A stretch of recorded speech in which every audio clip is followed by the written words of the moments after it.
Hello everyone, and welcome to the Korok Seed Master Mode Challenge. The objective that we will be focusing on is we are going to collect every single Korok seed in the game before doing practically anything else. Now, there's a couple of parameters for this that we need to be aware of. First, we have to get the 4 shrines on this plateau because we cannot progress to the rest of the map without collecting those 4 shrines. Additionally, we will not be doing any shrines beyond that, so there's a whole 116 other shrines that we will not be paying any attention to whatsoever until we have all of those Korok seeds collected. And on top of that, we will not be clearing any of the divine beasts until we have all of those Korok seeds collected. So we are going to be doing this challenge on 3 hearts, and the 4 orbs that we exchange in here off the main plateau will be getting we will be using to get the additional stamina to help us out in our journey. So we've already got our first section of this underway. We've got this tower activated. That will allow us to progress through the main portion of our story here. Now, of course, we've got the main map that distills off of the area or off of this tower as well. This episode of our series is going to mainly be focusing on getting those first 4 shrines. So once we collect our first Korok seed, we can wholly button down and on collecting our Korok seeds until we've got all 900 of them. We will also be doing, where we can, we will be trying to get through this without turning any of them into Hetsu. So we can just walk up to them with a pocket full of 900 Korok seeds. I think that would be pretty funny. So here we are at the bottom of the tower after getting it activated, and of course we get our fetch quest from the old man. And upon chatting with him, he outlines to us that we need to go over and find the Omen Au Shrine. Now, as we make our way over in that general direction, there's a couple of things that you'll want to keep in mind, as they will be quite important and quite helpful to us in our journey. So first off, we're going to go ahead and jump into this pool, mainly because there are a couple of Hyrule bass, and you need at least one of them. If you want to collect more than one, that's fine, but you'll need to collect at least one, as we will be needing that later. So from here, we go ahead and check into the shrine. Now, before we actually get in there, there is one of these Master Mode chests that spawns right next to it. It doesn't have anything super useful, but rubies can be sold for rupees at a later date, which is kind of nice. So from here, we've got our first token, our first emblem, and a very long animation which effectively voids the warranty of the prehistoric Android device here. So let's go ahead and make some use of our new magnet tool, crush this little sentry over here, especially because if you use elemental environments to your advantage, you can preserve your weapons and don't really have to worry about that being a problem or as much of an issue as it would be otherwise. We use one of those plates from the main first section to create our second land bridge. Don't forget about the chest up here on the shelf, as it does contain a couple of, or it's got that traveler's bow, which is really nice and useful to have. And with that, we have entered the end portion of the shrine here. We greet one of the first 4 monks that we will be meeting, and one of the last as well, at least until we have those Korok seeds tracked down. At this point, the old man changes his side of the bargain, which is a little frustrating, but what are you going to do? Now, before we progress to the second shrine, you will want to go ahead and grab this little iron bit out of the water and take it over to this bog, as you can use it to bridge the gap and grab the contents out of these 2 chests, which is where you can get your first set of fire arrows, and contrastly on the other box, you can get your first set of ice arrows. And the ice arrows are going to come in handy right now, because we've got this guy up here on the cliff's edge, and if we freeze him, we can then walk up to him and either bump or smash him down into the pool below, and that conserves a lot of hits on our weapons. And we can actually do the same to both of these guys down here on these platforms. Now, the bow we're using isn't super strong, but we don't need it to be. We're not looking for one-shot kills here. We're just looking to incapacitate these guys, so we throw him off into the water, which takes care of the rest of him. And even though this guy's got full health, bokoblins and moblins can't swim. That's one of their main weaknesses. So as soon as you chuck them into the water, that's the last that you need to worry about. And in this chest, you will actually get a Soldier's Broadsword, attack power 14, which is really handy for the rest of this run here. Now, as we come up to the Jabaish Shrine, we are greeted by a couple of these stall bokoblins, and these are actually really handy enemies to have around, especially this early on in the game, because they are very easy to defeat. You hit them once to knock them apart, you hit them a second time to break down their head, and just like that, you're done, and you can pick up whatever weapons they were carrying, as well as, if you're in a pinch, picking up a couple of bokoblin arms as well, and that will allow you to have a couple of extra weapons on hand with little to no damage done to the weapons that you already possess. So here we've got yet another warranty void that we go through. We go ahead and detonate a couple of bombs to get through the remainder of this dungeon, greet the monk again, and that will allow us to progress on towards the third portion.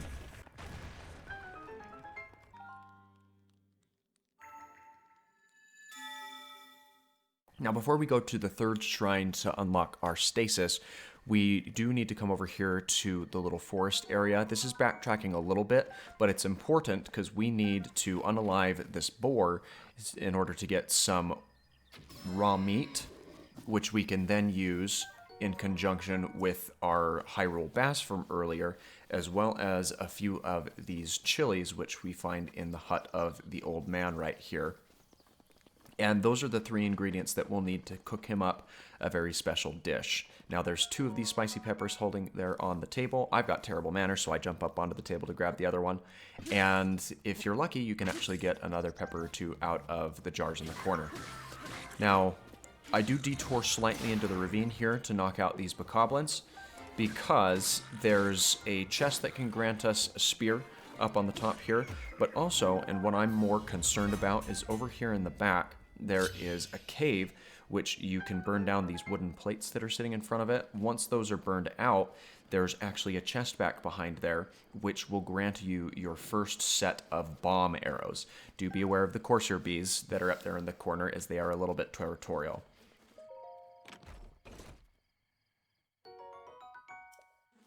In order to take advantage of giving the old man the dish that he's been looking after, we need to first teach him how to cut down this tree.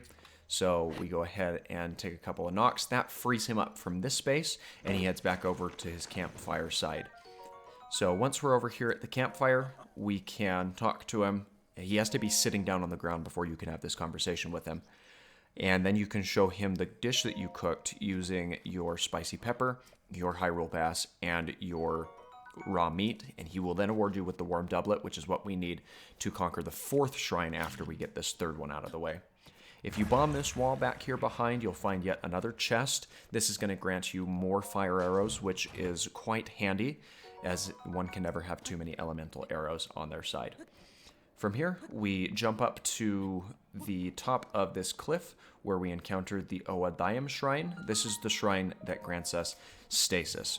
We've got to ward our product warranty again in order to obtain the rune out of this shrine. And a pro tip that you want to be aware of is you can actually cancel the animation on these different items throughout the shrine. That actually cuts down on the cooldown, as you can see here. It didn't fully expire, and that allows us to use and occupy this shrine again, or this rune again, by the time this ball rolls down to the bottom and grants us access to the chest up behind it. One final time, you really only need to tap this thing once or twice. With that, you can go ahead and release it. We don't really need to wait around that long, but it grants us what we need in order to knock that out of the way. Now, as we climb up to the top of the mountain, which is a short walk away, we do walk upon these sleeping bokoblins. They grant us some arrows, which is kind of nice. And then we can go ahead and shield surf down the remainder of this cliff face to make our way over towards that last shrine, which is on top of this little hilltop. But before we jump up there, there's actually another DLC EX chest on top of this rampart. and as we climb up to the top there, we can actually grab its contents. Now I heard some noise going on back behind me. Apparently I started a little bit of an avalanche with some snowballs as I shield surfed down. Now as soon as we get this EX chest open, we do have the award of more bomb arrows, which is always a good thing to have more of, and we make our way up to the Ke Namut Shrine on top of the hill, and this is the fourth and final shrine that we'll be doing, as it will allow us to access the remainder of the map.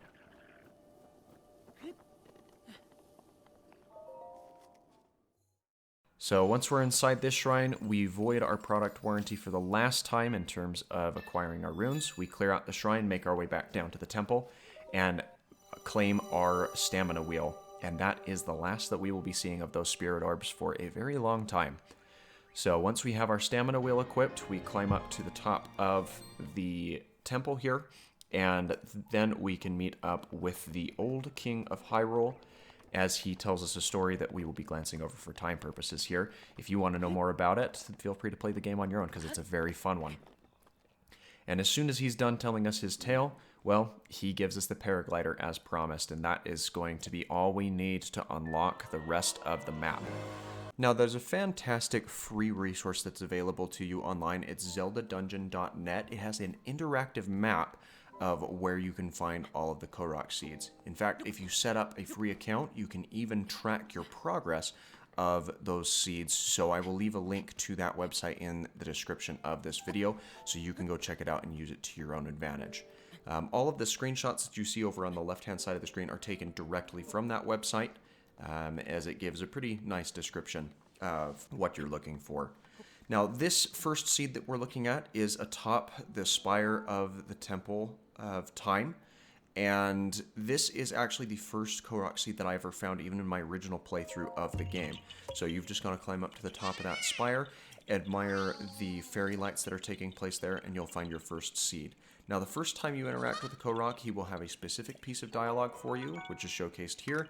Every other interaction that you have with Koroks will be the same conversation. So that's really the only one that we're going to focus on in any extended length. Now, the second seed that we'll be having a look at is just a short flight off of this temple over into this pond. You can see there's a circle of lilies there in the center, and all you've got to do is jump through them. And so if I fly over to this little precipice or the promontory here and execute a jump, that gets us the Korok seed in this location. The third seed is also pretty simple to track down, as all you need to do is come to the old man's cabin, climb up on top. Once you're up top there, you will notice some fairy lights. As soon as you have them in your sights, all you have to do is interact with them, and that will trigger the third Korok, or at least the third Korok that we've gone ahead and found in this series so far. Now, the fourth seed that we're looking at is actually on the cusp just back behind the shrine where we got our bomb rune, and it is on the little edge of the plateau.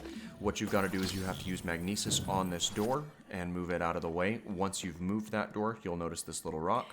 All you have to do is pick that rock up and you will be confronted with a Korok. Now, I have a bad habit of trying to help those Koroks go back into hiding by dropping the rock on top of their head, but apparently they don't want to hide, so that's their decision. Now, the fifth seed that we will be looking at today is a little bit further away. It's in this little bog area. There is a metal ball on the end of this chain. All you have to do is pick it up with your magnesis rune, drop it in the hole there in the center, and that will get you the next Korok seed from this location. The sixth seed is just a hop and a skip away from that. At the end of that bog, there are two rocks that are leaned up against each other, and right in the middle, there is a small rock that you can go ahead and pick up, and that will allow you to interact with another Korok and collect yet another seed. The seventh seed is underneath this tree. You'll notice that there's a collection of leaves that you have to clear out of the way. Now, I went ahead and tried blowing them away with a Korok leaf.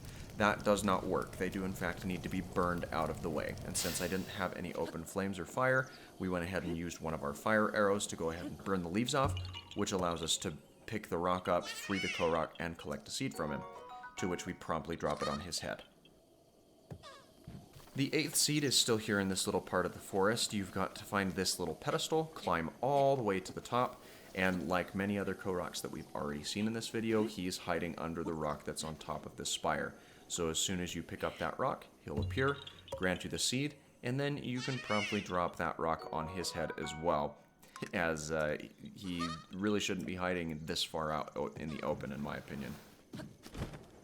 From there, we can glide off the top of that tower near this area where we have this fallen hollowed log. This is one of the first type of Korok seeds that we will mention where you've got to follow a flower. Now, the first flower that you find will disappear as you interact with it. You'll know that you're finished because the last flower will be white in color. And as soon as you interact with that, the Korok will appear and give you the seed.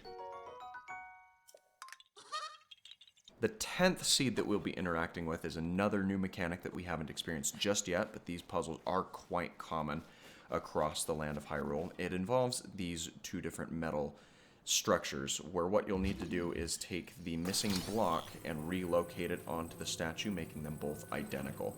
This one's pretty basic. We just slip the rock into that slot, the Korok pops out, and awards us yet another seed.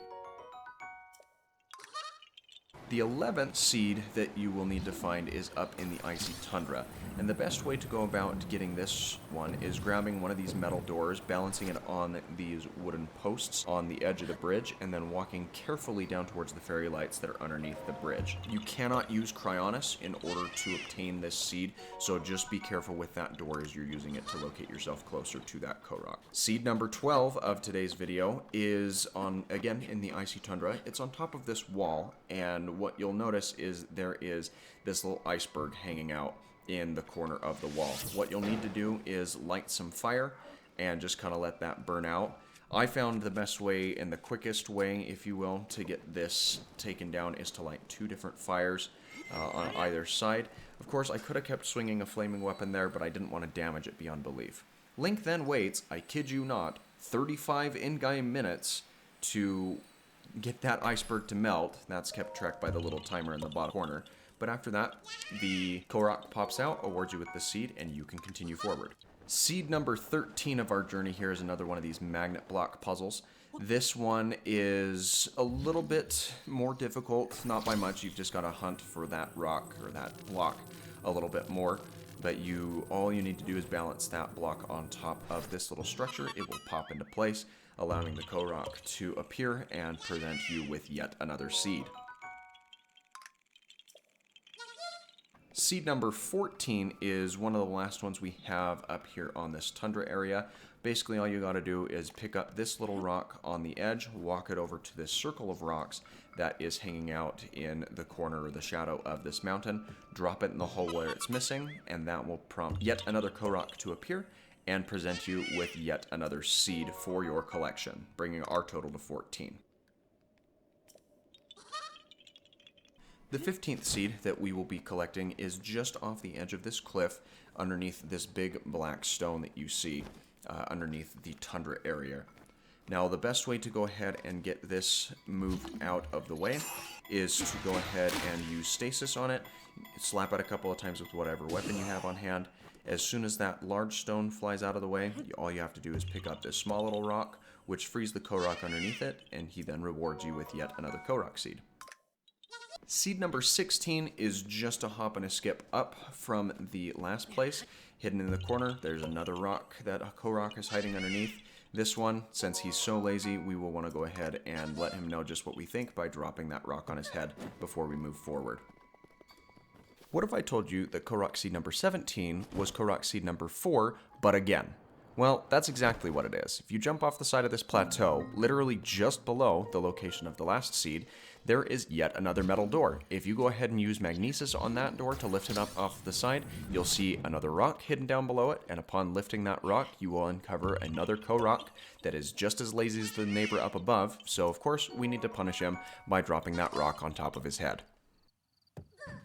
From this spot, we will want to instant transmission all the way back up to the Shrine of Resurrection, because there is a Korok that hides out in the Shrine of Resurrection, but you cannot find him until you have officially left the Great Plateau.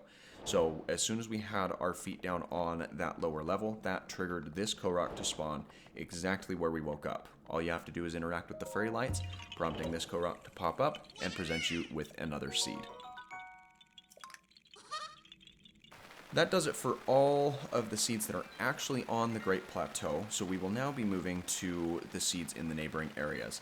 The first one which we'll do is by swinging down to the bottom of this waterfall off of the side of the Great Plateau, and this is where you get to start playing a little bit of pebble basketball. There's plenty of rocks lined up around here. All you've got to do is get one of them into the middle of that ring of stones. I was able to do it in 3 tries. If you use up all of the stones in that area and you still don't have the Korok, go ahead and transmit yourself back to another tower or shrine and then get yourself back to that spot so you can try again. And the 20th and final stone, at least in this video that we will be looking at, is off this little bridge and pillar segment. You can see it down there on the bottom. There are a circle of lilies similar to the second seed in this video. The jump is a little bit higher, but you fall in a pretty predetermined trajectory line. So just line yourself up with this point and go ahead and dive off the side. That will allow you to splash down in the center of that ring, prompting this Korok to show up and present you with another seed. So seed number 21 of our adventure is up atop this cliff. It's one of the iron magnet puzzles that we have to conquer. You can already see the magnet orb that we're going for hanging off the side of the cliff. But once we get to the cliff top, we're going to find ourselves with a little well. And all this is a really easy magnesis puzzle. So we'll go ahead and activate our magnesis rune, pick up that ball on the chain, and pull it up to drop it into the well, which will trigger the Korok to appear and reward us for our efforts.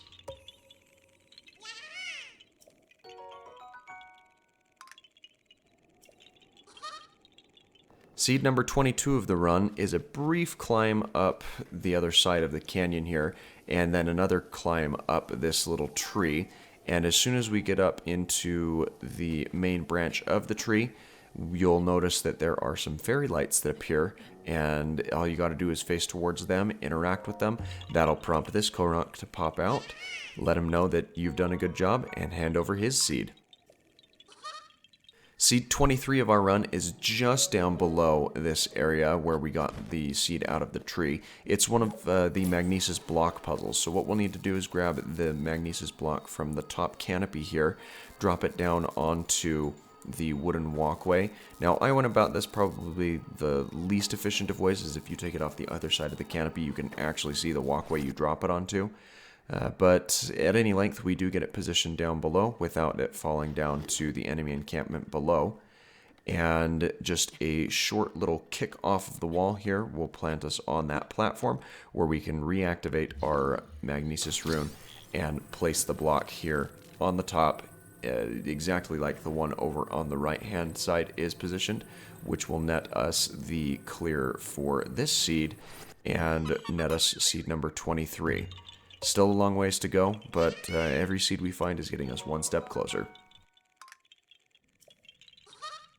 Seed 24 of our run is a short glide back across the canyon. You can already see it a little bit over there on the rock. There's the pinwheel sitting around. Now, pinwheels can activate a couple of different things.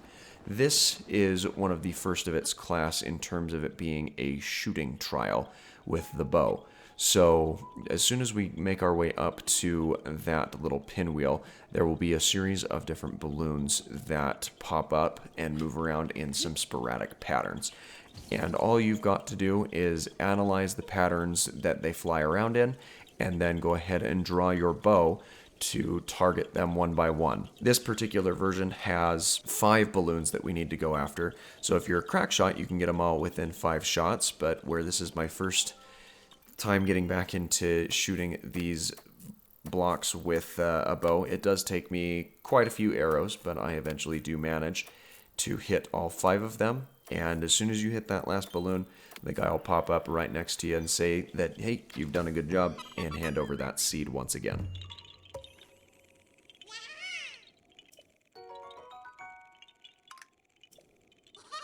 Alright, we're on to seed number 25, and this one I actually kind of stumbled on by accident because I was headed up towards the Sheikah Tower, because the map's just a lot easier to read when you've got the Sheikah Towers enabled, which is why I decided not to opt those out of this run.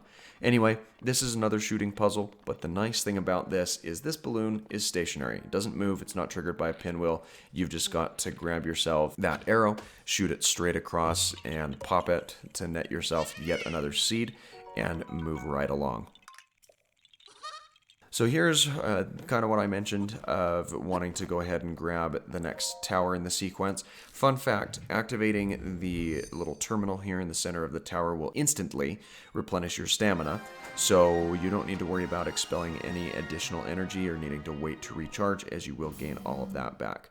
At this point, the warranty on our Android device is already void, so what's another water droplet going to do but give us a highly beneficial map.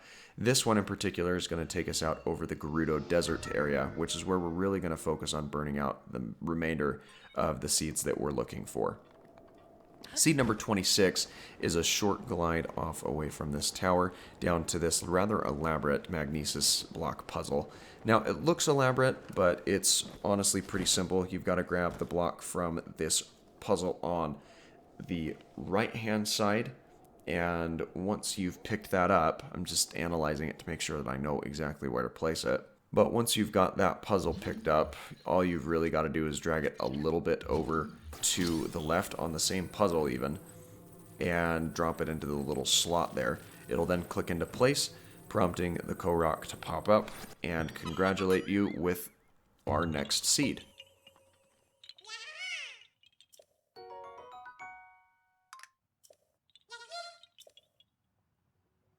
Alright, so seed number 27 is actually just a hop and a skip over here to the west. And it's just this little rock that's sitting on the corner of this cliff face. So all you got to do is pick that sucker up, and you'll have yet another Korok pop up. But this guy, as a couple of the others we've seen, is a little bit lazy. So I think we need to, chastise him for not hiding in a better spot. I had mentioned in the last episode that in the Master Mode Challenge, these stall enemies are going to be some of your best friends. And these moblins, stall moblins, are honestly the absolute cream of the crop because they drop really awesome weapons. And so, you don't really have to worry about throwing away too much damage on any of your weapons. And yeah, I lost a woodcutter's axe there, but I gained a solid weapon in that spiked moblin club, which deals a 27 damage without any attack bonuses, which not going to complain at all about that. Now, seed number 28 is a glide over from where we just fought those moblins, and it's a two-part rock puzzle where you've got to analyze the different arms of this little flower and find the rock features that are missing a rock. There should be 8 in total, so you've got to make sure to place the 2 rocks on top of this spire at the end of the 2 that are a rock short, and that will prompt the next Korok to pop up and grant you yet another seed.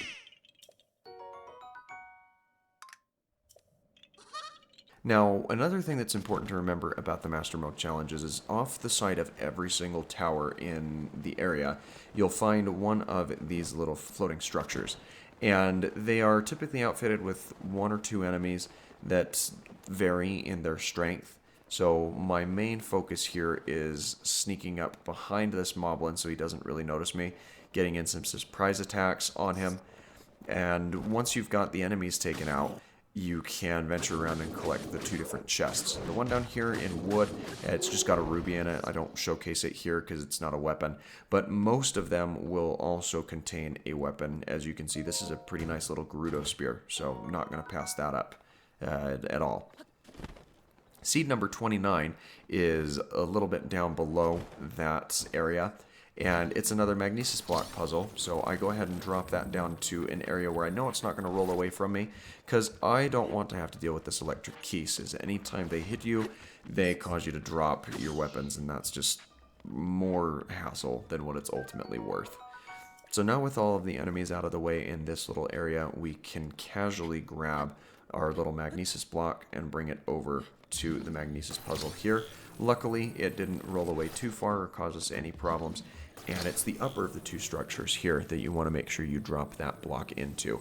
The easiest way, you can try to slip it into that little crevice there, but the easiest way that I eventually found is you can take it over to the left, drop it into where you need, and then slide it over into its place, which triggers that Korok to pop out and reward you with seed number 29, or at least in the seed number 29 for us.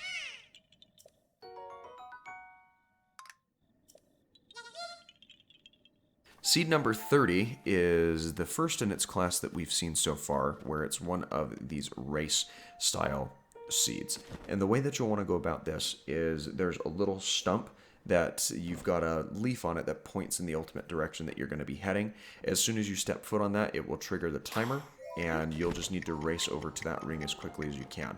They vary in areas of difficulty. This one, granted that you can fly and use your glider for most of it, is pretty simple to track down. As you can see, we get there with lots of time to spare.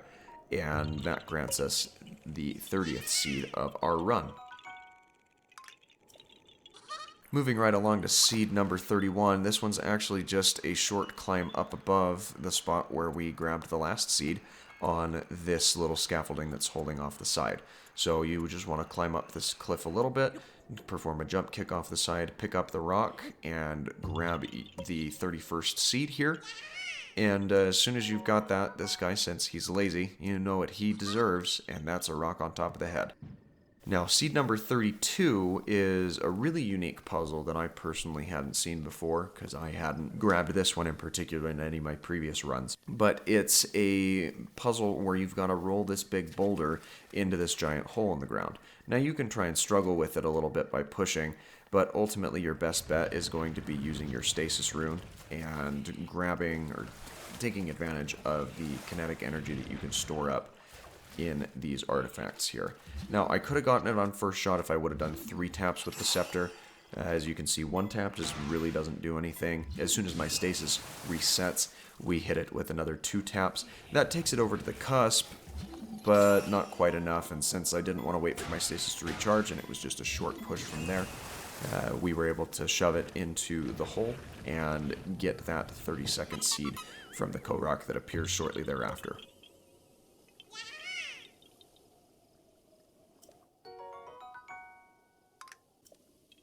Seed number 33 is just a short stroll away from that hole, and it's this little acorn that's hanging from a chain. Now, the instructions say to shoot the acorn, but really all you've got to do is destroy it.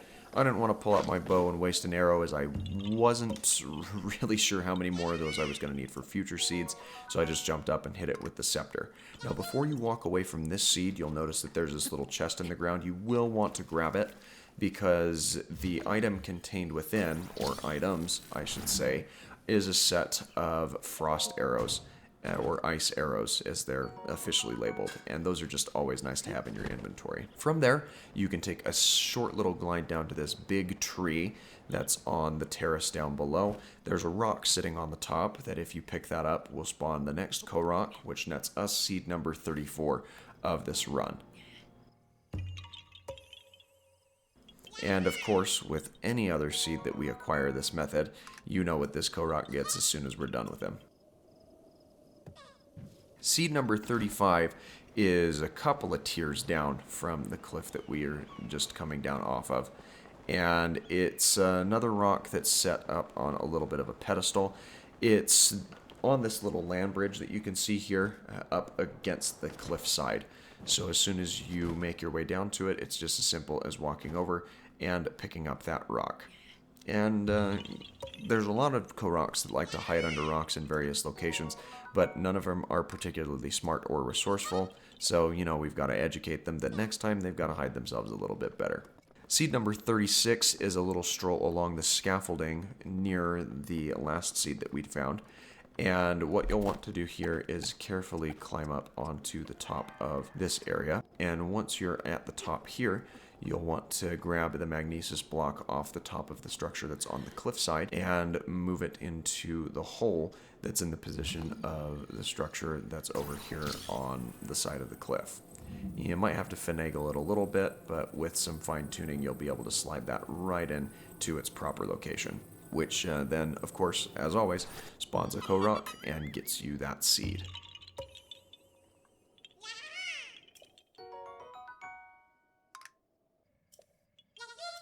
Now, seed number 37 is another one of our race-style seeds, and it's down on the other side of this crevice that loops around. I found it easiest to go over the top edge, but as soon as you make your way down to this little area, all you've got to do is walk across that stump. This one goes a little bit quicker than the last one that we saw, so you will want to sprint your way across. And if you can avoid falling in that hole, it's ideal. But again, you've got plenty of time, provided that you are able to grab onto the cliff face and make the most of your stamina getting over to that seed. Seed number 38 is actually on this exact same structure in that crevice we just fell down a moment ago. And you'll want to carefully climb down to a place where you can get a foothold, as you saw the fairy lights that's popped up there. If you carefully climb down that structure, there should be an area just a few paces below that you can precariously balance yourself on, and then walk over to examine those fairy lights to reveal the Korok and grab that seed from this location. Seed number 39 is a little bit further down this canyon. It's similarly placed to the last one, with the difference being it's not a set of fairy lights to interact with, but rather a balloon that's sat in between the crack. Now, you can shoot this, but I wanted to try something a little bit different, again, to try and conserve some of the arrows until I find a place to either farm or purchase some. And the way that I managed to do that was playing a little remote bomb basketball, which was easy enough to pop that balloon and grab that seed.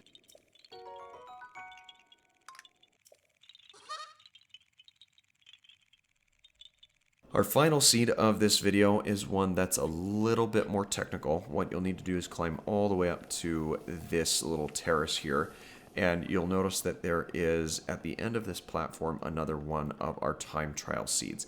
This one does go very quickly. I would highly recommend following the instructions that are on this little area of saving your game so you can, revert back to where you're at if you need to. As you see here, we get here with just enough time to spare, and that was my first try for this one, but it wouldn't be your first try for every single one, so I would highly recommend saving to be able to backtrack if you need to. So the first seed that we are off hunting is just off the top of where we left our last episode, and it's on this pillar right above the Gerudo Canyon stable. Now, what we'll need to do is simply land on top of the pillar, lift up the rock, and that will unmask the Korok, giving us the first seed of this episode. And you know what we've got to do. As soon as we found it, drop that rock right back on top of his head.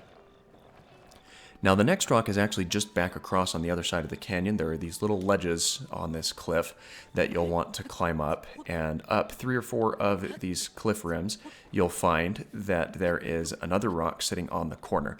But as soon as you've gone up to this 3rd level, what you'll want to do is take a detour around, as there is a hidden chest over here on the side, which is going to reward you with a golden bow. That's a very handy bow to have because it zeroes in and pinpoints your target, allowing you to hit them much easier.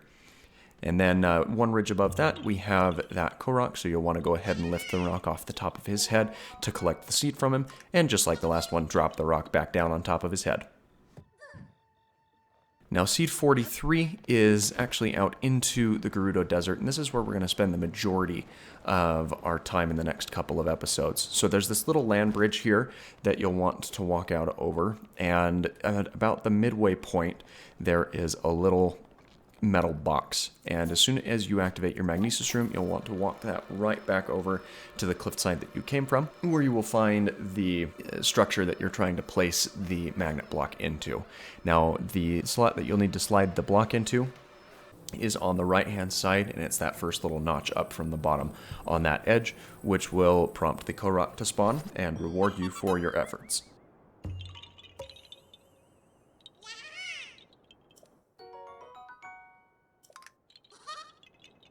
Now, the next thing that we're going to do is fly over to the Gerudo Tower. Now, we're not coming over to this tower so we can find the seeds that are on the portion of the map that it uncovers, but rather because it is a very high-sitting tower that is up above the area that we will need to focus on getting the seeds out of the desert. So it'll prove as a very nice respawn point, or a place that we can warp back to, especially when the elements get quite rough. So one activation of that will allow us to set the respawn point here. We will then go ahead and void the warranty of our Sheikah Slate once more, like we have with all of our runes in any towers previous, and that will unlock the next section of the map. On to seed number 44. This will require a brief glide down from that tower. And the nice thing about this seed is, even though it is right in the middle of the sweltering desert, it's mainly in the shadows of some of these other towers. So as soon as you make your way across this little pillar, you will be able to drop down into some shade, which will protect you from the heat and the elements. Now, another thing that you'll want to notice is down in the right-hand corner, our map has gone fuzzy due to the sandstorm that's kicked up, and that is one of the inconvenient parts about the Gerudo Desert as a whole, is there are segments of it that are not navigable using the map in real time. So you've got to kind of memorize any large defining features before you go off hunting any of the seeds that are available in this part of the desert.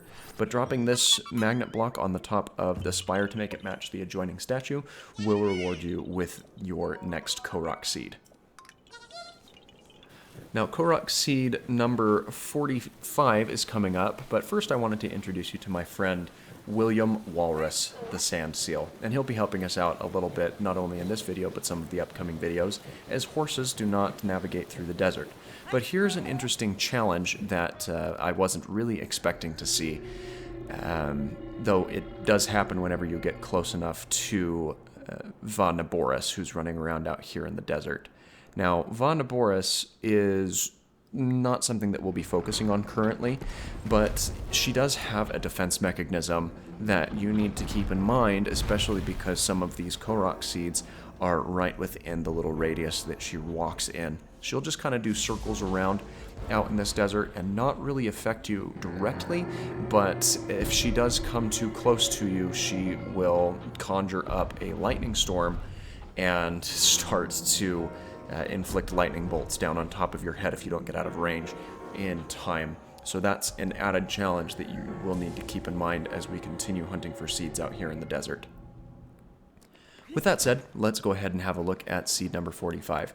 Now, this seed is out here in the desert, and a lot of seeds are actually located on top of some of these bones, or some of these fossils that are hanging out, and this one is actually on the structure right out ahead of us. So we will run over, glide down this part of the dune. Come to think of it, it probably would have been a little bit quicker and more efficient if we would have surfed on our shield down, but you'll want to start on this far side of the bone structure, climb all the way up to the top, and you can kind of see already there's this flower hanging out on the edge, and this is just going to zigzag back and forth on some of the ribs of this side of this fossilized structure. And this is what I was warning you about. If you get too close to Von Naboris, she will start to conjure up some lightning, but it just so happened that as she was on her regular trajectory, she edged herself out, so it's not something that's going to affect us at this point in time, but we will see that a little bit later. Climbing out to the final section, we are greeted with the white flower, which means we've completed the challenge, which gives us the Korok and that next Korok seed. The next seed that we're looking for is seed number 46, which is over here in these rock ruin areas. Now, there will be a couple of stall enemies that pop up if you're out here during the night, which is nice because it gives you access to some of these weapons, which are really good for replenishing out of your inventory if you're missing things. And I will be coming back for this in just a moment because my spiked Boko Club is going to run out. Now, up on top of this little structure here, we have the starting flower, which is interesting that they spawn out here given how dry and arid it is. But it will zigzag back and forth around a couple of rocks in this circle, so you'll want to keep an eye out for any of those rocks that spawn the flower, as you will be running back and forth across a couple of them in order to find the rock that houses the final flower. Now, I got a little bit turned around, so I'm wanting to do a general sweep of the perimeter here, just to make sure that I can find the flower in question. After stumbling around for a little bit further, we find where it spawned over here, which then takes us over to the final spawning point of that flower, which gets us the final flower collected and the next Korok seed in our adventure here. Now, seed number 47 is another one of these magnesis block puzzles, and as you hear, this is right within range of Vondaboris, which is not exactly a fun element to add in, but she, like I said, walks around in some circles out there in the desert, so she will tend away from this puzzle and then loop back around towards it. But ultimately, what you need to do is you need to find the magnesis block that is needed to finish out this quest, and a good way to figure out where that block is to go ahead and activate your magnesis rune, as things that you can magnetize light up with a red glow. And as it turns out, that block is down here below this little rock with the actual puzzle on top. So first off, you'll want to magnetize that block and place it back up on top of the rock where the puzzle is located, and then it's very obvious, this puzzle, where you need to slide this block into the hole in the adjoining structure. Now, as I kind of warned, Vondaboris is going to loop back around, and as you can see here, she has targeted back onto us, but a quick glide away out of range, and she herself will walk out of range in the other direction, allowing us to come back around and complete this puzzle with relative ease. So picking up this block once more, we'll be able to fidget with it a little bit. We'll be able to slide it right into the hole that makes this statue resemble the one to its immediate right, which grants us the next Korok seed in our little adventure.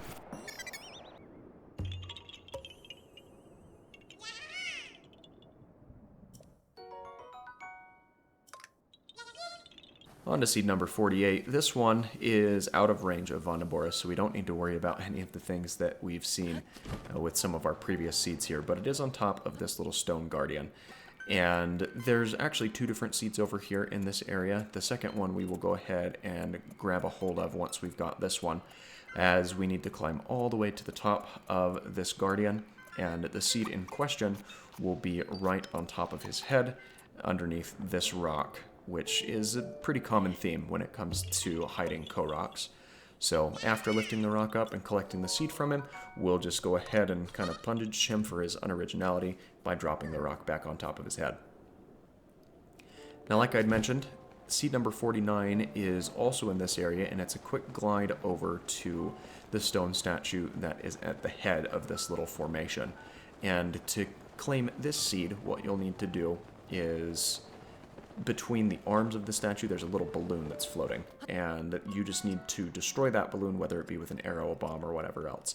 Now, I had full intentions of climbing up to the top of this statue, kind of what you see in the picture on the left, but as it turns out, Link doesn't like climbing those sheer heights, so as soon as I'm landed in a safe spot, we go ahead and pull our bow and just launch an arrow straight into the balloon in question, prompting the Korok to deliver us that seed. Seed number 50 is up over the edge of the little outcropping where those statues are hiding, and it's actually found inside one of these three skulls. Now, I was concerned that we would have to fight all of the enemies in this area in order to gain access to the puzzle inside the skull, but as it turns out, they lose interest in you pretty quickly as soon as you're out of their field of vision and sight. So what I ended up doing here is just destroying or taking out the enemy that is guarding the skull in question. I was hoping to be able to sneak up behind him and kind of sneak stripe him, but that wasn't the case. But if you rush him down, you should be able to take him out with relative ease. Now, once you get inside the little structure, you'll be able to walk around, and there's actually the adjoining puzzle that mirrors what you're looking for up on the ceiling, and the block is hidden up there. So as soon as you grab that, you'll be able to swing it over to the complementary puzzle on the wall, and upon sliding it into the right place on the top edge of that puzzle, you'll be able to gain the 50th seed, at least for us in our adventure, which means we're at the halfway point of the seeds that we're looking for today.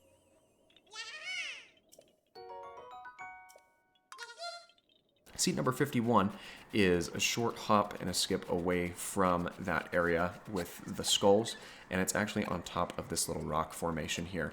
And once we're on top of the rock formation, collecting any of the rushrooms that are there, we'll have this little circle puzzle.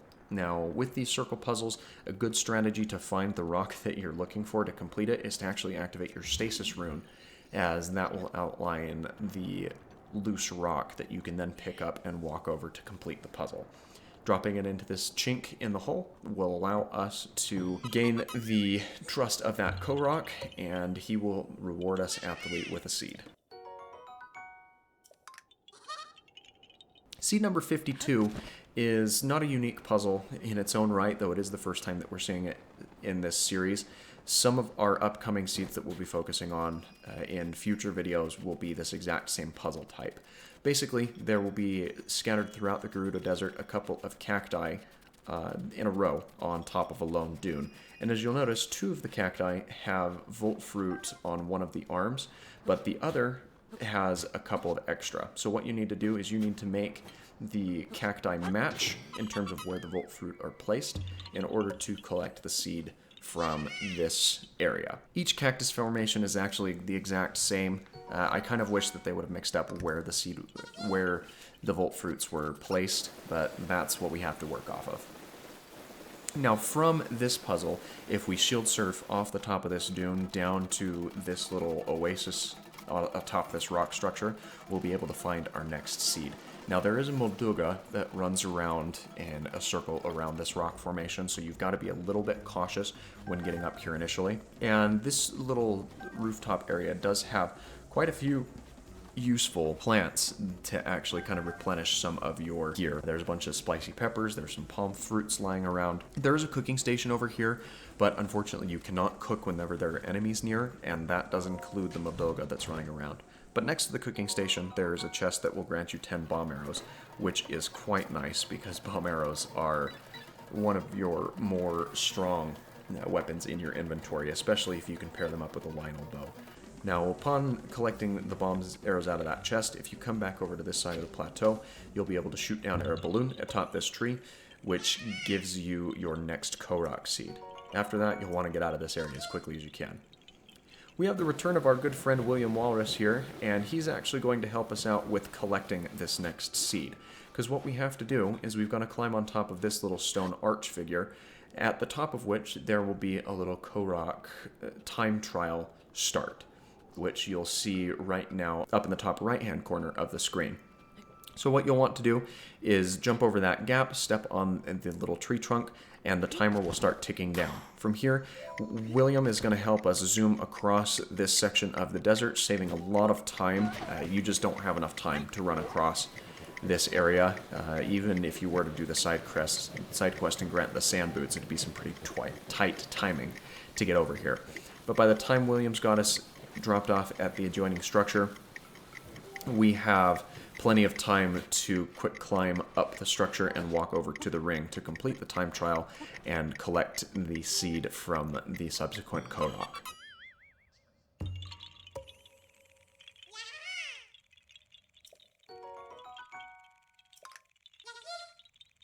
Now you can actually see in that last shot off in the distance a little rock with a pillar on top, and that is the zone where we'll need to head over to collect Korok Seed 55 of our adventure. William will help us zoom down on top of the structure here, and from there it's just a quick little climb up to the top portion of the rock, and another quick little climb up to the top of the pillar where there is a rock sitting up on the top, which, as we've seen many a time before, has a Korok hiding underneath it. So picking up that rock will spawn the Korok, and you know that we've got to chastise him for his lack of originality, so rock goes on top of the head.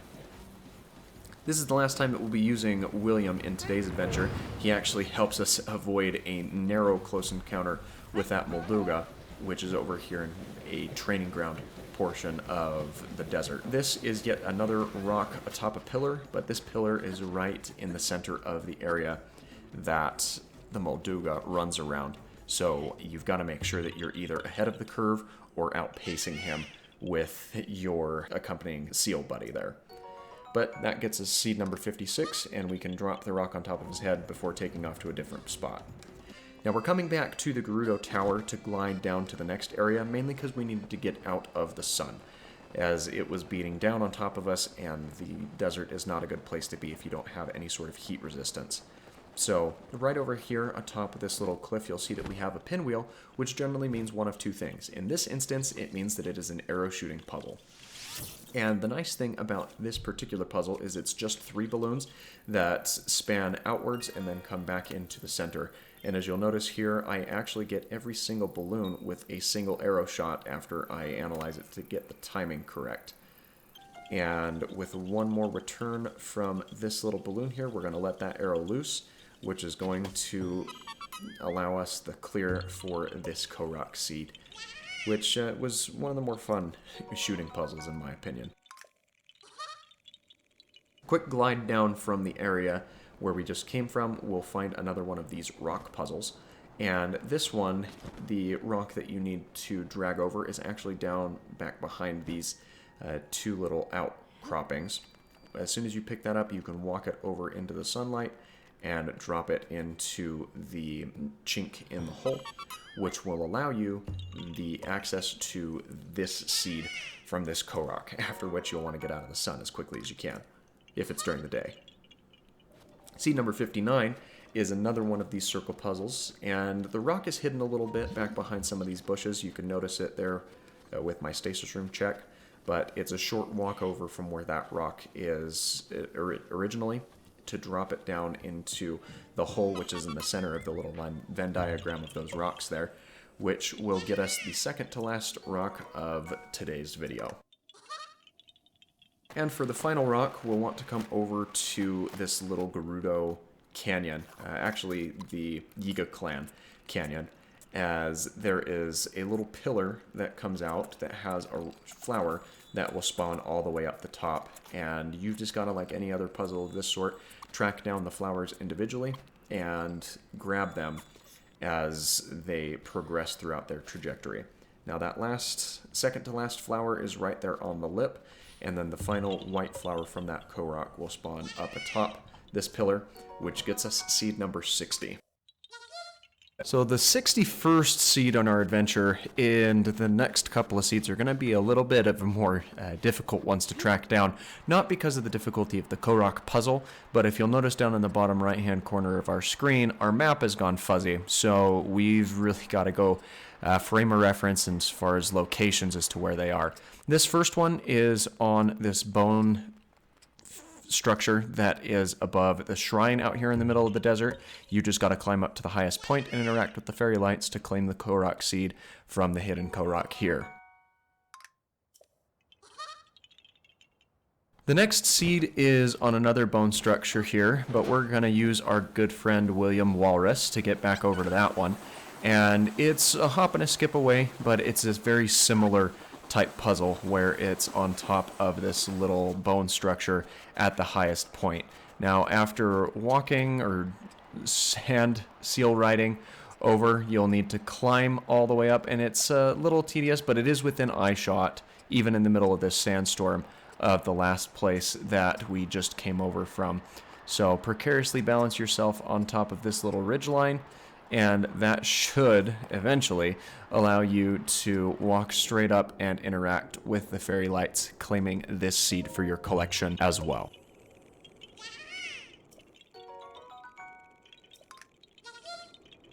On to seed 63, William's giving us another hand, and this is another bone structure, but it's a little further out of the way.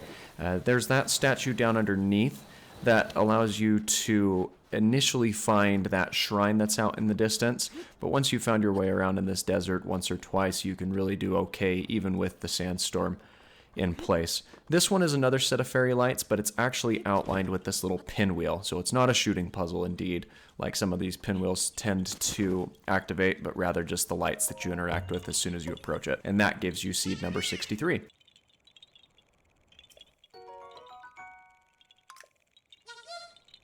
Seed number 64, we need another hand from William, but it's another one of these cactus puzzles. We only have a couple of these left, but it's very similar. You've just got to make this cactus match the other two by removing the low and high volt fruit from each of the spires. Now, the easiest way that I've found to conserve some arrows is to go ahead and jump up with your weapon and knock that top fruit off. The lowest one is to the point where you can pick it pretty easily, and that gets you the seed from this spot. The next seed that we're looking for as we're running away from this Molduga is actually the exact same puzzle, and I promise we've only got a few of these cactus ones left, as they're not really my favorite. I'd like them a lot more if the volt fruits positions were switched. For example, if you had to leave all of the high volt fruits on their locations or all of the low ones.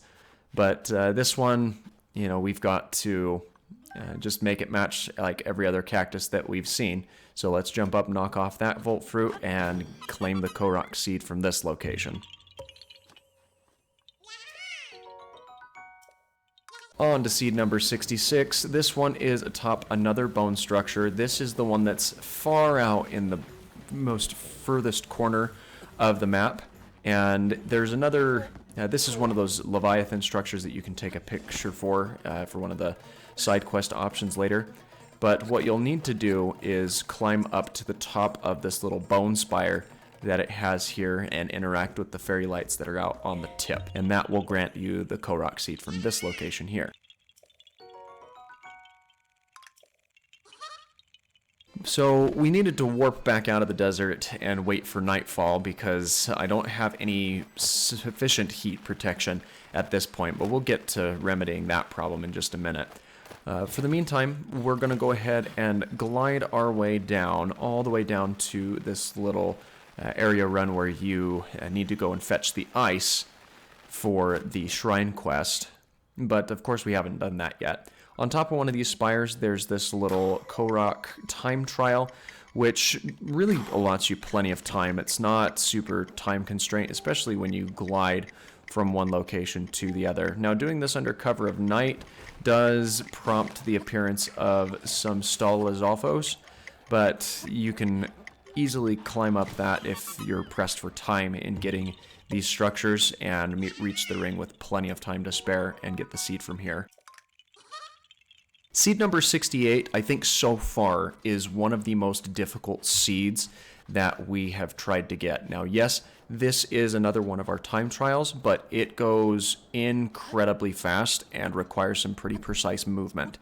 And you'll see that here in just a moment as soon as we interact with this stump. And you're going to see all my attempts to get this one, though I will condense it down for you. Look at how fast that timer counts down. It's doesn't really allot you any room for error. So it is going to be a trial and error process. As you'll see, I've got one try, no fruit. 2 tries, still nothing. 3 tries, still not quite there, though that was the closest I'd been. 4 tries, and nearly broke my shield there. But on this 5th try, we managed to just clip the lip and do the get up animation onto the top of the pillar and claim that seed. So we never have to deal with that particular puzzle again. Seed number 69 is nice, but it's also one of these cactus puzzles. I don't think this is the last one. I could be mistaken, but you know the drill. Find the cactus and knock off the low and high volt fruits from the spires, which will prompt the Korok to appear and reward you for your efforts.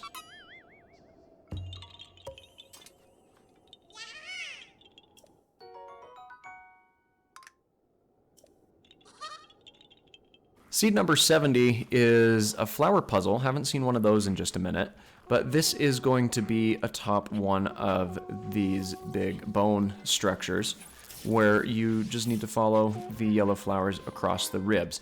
Now, they don't all appear right along the main spine area. Some of them do go out onto the ribs, mainly just that one, because as we get closer to the end here and we interact with this last one, the white flower is just right here on the edge of that spine. But that gets us seed number 70. That means that we're halfway through the adventure for this video. Now, seed number 71 is a rock on top of a rock out in the middle of the desert. Not very original, and it's got to be swelteringly hot.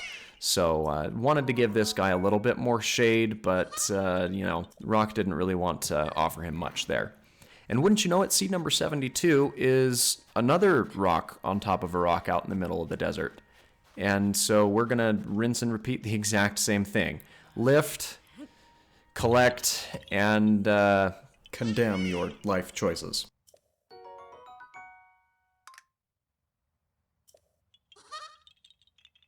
So from here, I do take a slight detour because one of the last seeds that we need to get out here in the desert is on top of the Gerudo Fortress. And as you know, you can't get into the Gerudo Fortress to any degree, or unless you have the specific set of armor, which makes you appear like one of the Gerudo themselves.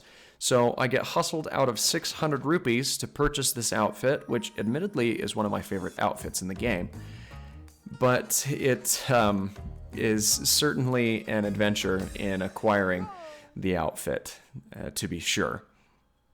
And no sooner am I wearing this wonderful outfit as I learned that the woman who has sold it to me is nothing more than a man who has swindled me out of 600 rupees, but no discounts, no refunds, and it gets us to where we need to be. So let's go ahead and jump over to the main fortress so we can continue on here.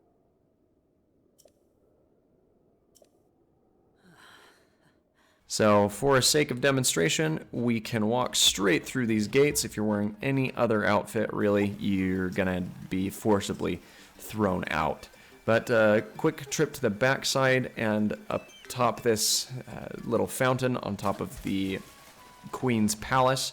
You'll find a set of fairy lights chilling right in the middle of the water. Interacting with that will grant you the Korok seed as promised.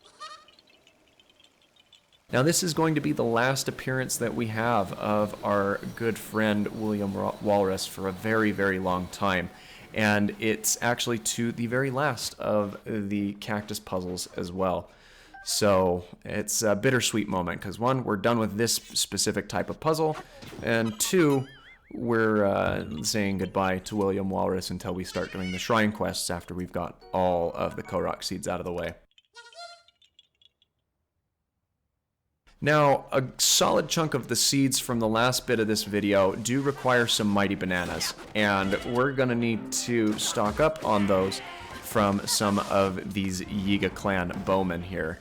And we've got our first set. I already had one in my inventory from an earlier encounter, but the best thing that I've found is to kind of perform a rushdown strategy, and I just barely get out of the way of those arrows there from the last guy that's standing, as I'm on 1/4 of a heart, which isn't well desired. As long as you keep moving in patterns parallel to where they're shooting, you really shouldn't have too much to worry about. It's just a matter of figuring out their pattern and then rushing them down before they can make quick work of you. So with that, we can use 4 bananas to get seed 75, 3 bananas to get seed 76, 2 bananas to get seed 77,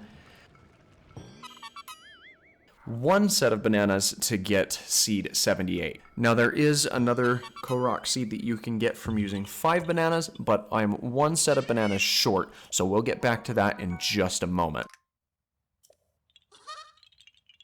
For the time being, we're going to transition over to a neighboring puzzle that's pretty close by here, and it's a magnesis block puzzle. Haven't done one of these this episode. So this one, the magnet block is very far away from where the actual puzzle is. You can see it on top of this little stone spire. So you'll want to run over. Luckily, you're close enough to the point where you can glide in and make your way up most of this tower to conserve some time. I tried to do something a bit fancy. It didn't work out in my favor. What I was trying to do is flick the magnet block up on top of that structure, but it just doesn't get enough momentum to get up there. So we go ahead and collect it from this lower tier. Unfortunately, I can't get it to stay from this angle, and I narrowly avoid it from coming down on top of my head, which is quite fortunate for me. So we'll go ahead and set it up on this lower ridge and then pick it up once more from there as we move it over to the ledge where we actually need it to complete that puzzle. From here, it's a straight shot, and you can already see the little knock in the structure that you need to slide the block into. You do have to fidget with it a little bit sometimes, but as soon as you get it in the right spot, it'll click into place and get you the seed from this location. Now, as promised, our 80th seed in this episode is going to be the one that we attain from the Yiga clan in the 5 mighty bananas that are required. So we take out one final bowman up here near the actual fortress that they have, and upon returning and dropping those 5 bananas into the dishes, we are greeted by the last Korok that we'll be interacting with today and obtain the 80th seed. Seed number 81 is starting off with a rock under which a Korok is hiding.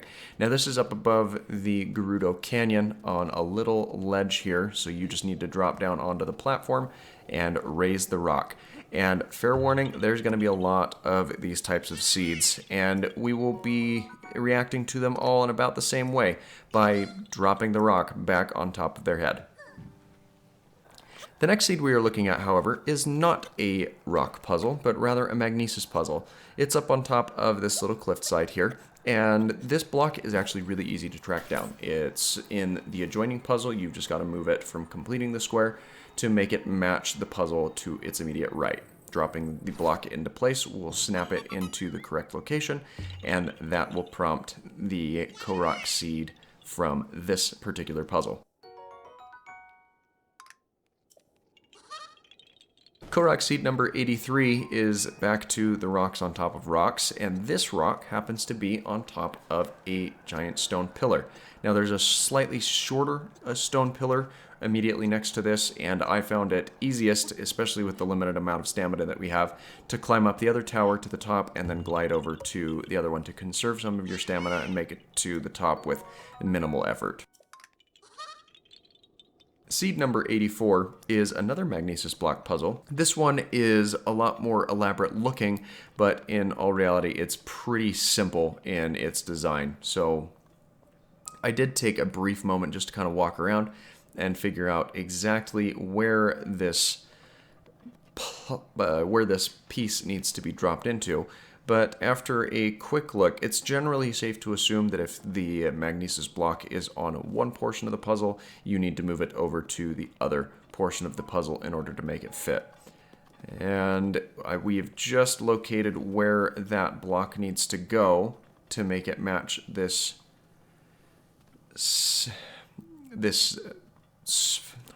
formation on the left. So let's go ahead and grab that, move it over to the appropriate location, drop it into place, and just like that, we have this Korok seed with little to no effort involved in its acquisition. Seed number 85 is actually another magnesis block puzzle, but it's down off of these plateaus, and we'll need to glide down to basically the very base of where these plateaus are at. Now, this one, again, is pretty simple once you actually get there, and I always find it kind of fun and exhilarating when you're gliding down from these high places to play a little bit of a risky game to see how close you can get to the ground before absolutely dying, and the more you practice it, the better you're going to be at it. So let's go ahead and pick up this block and move it directly to the top, making it identical to the statue on the right, and collect the seed from the waiting Korok here. Seed number 86 is one more magnesis block puzzle, and probably one of the last that we'll be seeing for a little bit here. This puzzle is pretty simple. The block is hiding under this little scaffolding, hiding off of the edge, and this time it's not the left statue that we need to throw that onto, but rather the right. So let's go ahead and drop that into place in the little apparatus there, and collect the Korok seed from this location as well.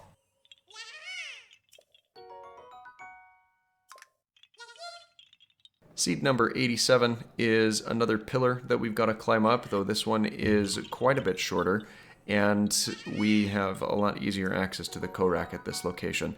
So let's go ahead and collect that rock and then drop the rock back on top of his head. Seed number 88 is actually a race puzzle, but this one is very, very simple in its acquisition. Basically, there's this little stump puzzle here that we need to run across the top of, and that plateau off in the distance is where the subsequent ring that we'll need to go over to is located. But this one moves really pretty slow, and even on minimal stamina, you're able to comfortably climb up this cliff face and collect the little challenge ring from here. Though you don't want to take it too slow, so prioritizing your route along that side where you can pause if needed will be best for re-energizing your stamina as you climb up to the top of the pillar and then sprint over to the ring to collect the seed. Seed number 89 is another rock. This one's up on a cliffside, so let's go ahead and lift it off of his head, collect our reward, and drop it right back on top of him. Seed number 90 is this little diamond pattern over here on top of this plateau. Now, as you come over to it, you'll need to be cautiously aware of the keys that are hanging out over here. And you also need to be a little cautious when using tools made of metal, as that can really spell some bad news for you. Luckily, we had a moblin arm on standby that we could use as an impromptu weapon there. The rock isn't hidden too far away from this, so you just got to walk over to the side, pick it up, and then complete the inner of the two diamonds, which takes a little bit of finagling, but as soon as you have it lined up properly, you should be able to just drop it down on the ground and collect the seed from this puzzle here.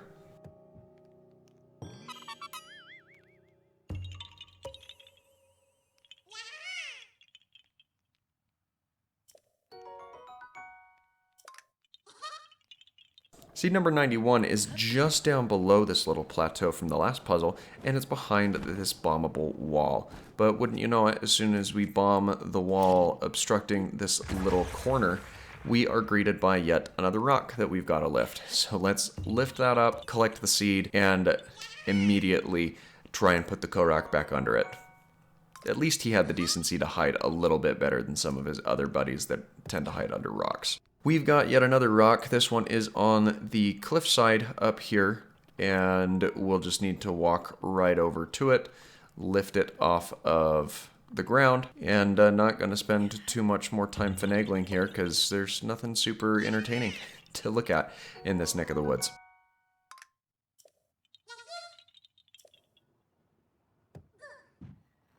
Seed number 93 is another one of these bomb wall puzzles.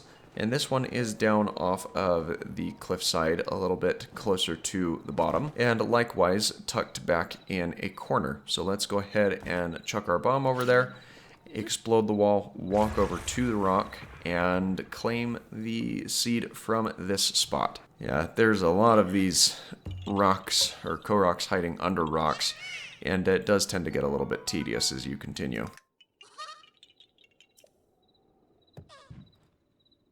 From here, we needed to take a little bit of a break and go over to the next Sheikah Tower in this area.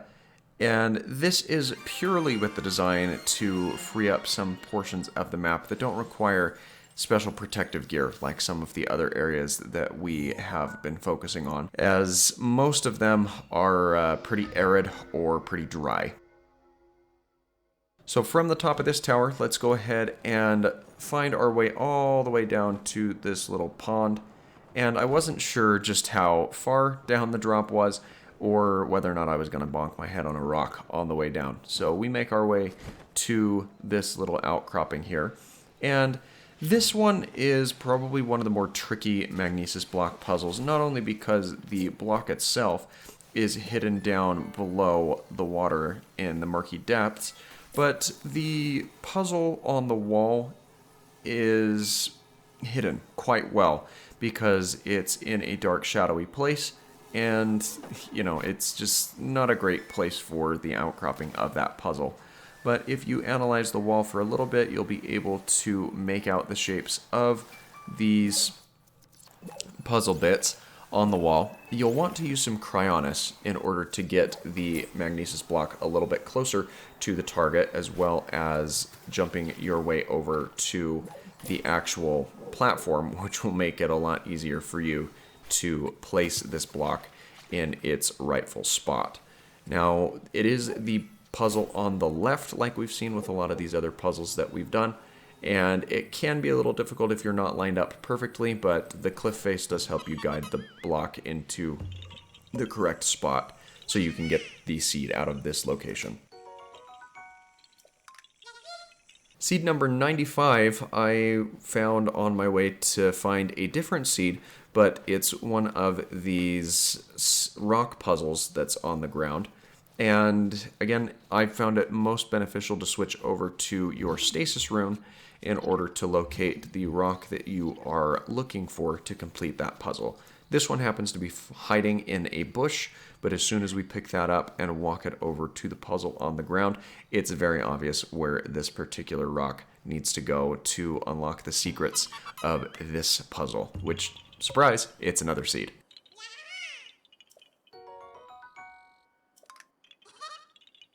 Seed number 96 is another rock on a cliff face, similar to the one that we saw at the beginning of this video. This one is up above this little river canal area, but you will need to glide to it from one side or climb down the opposing cliff face to collect the seed and then drop the rock back on his head. Very nearby here, we have a diving puzzle. Haven't seen one of these in a good minute, but we'll go ahead and take a running start off of this cliff, jump right into the ring down below, and collect the seed from here, which gets us just about to the end of the video. Only a couple left here.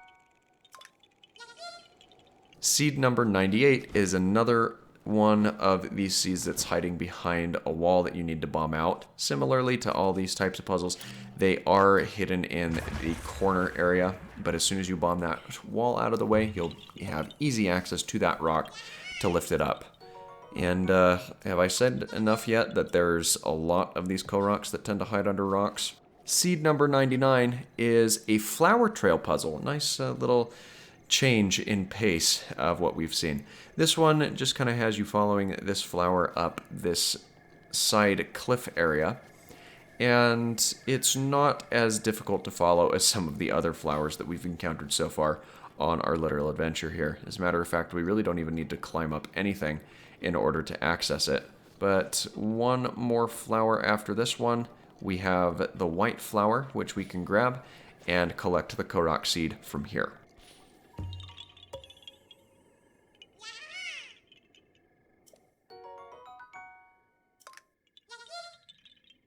Now, seed number 100 is a little bit of a treacherous one, as we have this time trial, but the location of this seed is not exactly in a very friendly place. You see it zips all the way over there to the far distance, and where that actually is on top of a spawn or an enemy encampment. So we're going to need to run our way over. And if I did this the smart way, I would have cleared out all of the enemies before getting this started and attempted it during the day. But where's the fun in that? Because this is more of a challenge than a, logical run. So let's go ahead and avoid the different enemies that are cropped up here by running all the way up to the top of this fortress, which luckily most of the opponents will kind of react to you in a negative light before they actually seek to deal out any attacks. Now this guy is standing guard over the actual Korok himself, but luckily the time in the rest of the overworld does pause as you acquire the seeds out of it. So Korok seed number 101 of our little adventure here starts up this tree, and it's not this tree, the one that we're needing to track it down from, but actually the tree across the way. And the nice thing about these puzzles is that the arrow will always point to the direction that you're needing to go. And this puzzle does move pretty slow. The timer on it's pretty forgiving. So we'll go ahead and reset the counter here as we glide over to the tree in question. And even with one wheel of stamina, you've got more than enough time to make your way all the way to the top of the tree. Now for your viewing pleasure, and so this video doesn't go on forever, a lot of these climbing and other gliding segments we will be speeding up at least to 2.5 or 3 speed. But as we make our way to the top of the tree here, you can see that the timer is just ticking into that second to last bubble, and that allows us to grab the seed from this place. Now, seed number 102 is a magnesis block puzzle, and I came up to the top of the cliffs here because as we make our way up through this canyon, we are needing to avoid a lot of the stronger enemies, including, but not limited to, a Lionel that's down here below. Not that I can't take him on, but I'm a little bit out of practice facing Lionels and would like to avoid that until I absolutely need to. So dropping this magnesis block on the pillar to the left gives us the seed from this location. Seed 103 is behind a bombable wall, but it's not the one on the right here that I first detonate, though this does have a Gerudo scimitar hiding behind it, but rather to the set of rock bombable wall over here on the left. And once you've bombed that out of the way, you've got yet another rock on top of a Korok, so go ahead and lift that up and kindly give the buddy down below a concussion as you move on from this spot. Once we are through there, I climbed up to the top of this tower to get a little easier of a vantage point. Yeah, we're running away from the Talus fight that takes place on top of that pillar. But again, we just really needed to make our way down to this area with the large trees. Now, I'm stopping a little bit earlier because I got my trees mixed up. It's not atop this smaller tree here, but rather atop this larger tree that's just over to the right. So I settled down to get a little bit of a better vantage point. And you can see, as I glance around for the balloon atop this tree, that you have the balloon over there in the distance. So we go ahead and drop down. Now, this was a technique I'm not really familiar with, but if you fast fall and stall out your fall with a bow and arrow and then cancel into a weapon toss, you apparently don't take any fall damage, because I definitely should have taken some damage coming out of that tree. But regardless, we go ahead and shoot the balloon up in the tree to collect the seed from this little buddy here, and that's pretty simple. Now, seed number 105 is a little bit further down the way, and if you're not familiar, this is the area where you actually come to find Ganon's giant horse. Maxed out on stats, but doesn't really have any speed at all, so you can saunter around and deal a decent amount of damage to enemies, but you're not going to be galloping around pretty quick or quick at all if you choose to use that horse as one of your mounts. I like using it, though, because it's quite a bit of fun. I just don't have the stamina to tame him and take him in right now. But right up from the top of the tree here, there's a tiny little acorn hanging off a chain. As long as you get the shot in there, you'll be able to collect the seed from this spot.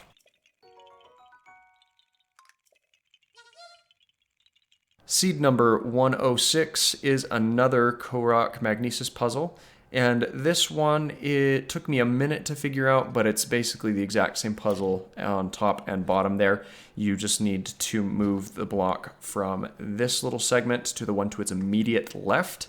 And as soon as you have that magnesis block in the correct location, you might have to finagle with it a little bit, but it should click into the correct spot and give you the triumphant sound that you have indeed completed this puzzle, and thus reward you with the Korok seed from here.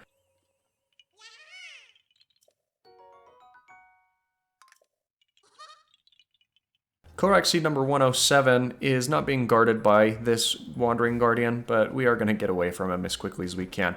As soon as we glide down to this bottom part of the plateau, you'll notice that there is a pinwheel on the ground, and this is a balloon puzzle, but it's a unique puzzle from some of the other ones where we've seen that there's not a sequence that they run or zip around in, but rather they pop in and out of their locations. And yes, there is a defined pattern to where they pop around, but you've got more than enough time as long as you're aiming in the general area to loose an arrow at them and collect the shots from there. And as you can see here, it's not incredibly difficult, and we do end up getting all of the shots needed on the first time letting the arrow loose as soon as we figure out what the pattern is. So that gets us this Korok seed here, and we're making pretty good progress. Nothing too terrible going on just yet. Seed number 108 is a rather unique seed in its own right. We're out of the one side of that canyon up to a little bit closer to the Great Plateau, and you've got to climb all the way to the top of this pine tree. And I really do like these puzzles because they're actually hidden in some pretty unique places that well, where else would you go to find this, really? As you make your way to the top, those fairy lights will appear, and the other wonderful thing is that as you rest at the top of this tree, you do regain your stamina as well. So go ahead and interact with those fairy lights, grab the seed from this spot, and you will be good to go.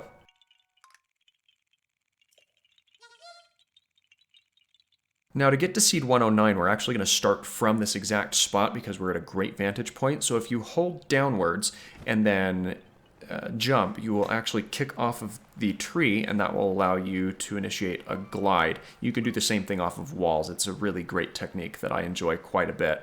But as we make our way down here, you'll see that there's this little oak log stump, and we just need to destroy the little acorn sitting inside it. Yeah, you could probably shoot it, but I had a melee weapon on hand and wanted to conserve some arrows where possible, so hitting it, we did. Seed number 110 and the rest of the seeds in this video are either going to be around the Lake Hylia, or they're actually going to be on the bridge that goes across it. So this first one is going to be a time trial down here, and I love fast fall canceling that glider. It just gives you a rush and a thrill. But as we make our way across this little rock structure, there's a time trial there at the end. You've got plenty of time. But if you want to conserve time without having some decent swim gear, just jump back and forth between a couple of rocks on there, and you'll be more than fine to get to this Korok and the time trial before it expires, and collect the seed from this spot. It's really quite nice.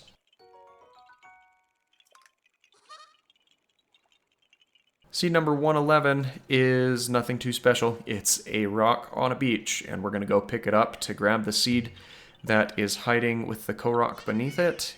And, if he wants to play crab, I guess we can help him out with that. So let's go ahead and try and put him back under that that rock. Seed number 112 is another magnesis block puzzle.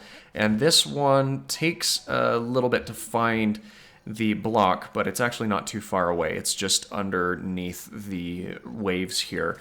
And you could use a hit or a shot from one of your arrows or weapons to pick up that choo-choo, but the magnesis block does just about as well, and it would be a waste of a resource to take out an enemy with just one hit point. So knocking him with the block works just fine, and then sliding the block into the puzzle gives us the seed here. Seed number 113 is where we transition over to a grand assortment of seeds that are all along this bridge that goes across Lake Hylia. And the first one here is on a rock at the base of this shattered pillar. So let's go ahead and lift the rock here and grab the seed from this location. Very nice, thank you very much. And I can't skim this stone, so I'm just going to drop it back on top of your head. I hope that's okay. Seed number 114, you need to start from the top of this bridge, and you'll actually need to make your way around and follow this little flower as it goes down the bridge. I think that these puzzles are really quite unique. They can be a little bit time consuming though, so do keep that in mind as you go after the flower. Now, as we get down to the bottom area here, we've just got to be mindful of the little lip. And as soon as we're...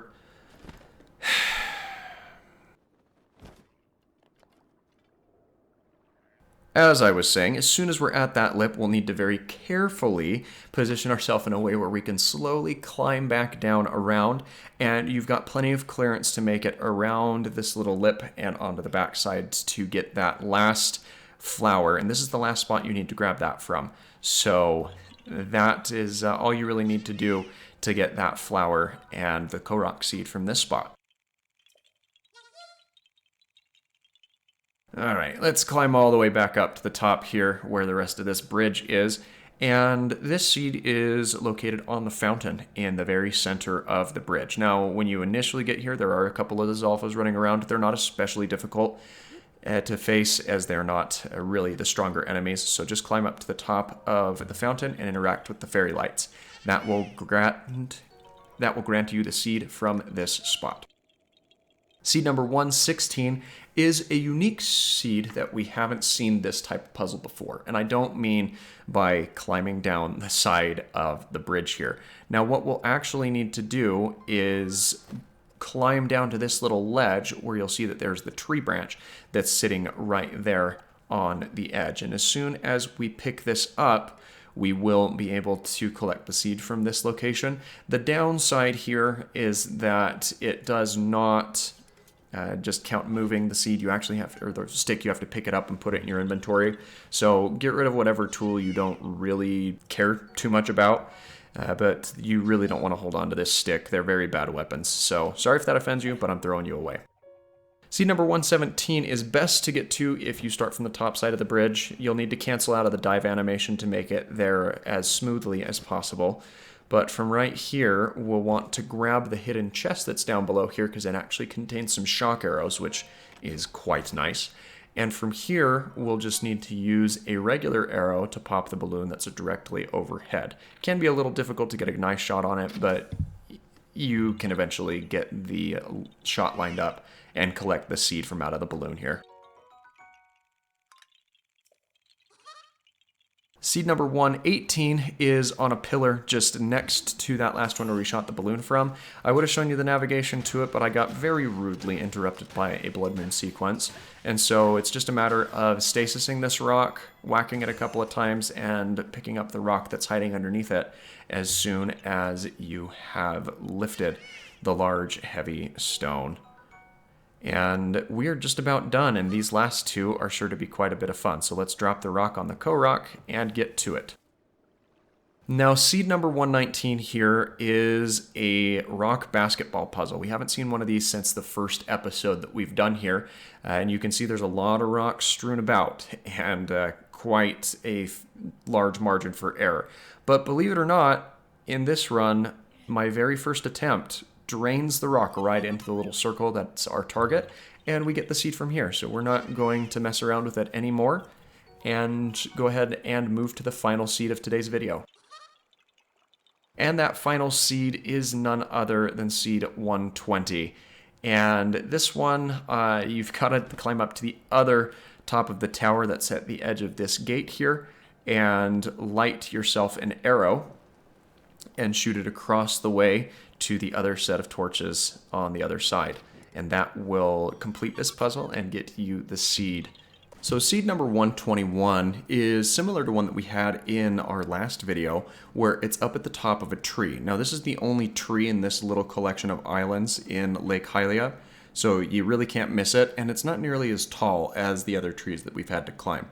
So you just need to make your way all the way up to the top of the tree here, and as you get close to the point, you'll have these fairy lights show up, and you just gotta switch yourself around until you have the chance to examine them, and that will be all you need to collect the Korok seed from this little guy here.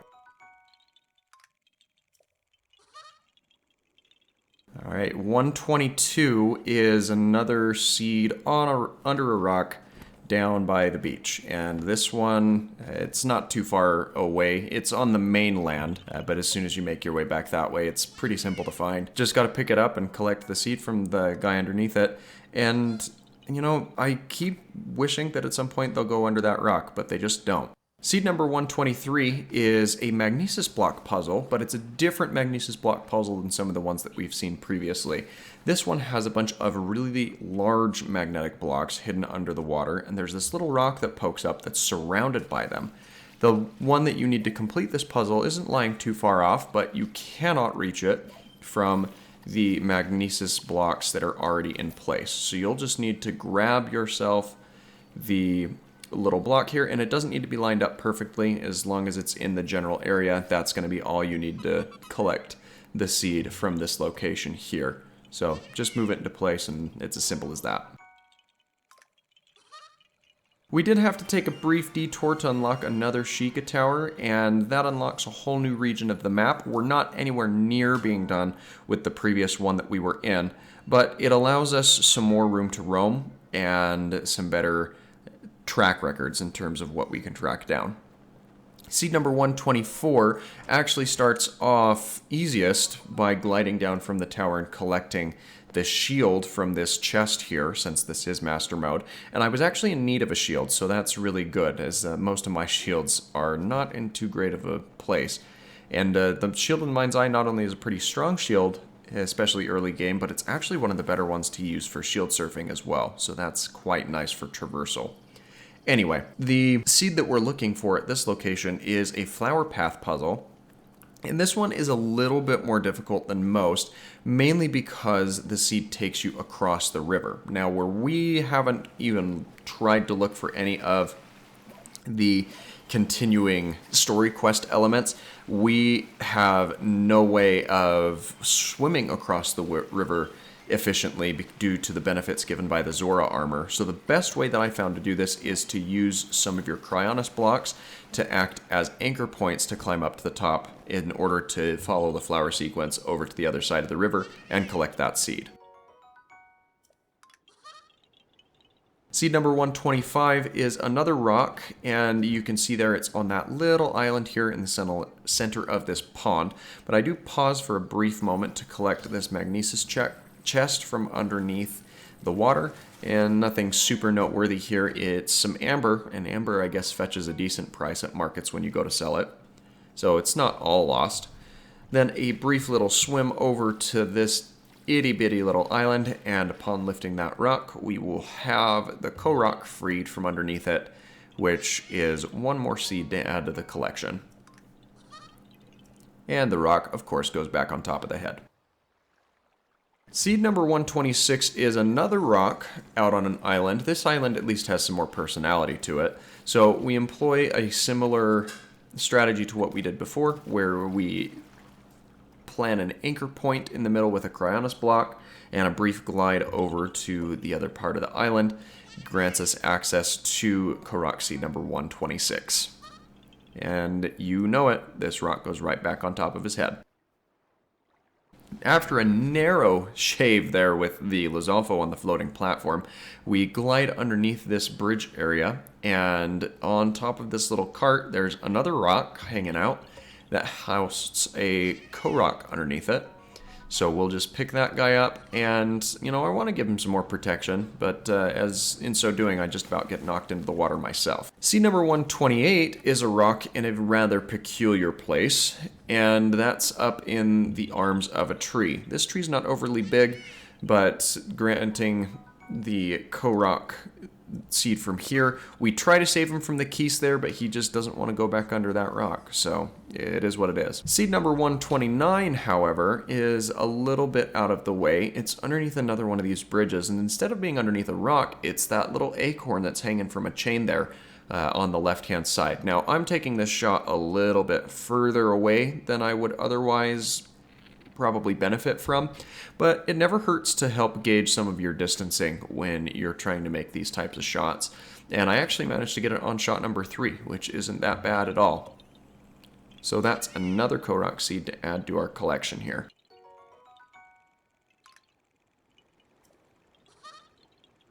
Korok seed 130 is a rock, but this one has the added twist of being a rock hiding under a rock. So we can go ahead and use our stasis on this boulder here, give it a couple of whacks with the good old hammer, and after the the stasis, I should say, expires, I actually managed to get it all the way over to the other side of the riverbank here, which not a bad shot, especially if you were to play Goron golf. From here, you just got to pick up the little rock in between the rocks that the large boulder was resting on top of and collect the seed. And I really wanted to give him that extra layer of camouflage here, but he just didn't want it. So don't say I didn't try. Seed number 131 is a magnesis puzzle, one that we haven't seen, I think, since one of the first episodes. It's this little ball on a chain, and you've just got to lift this up into the hole in the stump, and as soon as you dump it in there and release the magnesis, you're going to have no problem grabbing the Korok seed from here.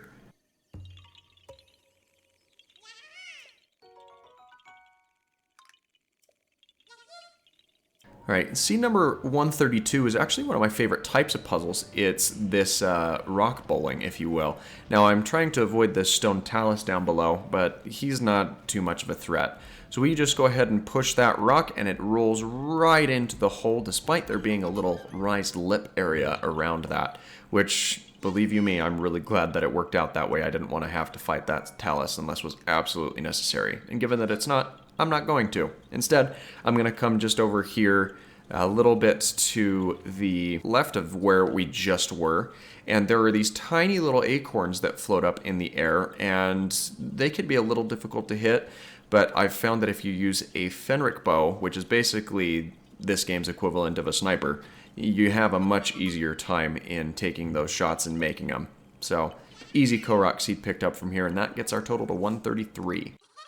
Seed number 134 is back on the other side of that hill where we rolled the rock down from the stone talus, and it's atop this big flagpole. And as we make our way up towards the top, I tried doing something here with the camera. It didn't really work, so apologies for the terrible camera angle there for a moment. But once we make our way all the way to the top with a final leap, we just managed to make it with the limited stamina that we do have at our disposal. And then it's just a matter of interacting with the fairy lights to pick up Korok Seed 134. Just a couple more left, and this one I actually had a speed boost active. I was trying to do something that didn't work out so well, so we'll have to get the Korok Seed I was looking at getting prior to this in the next episode. But on the way up through this log tunnel, you've just got to interact with the Korok flowers. There's a couple of mushrooms and other potion ingredients that you can pick up here. So that's certainly not worth glancing over. But as long as you follow the flower up, it's a pretty easy progression in comparison to some of the other flower puzzles that we've seen in this series.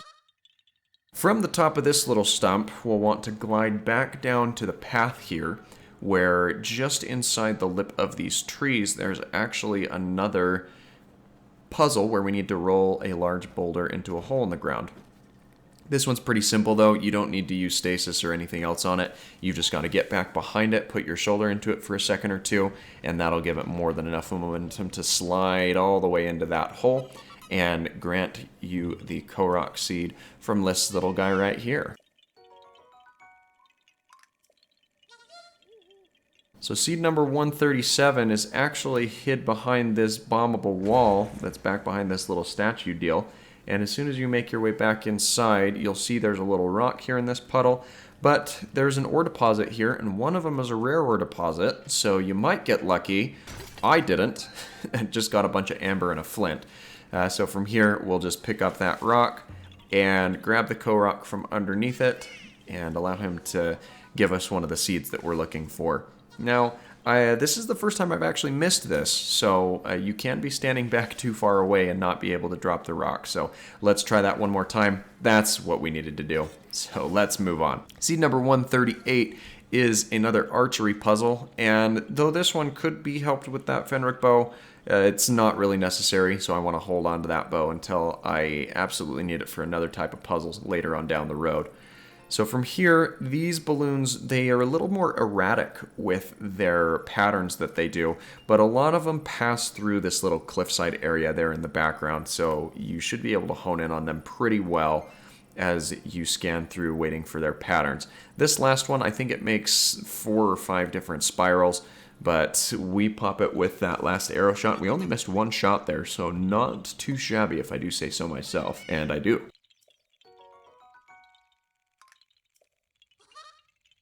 Seed number 139 is another rock. This one is up on a cliffside up above this pass between the Twin Peaks. So you've just got to get yourself up on the right level, walk around the lip, and lift the rock off of it to collect the seed from this little guy as you continue forward. And I meant to just put that rock back under, but it fell off the cliff, so I hope nobody was down below. The last seed of our video today is going to be another rock. This one's up in a tree again, though the tree is quite a bit more spacious than the first one that we found locked up in this area. So it's a little bit easier to track down. And as always, you just want to give that little guy a concussion as he's hiding up here in the tree, make him contemplate his life choices. Seed number 141 of our adventure is a balloon archery puzzle, and it's on top of this rock out here in this forest. And these balloons are pretty simple. They have a pretty distinguishable pattern. If you focus on this little ridgeline area, you'll be able to burst down all of those balloons pretty efficiently as soon as you have the patterns down and grab the seed from this spot. So that's exactly what we did. Seed number 142 is on top of the Dueling Peak stable right here, so we will need to climb our way to the top, and out off the nose of the horse, as you'll see here in just a moment, there are some fairy lights that you can interact with. And upon interacting with those fairy lights, you will be able to claim the seed from this spot. So we candidly and quietly make our way down the nose of the horse here and grab the Korok seed from this spot as well. Seed number 143 is actually underneath this bridge, and most of you will probably know this as the bridge where Brigo tries to prevent people from jumping off and committing suicide, as if you could. I mean, the water's pretty quick moving, but it's more than anything else, I see this as his attempt to prevent persons from collecting all 900 Korok seeds. I mean, maybe 900 Korok seeds is a suicide in itself, but anyway, you pick up the rock underneath this pillar, you'll pick up the Korok seed from the guy hiding underneath it, and then you'll just want to drop that down on top of his head. Seed number 144 is on the other side of that bridge that we just came out from underneath, and we'll need to climb all the way to the top of this flagpole, because there will be some fairy lights hanging out at the top. Now, if you're doing this like me, where you're not looking to expand your stamina at all, you've got just enough stamina in regular conditions to make it all the way up to the top of this pole, so no additional stamina needed, and interacting with the fairy lights gets you the seed from this spot. Seed number 145 is another archery puzzle. This one's a little bit differently, and you'll notice that we do have a horse with us at this point, but more on that in just a little bit. So there's the little stump here with the Korok pinwheel that you'll want to go interact with. And once you do, there are a couple of acorns that pop up on the other side of this wall. Now, you can do this with basically any bow that you want. I think that the Fenric bows or the golden bows are the best ones to do so, as they zoom in a little bit more and allow you to take more precise shots instead of lining things up all willy-nilly. So with just 3 arrows loosed there, we get the Korok seed from this spot, and we can continue on our adventure. Korok seed number 146 is another archery puzzle, and this one is a little bit different but out over the river. So we'll switch back over to one of our standard bows and pick up on the patterns from these balloons here. And they all tend to circle around this peak a little bit, so once you get the timing down on what they're doing, you'll be able to burst the balloon there and collect the Korok seed from this spot. And these balloon puzzles do vary in their difficulty, as we'll see a little later on in today's video. This is the reason that we have our good friend the horse here. Now, I didn't register him, but let's go ahead and call him Dijon, because his fur's kind of his coat's kind of an ugly brownish yellow color. Anyway, you need to take any horse, and it does need to be a horse, not any other mount in the game, and jump over these 3 fences here. As soon as you jump over that 3rd fence, you will collect the Korok seed from this spot. Now, I believe there's a couple of other horse-related puzzles in other parts of the map, but we'll get to those all in due time.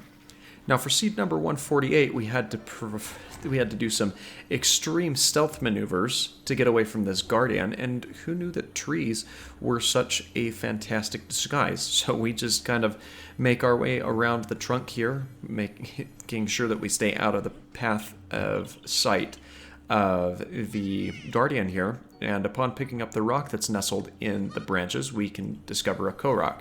Now, I wanted to protect him and put that back down, but it kicked me out of the tree when I tried to do so. Seed number 149 is pretty simple. It's an apple puzzle. You'll just want to drop an apple into the tray here, and then I like to go around and pick them up because it's extra food, and there's many more of these apple puzzles to come down the road. So make sure that you've got plenty on hand for those when you come across them. Now, seed number 150 is going to be one of my favorite types of puzzles where it involves these large boulders. And this one in particular, instead of rolling into a hole, you've actually got to play some bowling, if you will. There's those 2 trees down at the edge of the cliff here, and what you've got to do is push that rock in such a way that it slides down the hill and goes right in between the 2. Now, I was ready to run after this thing with my stasis rune if necessary, but it did happen to bounce right off of that right-hand tree between the uprights, if you will, and that gets us the seed from this spot. So, first try on that one, pretty nice to see. Seed number 151 is another Korok hiding underneath a rock. This one is on top of the shorter dueling peak, so you'll just want to walk up to the top there and lift the rock off of his head. And it's cold up here, so let's try and keep you warm. Well, I guess you'll just freeze to death. Seed number 152 is another apple puzzle. This is on top of the other dueling peak next to the shrine that's there. Now, though we won't be popping into the shrine, we will be throwing the apple down here, and this one isn't precisioned super great, so you may have to try once or twice. But as soon as you get it in relatively the right spot, you can collect the seed from here. And as before, don't forget to pick up the apples, as it's free food and more fuel for following puzzles that you'll need to do. Now, while I was collecting that seed, I actually stumbled across a shooting star, and these are pretty rare and fetch a pretty nice price, or can be used in certain potions, so anytime you see them, you want to make sure you pick them up. Now, seed number 153, I was trying to get away from a stone talus because he's right on top of the hill where this is located, and finally taught myself how to whistle run, so that's kind of fun as well. Now, in this little cave down below this stone talus fight, there's going to be a set of flowers, and you will want to interact with them counting wise from 1 to 5. And as soon as you hit that last set of flowers, you will trigger the Korok, and he will present you with his reward. Now we'll just need to run out of here before we get crushed. Seed number 154 is another one of these big rock puzzles. These are my more favorite rock puzzles of the two, and yes, I plan to bring that up pretty consistently. Though this one, in comparison to the one that we saw earlier, is a hole in the ground that you need to roll the rock into, so it makes its way down there, and this one centers itself pretty well. You don't need to manipulate it or do anything else with it, and that may or may not be foreshadowing for a seed that we'll see later in today's video, so stay tuned if you haven't already. Seed number 155 is a short glide away from that rock in the hole puzzle, and this is another rock puzzle. This is the rock basketball, if you will, where you need to throw your rock into the tower of spires sticking out of the water.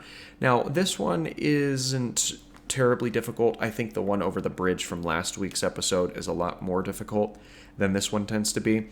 But I did find that even if you're standing on the lip of this, you don't quite have enough clearance in order to get it in there. Or maybe I could have if I was just a hair further forward. So I ventured to walk a little bit further, and as I was sliding off the cliff, I threw the rock, and even though you didn't see it, it did go in. There's no fancy editing there. Cross my heart and hope to die. So let's get the seed out of here and continue forward.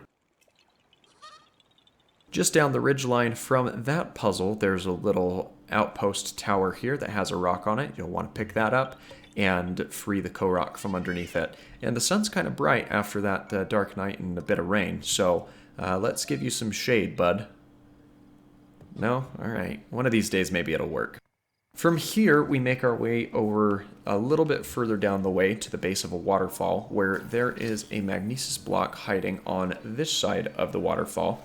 So we'll want to walk that over to the other side. Now, there's a couple of different ways you can go about this. I found it easiest to move the magnesis block down along the base, though it's too far down from the actual puzzle on the wall. So I found it also quite helpful to throw that block onto a cryonis block from the face of the waterfall, which I think it's just really cool that you can place a block there and have it stay in place. From here, I probably could have planned this bit a little bit better, but we do end up getting the magnesis block up to the top spire, and it's got to go down into the spot where we were standing. So let's make our way to the top of the clip here and nestle it into the correct spot as we continue forward. Now, the thing that I thought was kind of interesting about this seed is I've never really seen a Korok appear at this particular angle, and that was kind of new to me, so I guess it's something that can happen.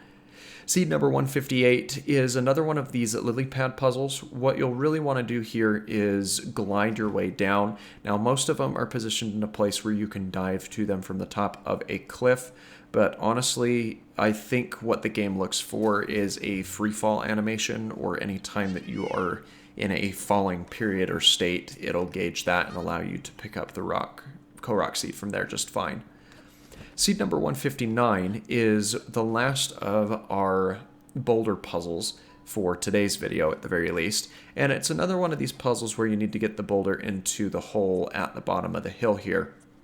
Now, unlike some of the other ones that we've seen, these boulders, they're kind of finicky, but as long as that boulder doesn't roll off the edge, you can go back down and manipulate it to your needing.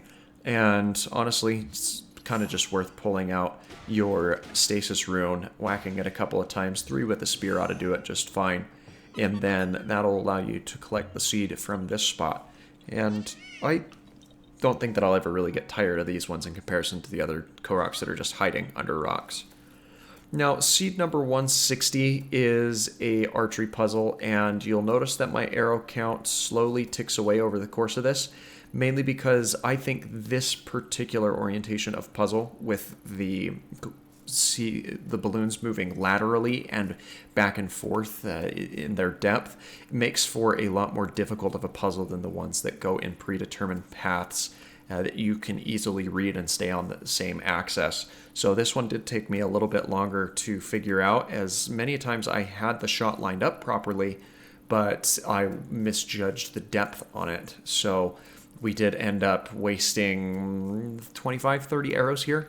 But with this last shot, we do have this seed collected here, and hopefully there's no other puzzles of this caliber that we need to keep an eye open for. Seed 161 in our total adventure, and it's a little acorn up in the hole of this tree. Now, you're meant to shoot it, but really all you got to do is destroy it, so using a bomb is pretty effective, and that's what we go ahead and do.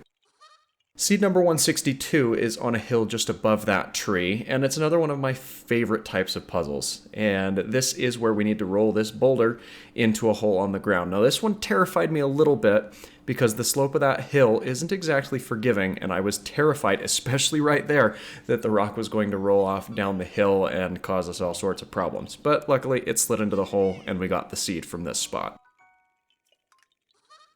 Again, just down the hill from this last puzzle we've completed, there's the next one, and this is a new puzzle type that we haven't seen yet. And this is the moving fairy lights, and we'll actually have a couple of these in today's video. But the nice thing about these types of puzzles is they move in a predetermined path. They are not actively running away from you. So if you can pick up on the pattern, you can catch them at the most opportune moment and collect the seed. Now, seed number 164 is another of my favorite type, and you can probably do this a little bit quicker if you use the stasis rune, but I wanted to see if it were actually possible to push it up the hill, and as it turns out, you can. It just takes a couple of breaks and some fine movements, and stopping a couple of times to recharge your stamina as well. But it's really straightforward, and as soon as you roll it into the hole at the end of the path, you can collect the Korok seed from this little puzzle here. And ultimately, that's what we're after. Now, we did need to take a quick break here in order to cook us up some food, because we're going to need that for some of the upcoming seeds, particularly food with cold resistance.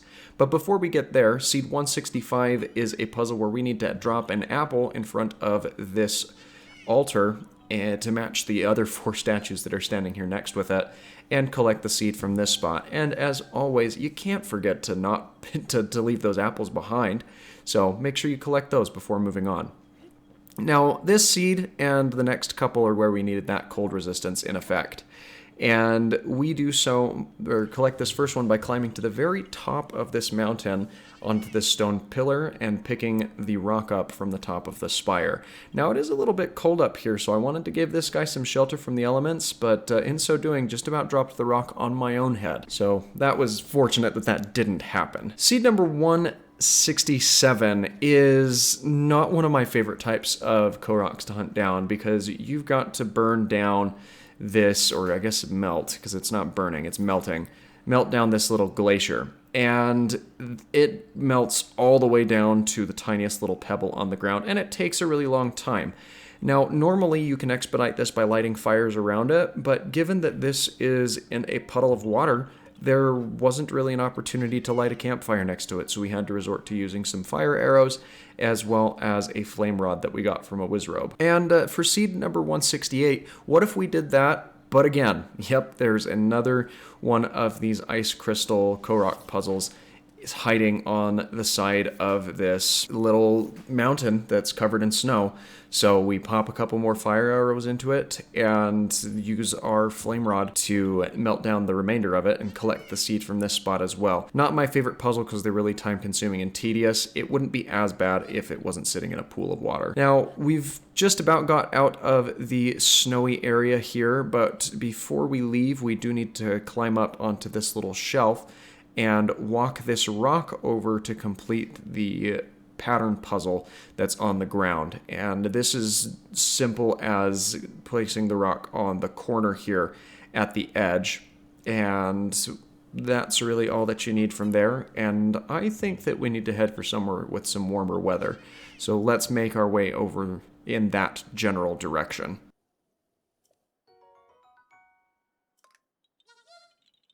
Korok seed number 170 is in a warmer spot, and it's actually in kind of a rock desert area.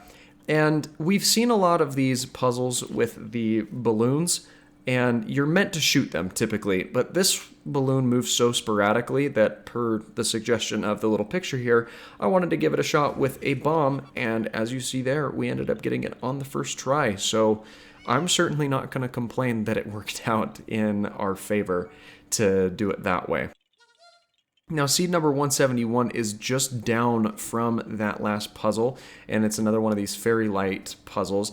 The fairy lights will either move continuously or they'll kind of jolt around in sporadic little bursts, and this one was one that kind of was moving around and would stop in certain areas. Seed number 172 is a rock on the side of a cliff, so you'll just want to walk down and pick that rock up off of the top of this guy's head. And, I mean, I can't skip the rock out into the ocean, so I guess I'll just suffice for dropping it on your head. Sorry, dude. Seed number 173 is a bomb rock puzzle, and we've seen quite a few of these in a lot of our previous videos in this series. And I sometimes get the buttons mixed around between canceling the command and dropping the bomb there. So that's what you saw me doing with that funny little dance. Now from here, I do want to just take a brief moment and collect those luminous stones, because I may not actually end up getting the armor from the Gerudo Desert that's required by those, but you can always sell them at store for a decent profit, so they're not completely useless. Well, after you bomb that wall, pick up the rock and collect the seed from this guy. And then I guess since he likes dark, shady corners, we can try and help him out with that, but it never seems to work. Seed 174, however, is a short walk over and a climb up this palm tree to interact with the fairy lights at the top of it. So that's another seed to add to our collection, and certainly not going to complain about that as we're making very nice progress. From the top of that tree, you'll want to jump down to this little fairy light that runs around, and it will pause and stop in certain areas, but its trajectory isn't nearly as vast as some of the other ones that we've seen in today's video, so it's not that big of a deal. Seed number 176 is another Korok seed puzzle where we need to place a rock in a pattern on the ground, and this is going to complete the starfish looking formation that's out here on the beach. And as soon as we drop the rock into place, we are greeted by the next Korok and grab the seed from him. Seed number 177 is another rock that we have to pick up, but this one's hiding underneath this large boulder. Now you could use your stasis to kind of knock it out of the way, or you can use some leverage and height advantages to just kind of shove it off of the rock and pick up the actual puzzle completing rock to grab the seed from here. And I've heard that there is a guardian wandering, so I really wanted to help kind of give him some shelter, but apparently he didn't want that. There's a little mushroom-shaped rock column pillar here that you'll want to climb up to the top of, and once you make it around the lip, you just need to run up to the actual precipice of the mushroom and pick up the little stone that's sitting atop of it, and that ought to be more than enough to get you the seed from this little spot here. Now, just across the way, after, giving this guy a little concussion, and I hope that rock didn't fall on anyone's head as it rolled off, but just further down from where that seed is located, we'll actually have another one of these diving puzzles. And this one's occulted a little bit because it's a seaweed ring rather than a lily pad ring that we're familiar with. But as long as you jump into the center of it, you're going to have no problems getting the seed from this spot. So it certainly would be a little difficult to get if you were doing a blind run of all of these seeds. And for seed number 180, the last seed of today's video, it is another Chase the Fairy Light puzzle. And we are able to intercept that Korok there as he makes his way around this little pond. Seed 181 of our overall journey is a magnesis block puzzle down here on the beach. And you may be intimidated by the Guardian off there in the distance, but he remains dormant, doesn't do anything unless you get too close for comfort. So we really don't have anything to worry about here. Now, the magnet, or the adjoining magnet puzzle that indicates where this block needs to go is actually under the water, and I tried looking, or putting that block in the back little notch there, but at a quick glance down we were able to discern that it's in fact the other notch right here. So as soon as we slide this block into place, we are able to collect the seed for the fruits of our labors here. And that is all she wrote down here on the beach, so let's move to some higher ground for the next few. Seed number 182 is a Korok pattern puzzle that we'll need to do, and the best way I've found to get this rock down to it is you want to just kind of roll it down off of the cliff. If you really are panicking about it, you can probably keep it in place with your stasis, and it would have been actually kind of cool if that rock would have rested in the middle of the puzzle there, but I don't know if there's a feasible way to really get it to do that. So placing the rock in the missing space gives us the Korok seed here. Seed number 183 is a variation on one of my favorite types of puzzles, which is these larger boulders that you need to push into a hole in the ground. And the quirk with this particular puzzle is that these boulders are up on a cliff and you need to push them down. Now, if you play your cards right, you can get it to bonk right into the center of that hole, but if you don't, no worries, you can go around and move those boulders back down into the hole manually. Now, do keep in mind that you've got 3 of them, so why not use all 3? And we just happened to get it on our second attempt, so no harm, no foul there.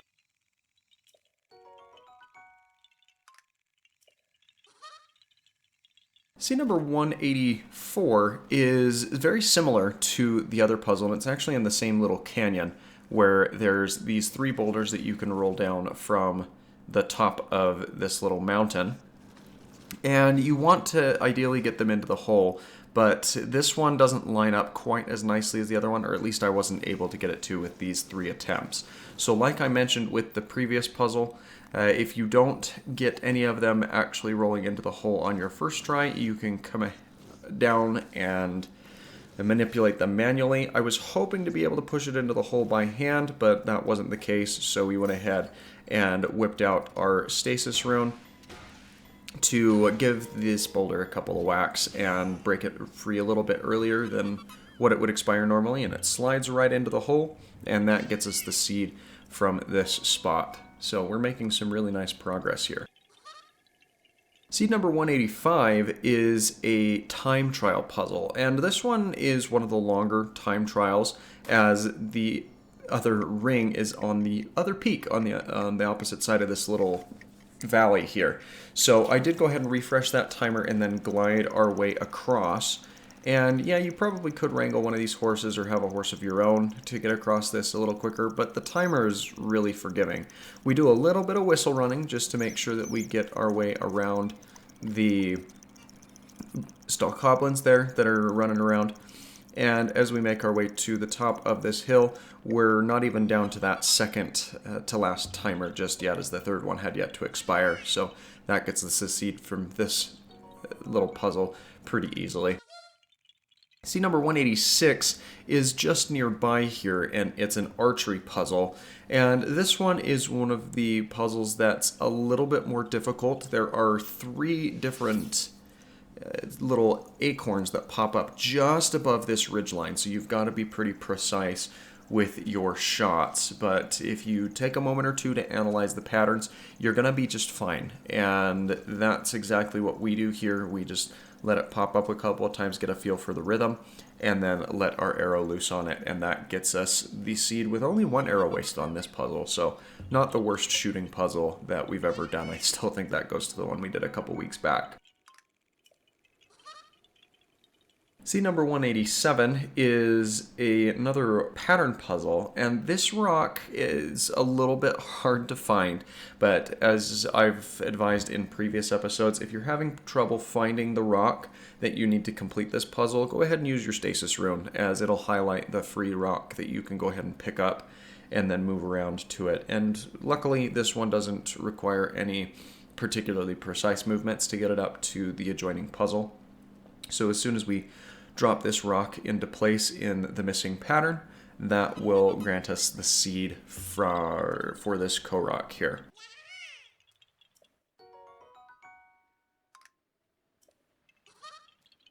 Now for seed number 188, this is another shooting puzzle, and I think this is one of my least favorite of the shooting puzzles that we've seen. Not because it's difficult in terms of the movements of these balloons, but they are a lot closer in range. And trying to do something point blank, especially when the target that you're going after is moving, can be a little bit frustrating. Now, most of these balloons we knock out pretty easily. In fact, the first 4 balloons we get within the first shot or two, as soon as we figure out where they are and analyze the pattern slightly. But it's that last balloon which just so happens to be the closest of the balloons we're looking for, and also the quickest moving. So it definitely is quite irritating when it comes to trying to track down exactly what its pattern is, and it's on screen for such a short amount of time, it just blips in and out. So with a couple of attempts, we do eventually get it, and that grants us the seed from this spot, so we can move right along here.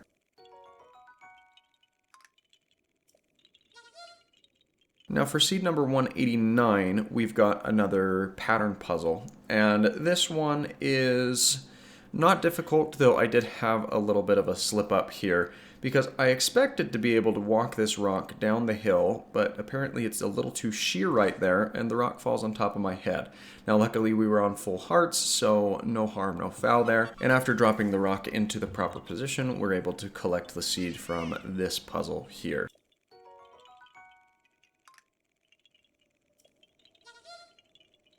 Seed number 190 is up on the peak of the mountain atop the horse god shrine, and so we do just want to go ahead and pick up the seed there. And as soon as we've collected it, we've got to get back into our tradition of dropping the rock back on top of his head. Though that tradition will have an interesting twist in just a couple of seeds. Now, for seed number 191, we've got another magnesis block puzzle. And this one is one of the larger ones, but it's pretty straightforward. The block that you're looking for is here on the far end, and you'll just want to back it up to the other far end puzzle. And you'll want to place it 3 blocks up from the edge of that puzzle, as that's what matches the structure just opposite. And that gets us the seed from this spot, and we can continue right along. Now seed number 192, we did a little bit of a wall jump glide to save us some time. And once we are onto this little plateau, there is a very large ring of stones that is missing one in particular. Luckily, it's not that hard to track down, and it's pretty much right in line with the rock that you need to complete the puzzle. So you pick it up, walk it about 40-50 feet over to the little hole in the pattern, and you'll be able to grab the seed from here, no worries. Now this is one of a couple of very, very large scale Korok puzzles, but it's certainly the first one that we've seen that's on such grand a scale as this one is in particular. Now, seed number 193, we're backtracking just a little bit, and this is a lily pad puzzle in contrast to the seaweed puzzle we saw in last week's video. But as a brief caution, there is an Octorok chilling in the water there, so I would recommend using one of your bombs to go ahead and blow him up before jumping into the lilies to grab the seed from this spot. Now, seed number 194 is I call them Korok basketball puzzles because that's basically what they are. And this one is actually pretty easy to do once you understand the overall mechanics of it. We do have a couple of bokoblins, or stall bokoblins, popping in, and I did want to conserve some of the health of my tool here where possible, but unfortunately we weren't able to. But a fun fact about stall bokoblins is you can kick their heads into water, and since regular bokoblins can't swim, these guys can't either. And that kills them without requiring any other attention from any of your weapons here. So now that we have these bokoblins taken down, we can actually try to complete this puzzle. And you should, or you may be able to get the shot from here, but more than likely it's going to be a little bit shorter than what you're actually going to need. So what will be best is if you go ahead and make yourself a little Cryonis bridge in between the bank of the river and that puzzle. You can use a cool little bank shot, and that will get you the seed from this spot. And yes, the word cool was intentional because we needed an ice assist. For seed number 195, we've got another Korok hiding underneath a rock, but this time he's hiding underneath a giant stone tablet. And for this puzzle, I actually wanted to do something a little different than what we've seen previously. Now, it's very easy to go ahead and use a stasis charm to pull the rock off of the top of this Korok here, but I wanted to use an Octorok balloon because we've been on a quest for covering up a Korok after we freed him from underneath his little rock here. And that just doesn't seem to work well at all with the actual rocks because, well, it just bounces off the top of their head. So since this forest is so infested with mobs, we just let that Octorok balloon go ahead and expire, drop back down on top of this guy's head, and that should be enough protection for him. So, as far as I'm concerned, mission accomplished. Now, seed number 196 is atop this little tower here. And the problem with the particular iteration of the challenge that we're doing is you can't climb this tower on one set of stamina alone. So what we ended up doing is using a couple of stamina up potions, and then because I was suspecting we wouldn't be able to climb up this pillar either, I had prepared an additional stamina potion that we went ahead and drank right before zooming our way over here. So as we make our way to the top of this pillar, we just barely start dipping into that extra stamina, and we can complete the puzzle from this place and grab our seed. Now, this puzzle just so happens to be right next to a Hinox, a black Hinox to be specific. And though the Hinoxes and the black ones are not the most difficult of the enemies that you can find, I do think that it is a good opportunity for us to stock up on some weapons, as they generally have some very efficient and very nice weapons that you can use. Now, my initial plan was to try sneaking up onto his belly and just grabbing the weapons from off of him, as you can do that. But the ground here isn't as level as I'd like it to be, and so as we were trying to climb up on top of his hand, we accidentally woke him up. Now, my first intention was, well, let's just run away and back off.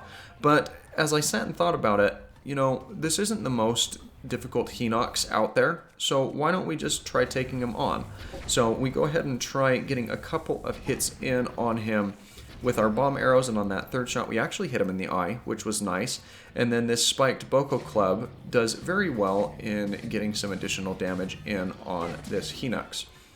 Though it does cost us the club in the long run, but I'm not too concerned because we're bound to get better equipment from this Hinox as soon as we defeat him. A second bomb arrow to the eye is going to be more than what we need to take him into kind of the second phase here, and I believe he doesn't learn any better to protect his face until we've done that to him 3 times, which should be more than enough of what we need. So as we peg him in the face for the 3rd and final time here, we'll go ahead and finish some stuff up with our spiked Moblin Club, and he's just barely starting to get up as we take him down. So not only does this give us some really nice weapons to add to our arsenal, but it also allows us to get some much needed food for health replenishment as well, as he drops quite a bit of that. Additionally, we get a bunch of monster parts which you can either use in elixirs or you can sell at a very nice profit at any of the markets, or, you know, hold on to them until you find the monster shop where you can sell it there for some mon instead. Which I don't know that we'll do as we're cranking out the Korok seeds, but possibly once we have all of them collected. Moving along to seed number 197, we need to climb to the top of this little archway, and as soon as we make our way to the top, we've just got to make our way to the midpoint or closer to the edge where there is a lone Korok seed waiting for us. And upon lifting the Korok seed off of that guy's head, we are able to collect the seed from this location, which brings us closer to the end of today's episode at the very least. Now, seed number 198 is out here on the beach. It's another Korok seed puzzle, so we'll want to go ahead and move this rock from underneath the palm tree to the circle on the ground. And do be a little bit cautious, as this puzzle in particular is right next to a stone talus. So as long as you keep your distance, you're not going to wake him up and you're not going to have any troubles or problems. And I think we've had enough monster fights for one day. Seed number 199 is just on a ledge up above where that last puzzle was, and it's another Korok hiding underneath the rock, so you'll just want to lift that off the top of his head, grab the seed, and it's raining, so, I mean, the stone rock's as best as I can do for an umbrella. Sorry, I can't do you better like the last guy.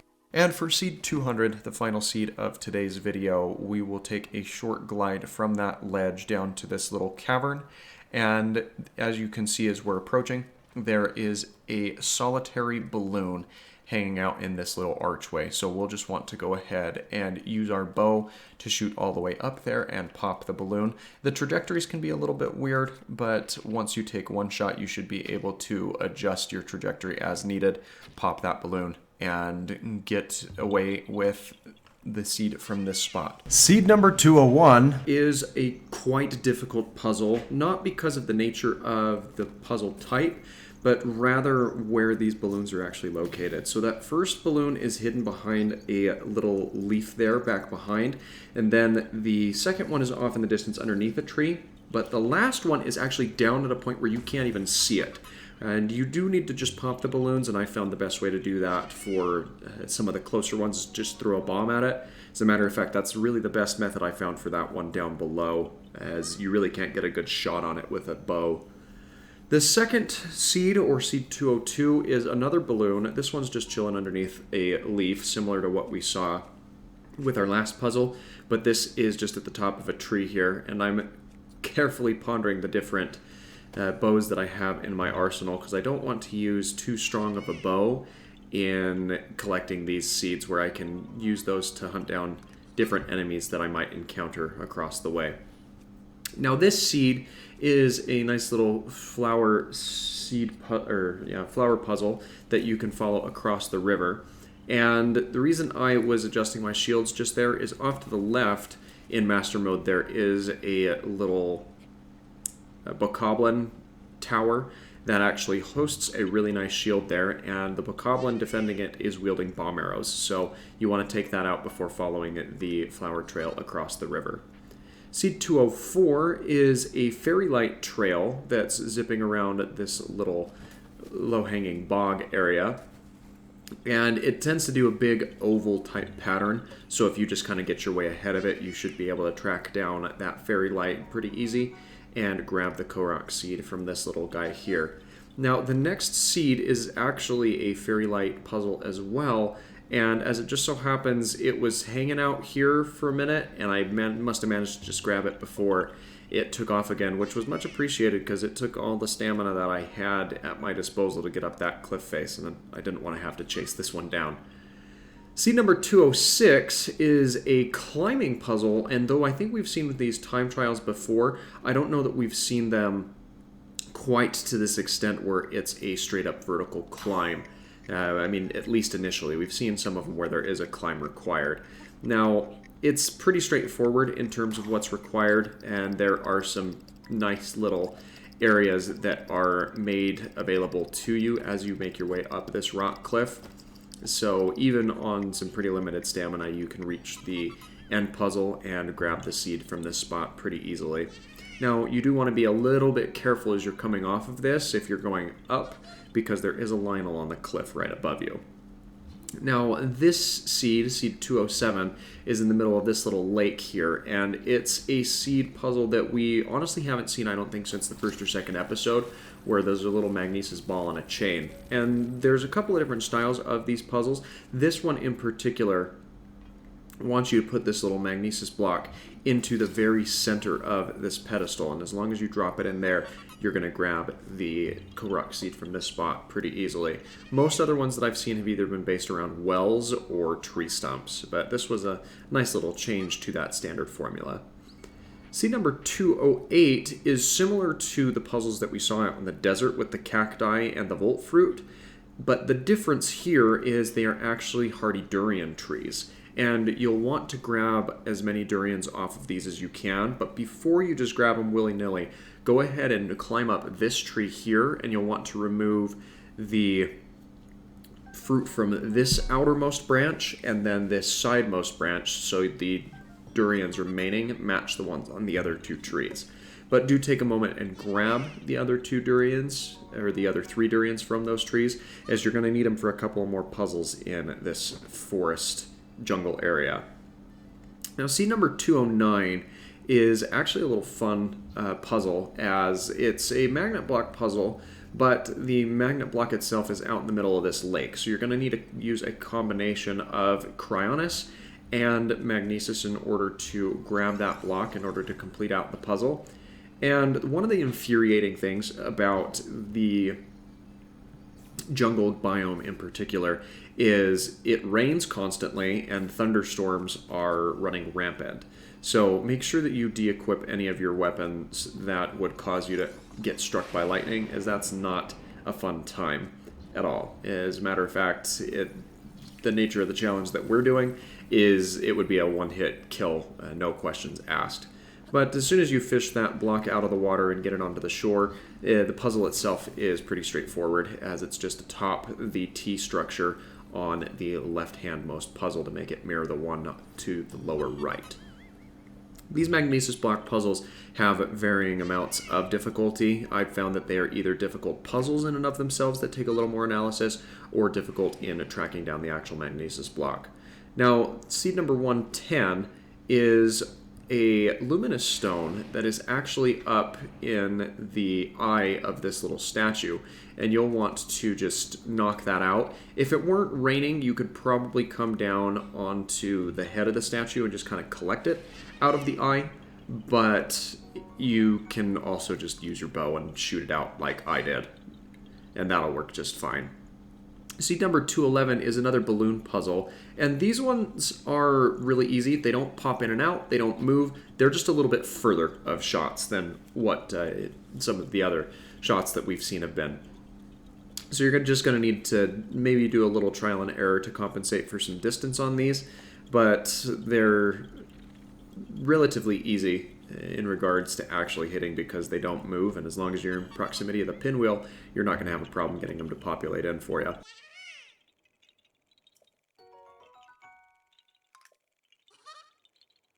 Now, seed number 112 of our little adventure here is actually atop this stable, and we've seen Koroks hidden at stables before, but this one in particular is a little leaf beard hanging out down below the chin of the horse thing that's up on the stadium, so you'll just want to shoot it with something that is burning. The best way to do that is to just use a flame arrow, as you may not get it to catch on fire by just lighting an arrow, but you may be able to. It's just a lot easier and quicker if you just throw a fire arrow up at it. But seed number 113 is really easy. It's just in the middle of this bog, and thankfully you can use cryonis to hop your way over to it and complete that puzzle. And you'll just want to, give this guy some protection if you'll have it from you. I guess it wasn't as successful as the one that we saw last week. Now, seed 114 goes back to what I'd mentioned with those durians that you'll want to have handy in your inventory, because you'll need to offer up a durian to this large jungle leaf in front of this pillar. Though if you don't have any durians from previously, the area that you're in will allow you to collect them from where you're at. And that's the same for seed 215, except instead of being a hardy durian, it is some mighty bananas. You should have mighty bananas from the Gerudo Desert if you've been out that way, but like the last puzzle, there are mighty bananas hanging out around this little pedestal if you do need to grab them from there. Now, shortly above that last seed, there is a solitary rock hanging out next to this enemy encampment, and you'll just want to lift that off of his head to collect the seed from him. And I feel bad for this guy because now he's out in the open, so I wanted to drop this rock back down to provide him with some cover as I ran away to the next area that we're looking at, but didn't want to stay on top of him, so I honestly hope that he does okay despite these enemies being around here. And we'll glide off to the next location, which is for seed number 217. This one is a lot of fun, actually. It's made a little more difficult by the presence of some bokoblins on these rafts down here in the Master Mode difficulty. But honestly, what you're going to need to do is you're going to want to walk your way down this waterfall with some cryonis, because the magnet block that you're going to need for this magnesis is hiding on a little cliff down below this water, back behind this waterfall, and you'll need that to complete the puzzle off to the right-hand side here. Now, I took a brief moment to use my bomb rune in order to knock the bokoblins off of their little platforms here, as you really don't want to be dealing with those guys if you don't have to, because they're a nuisance. But with some well placement, you can actually go ahead and complete that puzzle from over here instead of needing to drop down to the ground in order to finish it out, which is pretty nice, and I'm all a fan for minimizing the amount of movement that we need to do to finish out these puzzles. Seed number 218 is similar, yet slightly different to some of the other puzzles that we've seen using these hardy durians. And this one, the only difference is there's an adjoining statue that already has a hardy durian placed down on it, so you'll just need to make the statue on the right mimic the one on the left as you get that set up. Seed number 219 threw me for a little bit of a loop. It's similar to the puzzle that we saw just a moment ago, but the difference is here that the magnesis block is not hiding behind the waterfall, but rather on a ledge on the opposite side of the waterfall from where the puzzle you need to complete is. Now, I thought initially that this block needed to go up underneath this lip, as that would appear to make it match the puzzle that is on the left, but eventually I took a second look at it, and though that would make it match, it would also make it match the mirror way. So I figured, hey, let's try just popping it onto the left hand side here, as that'll probably be a little easier in terms of plopping it in place. And sure enough, that's what the puzzle required. So we went ahead and threw it in to get the seed from this spot.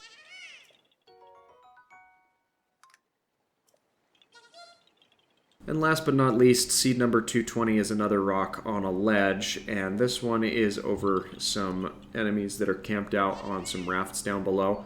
So just make sure that you have a way of getting out of here when you come around to collect this seed. And it rains a lot in here, so you might just need to get creative with how you leave. Seed number 221 in our overall run, and it is a flower puzzle. And this is going to be made a lot easier if you actually knock out the Lizalfos from these floating pads over here, because, well, they're armed with shock arrows, and that's not a fun time for anyone involved, especially because we're swimming around in a river. But you just start on one pillar on one side of the river, and then snake your way across some rocks to the other side, and pick up the Korok seed from the final white flower atop this other pillar here. So all things considered, it's pretty easy to get as long as you take the enemies out before attempting to actually collect the seed here. Seed number 222 is another seed similar to one that we saw in last week's video, where we need to pick up 2 durians off of this tree, and you need to pick them up so they match the other 2. In this case, it's going to be this durian here on this side of our tree, and then the other durian here off to the right that we'll want to pick off of the branch here. And as soon as we do grab that durian, will be able to collect the seed from this spot. You do need to be careful though, because in this jungle area it rains frequently, if not constantly. So make sure that you don't have any metal equipment equipped to you, or that's really going to set you back. Now, seed number 223 is another one of these Korok puzzle seeds, and the rock that you need is in a circle on the other side of this little plateau area. So you'll want to grab it from the center there, and then walk it all the way over to the adjoining circle and drop it in the little space here in the pattern. And that will grant you the seed from this spot, which all things considered is pretty simple, but one that we need to collect nonetheless. Seed number 224 is another Korok seed puzzle. This is on the path up towards the heart spring, and you just need to drop this rock in the space to complete the little heart shape there on the ground. So a nice little consistency between the spacing here. Nothing to complain about. And seed number 225 is on the peak of the mountain above the rock spring, so you'll want, or the heart spring, so you'll want to go ahead and grab the seed from here. And this is the first seed that we're seeing in this video, where we've got to try and cover up the guy, and that didn't go very well as the rock goes rolling off the edge, so hopefully there's no levers making their way up to the spring. Seed number 226 is a rock seed puzzle that we haven't seen one quite like this, where multiple seeds are required, but there is a large circle in the middle and smaller circles on the outside that you'll want to go ahead and track down. And the spots are pretty easy to place. You've just got to walk around and actually track down the rocks that you need, and they do line up decently well with the spaces in the overall puzzle. So if you're having some difficulty locating them, you can use your stasis rune, as that will highlight the rock in question, or you can also, just kind of follow out away from the circle in the area where the space is located, and you'll be able to track those down pretty well. Now, seed number 227 is hidden away pretty well, and it's actually up in this tree with the coconuts, and there's a little apple in the center there that you'll just want to knock out. Now, despite having hit the apple, I didn't actually knock it out of its little resting spot, but with that second hit, we were able to knock it around and grab the seed. So it takes some precision. You might have to take a try or two, but removing the apple is all you need there. Now, seed number 228 is a little bit different, as it's atop one of the little shops in town, and you will want to climb your way up the tree and grab the flowers that sprout off of different portions of it. And this would be a lot easier to do if it weren't raining, but I was impatient and didn't want to sit around and wait for the rain to stop. So we did go ahead and move forward with trying to get that. And I was confused a little bit here, because the flower moves off of the first tree onto a second tree and then down onto the roof of this shop. But with some scanning visually, you'll be able to locate where that last flower is and get the seed from here pretty easy. Now, seed number 229 is another flower puzzle. This one doesn't involve any climbing, thankfully. It just involves a little bit of running around in a little bit of a wide arc pattern. And after finding the different seed, or the different flowers, you'll be led over to the beachfront area where the last flower is waiting for you, and you can go ahead and grab the seed from there. These flower puzzles are overall pretty easy. It just depends on where they're located as to the scale of how difficult they actually are. And this one is on the easier side, to be sure. Now, seed number 230 is a little seaweed puzzle that you'll just need to jump right into the center of the ring from. There are a couple of chests with some nice little trinkets that you may want to fish up to replenish your gear or gain some extra stuff. And seed number 231 is a puzzle very similar, if not identical, just on the opposite side of the little peninsula here that snakes out. So the jump's a little higher as well, but same idea. Jump in the middle of the seaweed and you'll grab the rock from this spot. Now, seed number 232 is under a palm tree, or it's a rock under a palm tree at the end of this big sweeping sandbar beach peninsula. And as soon as you pick up the rock off the ground there, it's easy as any of the other rock hiding Koroks that you'll locate on your journey. So dropping this back down on top of his head to provide him some cover from those keys, and then we've just got to run away to kind of preserve ourselves, as they're not enemies that we want to mess with. Now, seed number 233 is probably one of the hardest seeds in the game, based off the fact that the Korok puzzle you're looking to complete is up on top of this little ship here. But I found that the easiest way to go ahead and get this is use 2 Octorok balloons to bump the rock up to its area, and then shooting it with 1 arrow and throwing a spear at it bumps it up onto the ledge after you go ahead and lock it in place with some stasis. And throwing the spear will actually knock the balloons off it, as they probably will not have expired just yet. And then you can climb up to the top and drop the rock into its actual location. And that's far easier than a lot of the other trick shots that you might want to try and do, or that may have been suggested. Seed number 234 is underneath this little pile of leaves, and you'll want to light it on fire, but I missed with my first shot, so we'll want to go ahead and double back with another one here. Now, the fire arrow is a easy way to do that. You can also accomplish it with some flint and steel, fire aspect weapons, other things. It was just what was at my disposal, the easiest, so we just used it as convenience sake. And of course the sun's beating down, so we want to try and protect that guy from the sun a little bit here. Now, seed number 235 is a little bit of a difficult seed to see during the day, because it's a fairy light that runs around on this rock formation, and the fairy lights, you've really got to look for them. And so I missed it on the first pass that it snuck right by me, and had to get a better vantage point to see where it was running around. Again, you're not going to have nearly as many problems if you try tracking that one down at night. Seed number 236 is down on a ledge here. It's another Korok puzzle that you'll just want to walk this rock from the one little plateau area over to the other. It's not that difficult of a walk, though. You'll just need to be particular with it as you walk your way over. And the little notch or the space is here on the side closest to where you pick the rock up. So dropping that into place will grant you the seed from this spot.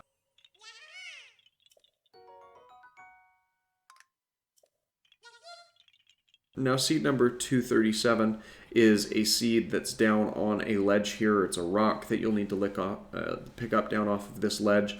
And it was raining on my way down, so that made it a little bit easier in terms of getting down, as the ledge does slope back a little bit. And I missed it the first time I wanted to glide down, but as soon as you're on the same level, you'll pick up that rock and promptly drop it back on this guy's head. And even though you didn't really see it, I promise that it did happen. Seed number 238 is a seed down in a lily pad circle, but I wanted to showcase my ride down, as I'm really kind of proud of how this was executed. Not particularly the shield glide per se, but right here as we pop out of the shield glide, I really like this mechanic of canceling your fall last second with your glider right before you hit the ground. It's really cool. And I've gotten quite good at that, so I'm very proud at that technique. But yeah, jumping into the lily pad circle will get you the seed from this spot very easily. Now, seed number 239 is a puzzle that I had never seen before. And by that, it's a magnesis puzzle, which isn't that difficult, but the nuance with this one is the 2 magnesis rocks that you're working with are chained together. So you move one, the other one's going to get stuck, and this is really the first one that I've seen where you need to combine 2 of your different runes by stasising the one rock together and then using magnesis on the other as you move it into the correct place on top of that stone. So very, very fun puzzle there. I quite enjoyed the differing challenge to some of the other ones that we've seen of that caliber. And the final seed of today's episode, seed number 240, is another fairy light puzzle. This fairy light just kind of dances around this puddle and this log that's here, but as soon as you track him down, you will be rewarded for your efforts. Seed number 241 is a flower puzzle where we need to follow the flower around the little ruin area here, though it doesn't actually loop around the ruins. It actually doubles back on top of the cliff that you kind of start on. And we actually had a little bit of a funny moment here as I'm looking around for the different flowers. As there had been a couple of bokoblins that I had activated that were looking out for me, and I got shot in the back right into that flower that I needed to complete the puzzle. So not the way that I expected that to go, but certainly a funny little happening, to be sure. Seed number 242 is just a hop, a skip, and a jump away, and a literal jump into a ring of lily pads in this little pond here, and that gets us the seed from this spot. Though the next seed is a little bit further away. It is a seed type that we have seen before, with it being a magnesis ball and chain puzzle, one that we just need to stuff into the trunk of this tree. And it's right next to a shrine. Off the top of my head, I don't know which one it is, but it's right there and can be a little bit occulted if you come at it from the wrong angle. So do keep that in mind as you're looking for that one as well. Seed number 244 is on top of this pillar next to a walkway, so you just gotta climb your way up to the top and lift the rock off the top. And of course, we've got to keep up with our tradition of trying to provide these guys some shelter from the elements, from the cold. And so I try to put the rock back down on his head, but of course it falls all the way down to the path down below.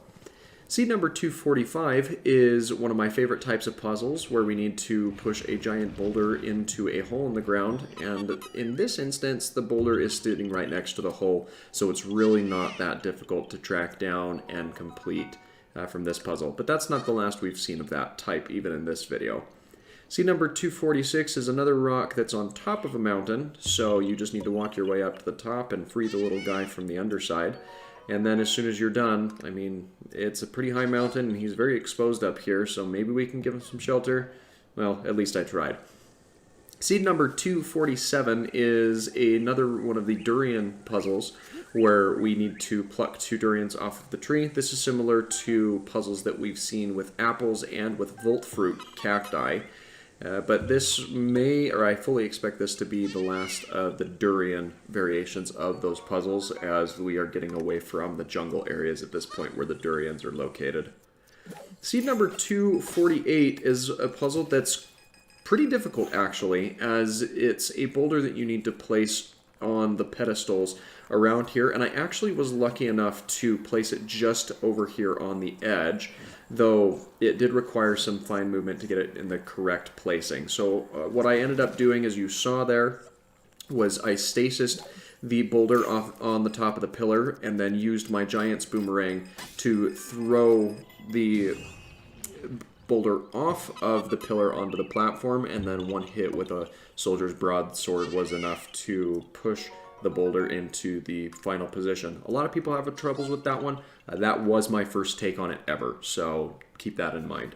Seed number 249 is another seed that is hidden underneath a rock on top of a mountain. So go ahead and pick that up and then provide the guys some shelter again. I mean, the sun's up at this point, but it's still nice to give them a little bit of some shelter from the elements.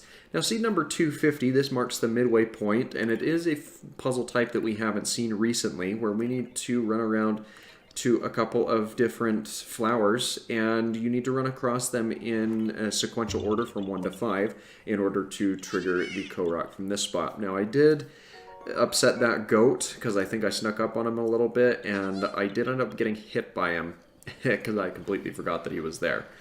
These next 2 seeds are the first in their kind of sphere that I've seen, as I haven't seen 2 of them this close together and in the same area. They're both fairy light puzzles that you need to track down, but they kind of chase each other around these little ponds. So as soon as you get the one, you'll want to see if you can track down the other, though they do have relatively similar trajectory patterns that they run around on, but they're practically in the same spot, and once the game resets, they actually end up standing right next to each other on the map. So there's that, I suppose.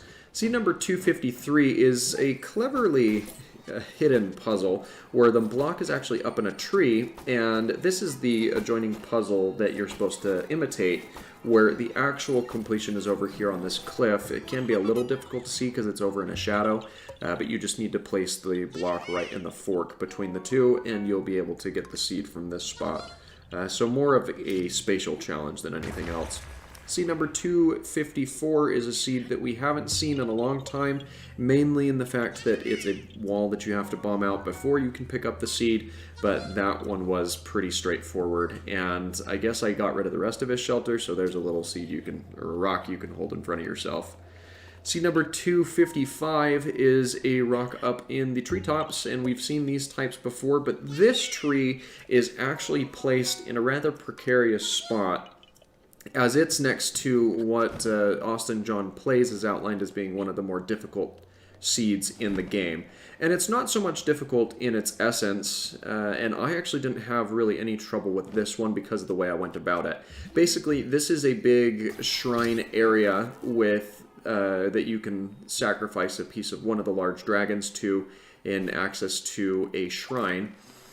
And in one hand of this giant stone dragon, there is a magnesis block that you'll want to pull the actual metal component from, and then move it over to the adjoining puzzle that's all the way on the other side of this dragon. Now, if you walk it around the front side, you're going to end up fighting a lot of enemies, many of which are outfitted with some electric weapons, so it's not going to be the funnest. And this just seemed like the less strenuous route, all things considered, to just walk it over the top of the dragon and up to the hand in order to finish out the puzzle that's left there. And this is the last use of the magnesis that we need to finish out that puzzle. So it takes a hot minute to actually get all the way through, but all things considered, it's not the most difficult in terms of the magnesis block puzzles that we have seen. Seed number 257 is down at the foot of this little hill, and it's actually underneath this giant slab that you'll need to knock away using your stasis rune. And it's pretty cut and dry once you have that knocked away, as it's just another rock that's hidden underneath. Because I'd used my Giant's Boomerang for a couple of other projects earlier, I went ahead and used it again, just because, I mean, it was already hitting some damage, and I've never really had a lot of use from the Giant's Boomerang, but it's handy to have on hand and to use for different puzzles and collections, I suppose. So it's starting to rain. Let's try and give this guy some shelter, as we've just gotten rid of the overall sheltering that he did have. Now, as I had alluded to earlier, there is one more of these giant boulder puzzles, though this is one of the first where I've found that stasis is absolutely necessary to finish the second portion of it. You'll need to roll one of these boulders down off of the hill, and then it actually needs to go up this hill. As you can kind of see off there in the distance, the hole that we need to get this boulder into is up this slant. So again, I've resorted to using the Giant's Boomerang, and I did go ahead and expire my status a little bit early, and I'm glad that I did, because that was a lot of cut down that I needed to do in order to prevent that boulder from rolling all the way back down the hill. But with only 3 uses of stasis, we were able to get it in there. I didn't want to hit it too many times and send the boulder flying way too far off into the distance, so I think I did it a little more conservative than it maybe was necessary, but at the end of the day, we got the seed, and that's really what matters. Seed number 259 is another race against the clock puzzle. We've seen a couple of these. This is fairly similar to a style that we'd seen before, where you'll want to glide from one mountaintop over to the other, and I just managed to expunge all of my stamina to get up on that ledge, but there was more than enough time than what was absolutely required for capturing this seed, so no harm, no foul in that regard. And the last seed is another type that we've seen before. It's just another rock, but this one's sitting atop a small little waterfall overlooking a pond in an area that we were in a little bit earlier today. And something that I wanted to take a brief moment and showcase is, for whatever reason, there were a lot of fish hanging out down here. I was initially going to end the video on jumping into the water, but because there were so many fish there, I decided to do a little bit of some impromptu bomb fishing. So we switch over to a bomb room, throw that into the water, and watch how many fish come up off of the use of this. I think I got a solid 6 or 7 fish. No, it even appears to be more than that on a second glance. So if you're looking for Hyrule bass for recipes and such, this is an excellent source for that. So bon appetit, I suppose. Seed number 261 is a flower maze puzzle, and this one is really unique in comparison with some of the other ones that we've seen, where it kind of has you zigzagging back and forth, and the flowers located kind of on the roof of the little cave area. And as we make our way around, you do kind of have to test your finer movement, as it has you maneuver around the edge of the cave here and up closer towards the top. Now, it's very easy to do even with just a single update to your stamina, but it's a really unique placement, and that was the enjoyment that I got out of this one in particular. Seed number 262 is probably my favorite puzzle in terms of the Korok pattern puzzles, where you need to place a rock into a predetermined pattern on the ground, as you have to precariously cut down and then balance your way across this fallen log. And we haven't really seen something like that as of yet, and it makes me really happy, actually, that this is a particular type of challenge that they would have you do. Though, once you get the feel for it, it's not as difficult as one might make it out to be. So make sure that you take some time to pick this one up, as it's a very unique and fun challenge in my opinion. Now, from the same spot that we started this last Korok, or found this last Korok, you can use the Cryonis to make your way across this bog. And if you didn't know, you can make your way across the poisonous bog with the use of Cryonis, as you can freeze it.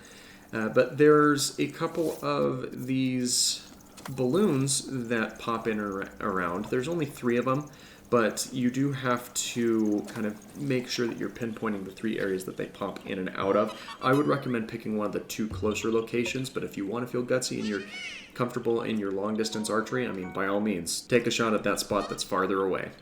Seed number 264 is an acorn that's nestled up in a tree, and you could just shoot it with an arrow, but you could also blow it up with a bomb, which is what I elected to do. I'll probably need to track down some more arrows eventually anyway, but you can find them at your nearest stable from your friendly neighborhood beetle. Seed number 265 is another archery puzzle, and this one is kind of on top of a mountain peak. And the quirk with this one in particular is that the balloons go around in a circular pattern that do go out of the field of vision of what you're looking for. There are 5 of them, and they will either rotate clockwise or counterclockwise. So just make sure that you take the time to analyze the pattern. You should be able to grab them without wasting too many, if any, arrows. Now, I unfortunately did end up throwing a couple more arrows away than what I'd wanted to, but it happens to the best of us. So at the end of the day, we did end up getting the seed from this location. And this last one, I think it's one of the ones that kind of circles in closer a little bit, so you've got even a lesser frame of opportunity to go ahead and pop it. But it's not that hard to do once you get the pattern down, so that's what we do, and we've got the seed from this spot.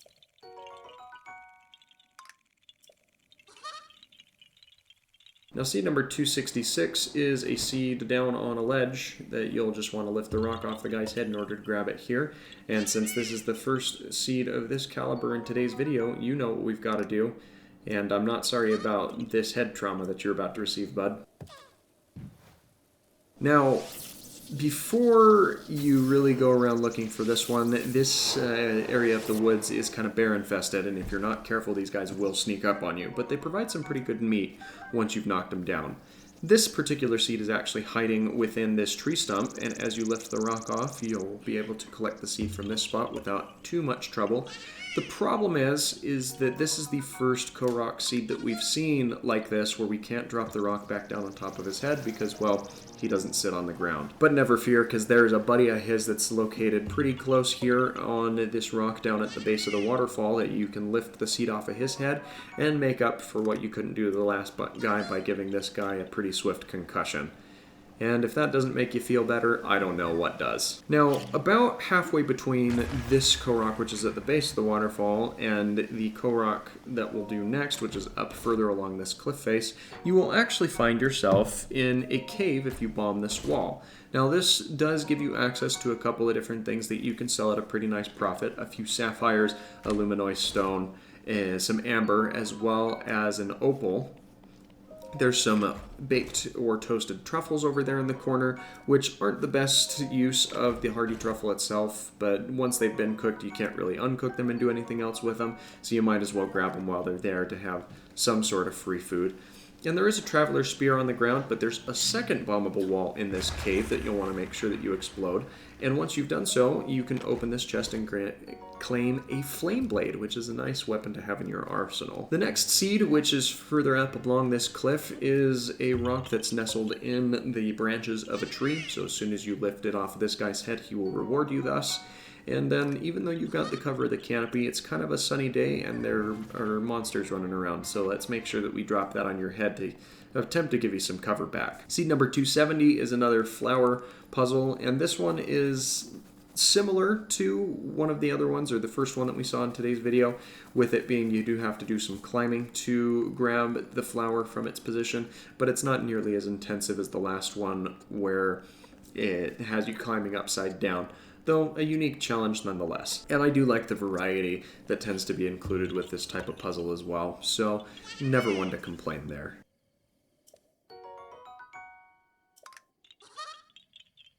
Seed number 271 is on top of a mountain, and there seems to be a lot of these seeds that are stuck on a mountaintop. So anytime you really see a higher peak than the rest of them, you might as well check it out, because if there's not a Korok, there might even be something else that's worth your time. Seed number 272 is a unique puzzle that I am dubbing Hyrulean Curling, because, well, there's not really a better way to do this puzzle. I mean, supposedly you could probably do it with stasis, but the best way by far to do this is to go ahead and line yourself up some cryonis blocks and slide the rock in question over the edge.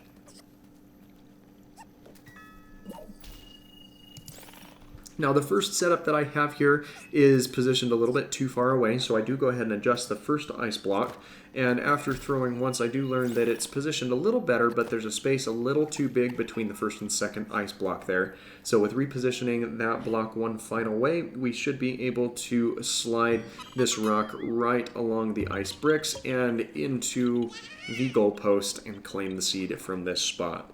This is probably one of my more favorite seeds of this type, just because of the interesting combination of the two different styles that you have. Seed number 273 is back up on top of another mountain, so might as well grab it while you're in the area, right? And I see there's a tower down there that we'll probably want to go ahead and register to our map at some point, but not in today's episode because there's plenty of seeds left for us to look at. The seed location at 274, which is a lily pad puzzle similar to what we've seen, but this is the first hot spring that we're seeing in our adventures. And the nice thing to remember about hot springs is if you are damaged and you're looking to retain some hearts, you can go ahead and sit in this water for a little bit and regain some health, which is always kind of nice. You can also boil eggs in it if you didn't know. Seed number 275 is another archery puzzle, and this one is a puzzle that you are best to do if you have either a Gerudo golden bow or a Fenric bow, because it allows you to hone in on these tiny little acorns that are just barely cresting the top of the canopy here.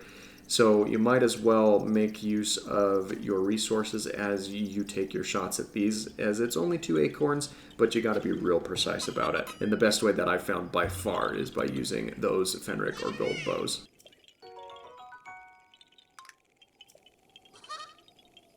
Shh, sleepy time. Well, now that he's out of the way, we do have a set of fairy lights that's running around in here, and once you've located them, they do just kind of have a little bit of an oval pattern that you can track down. It's really not that difficult, and by far one of the shorter trajectories of the fairy light type Koroks that you'll have to look for. Seed number 277 is a rock nestled in the roots of a tree, and it's kind of nestled away in kind of a weird spot, but as soon as you get in a little bit closer, you'll be able to find it no problem. And of course, you need a concussion as well, and I'm not sorry about that. Now we've got an apple that we need to drop into a tray, and as soon as we do, that allows us to collect the seed from here. But don't walk away without collecting your food, because, well, you can put that into recipes or eat it in a pinch to restore some health. Seed number 279 is another lily pad puzzle, and this one you can't really jump into unless you line up a cryonis block right along the edge of it, so it's easier to just climb up to a slightly higher vantage point and glide your way in and drop into the center of the lily pads. Seed number 280, and the last seed of today's video, is one of the more infuriating, I guess you could say, flower puzzles that are in the game.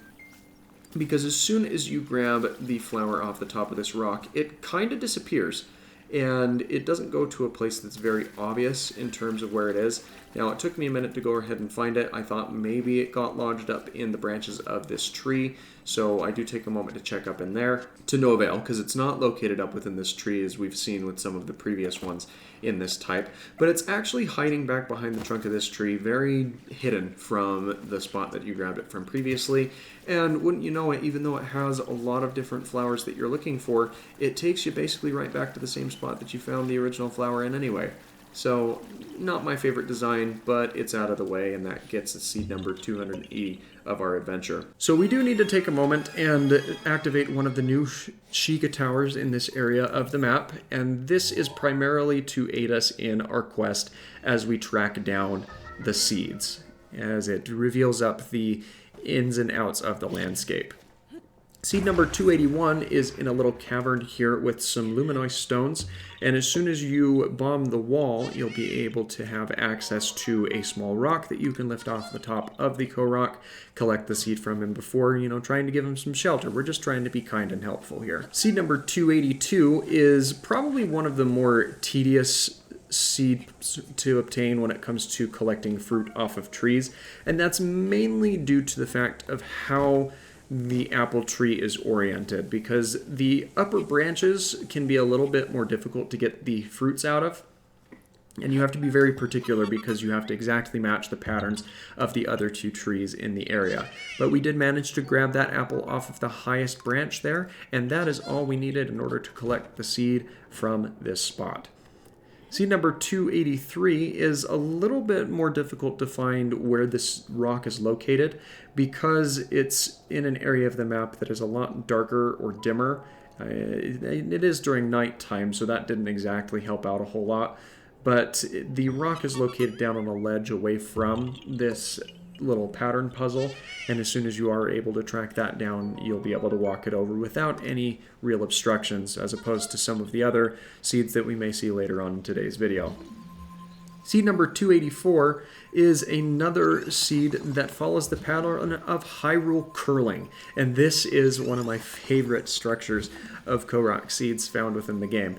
Basically, we need to make sure that we line all three of our Cryonis blocks up here, making a nice path over to the ring of rock spires located out in the middle of the lake, ocean, what have you. And then there's a wide selection of rocks over here on the coast that you can grab and walk up to the top of this rock spire. But if you play your cards right, that should be the only one that you need. And in our case, this is exactly how that panned out. So that gives us the Korok seed from this spot, and I really, really hope to see more puzzles like this scattered throughout the land, as they are my favorite type thus far.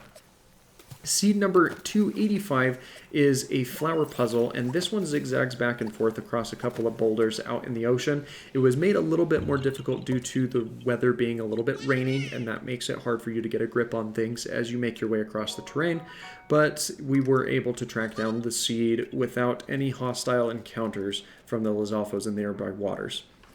Seed number 286, I believe, is the first time that we're seeing a palm fruit being required to be offered at these little altars. It does only require the one, and we had several in our inventory, so I'm not too concerned about that. Just make sure that you scoop them up before walking away.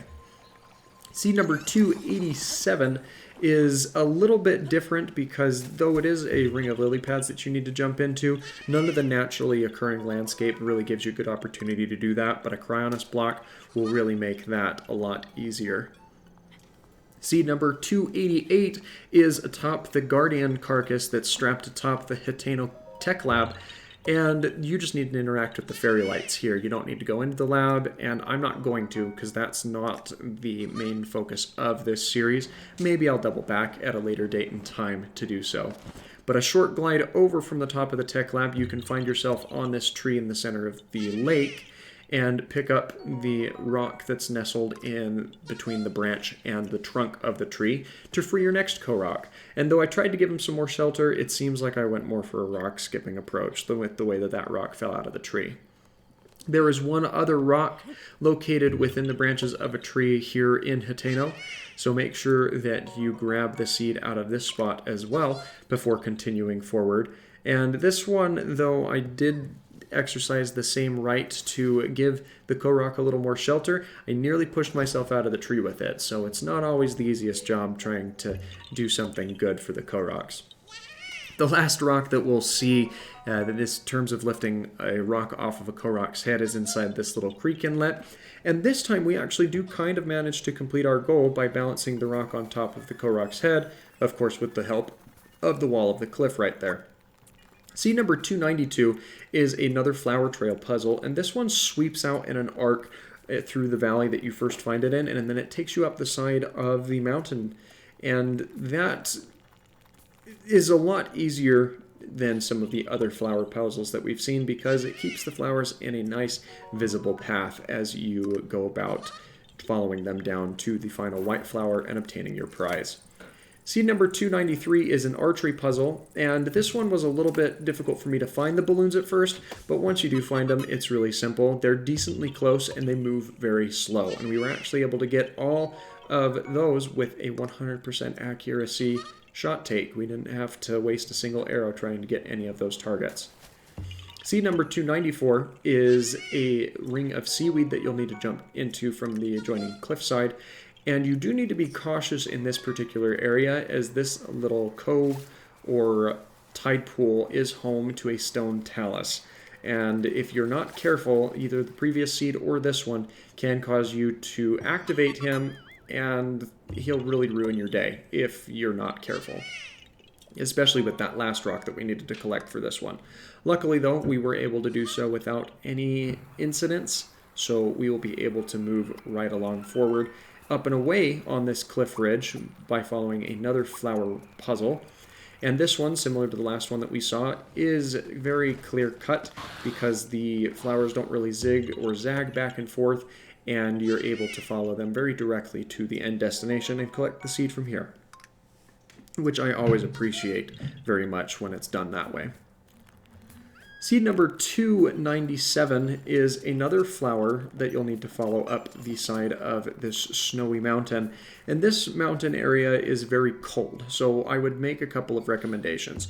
One, either make sure that you have 2 levels of cold-resistant clothing. 2, make sure that you have your parka from the Great Plateau applied and some cold resistance. Or 3, make sure that you have a flame weapon on hand. But from there, we can actually glide and drop down out of the sky, and that just always makes me feel really powerful when I can glide cancel my fall, especially the larger falls. It just is such an empowering feeling when you know that you've pulled that off perfectly. And with the use of some Octorock balloons, we've lifted the slab off the top of the rock that we need to use to liberate this guy. And since there are a couple of hostile creatures around, we do want to provide him all the cover we can before retreating and going off in search of our next seed.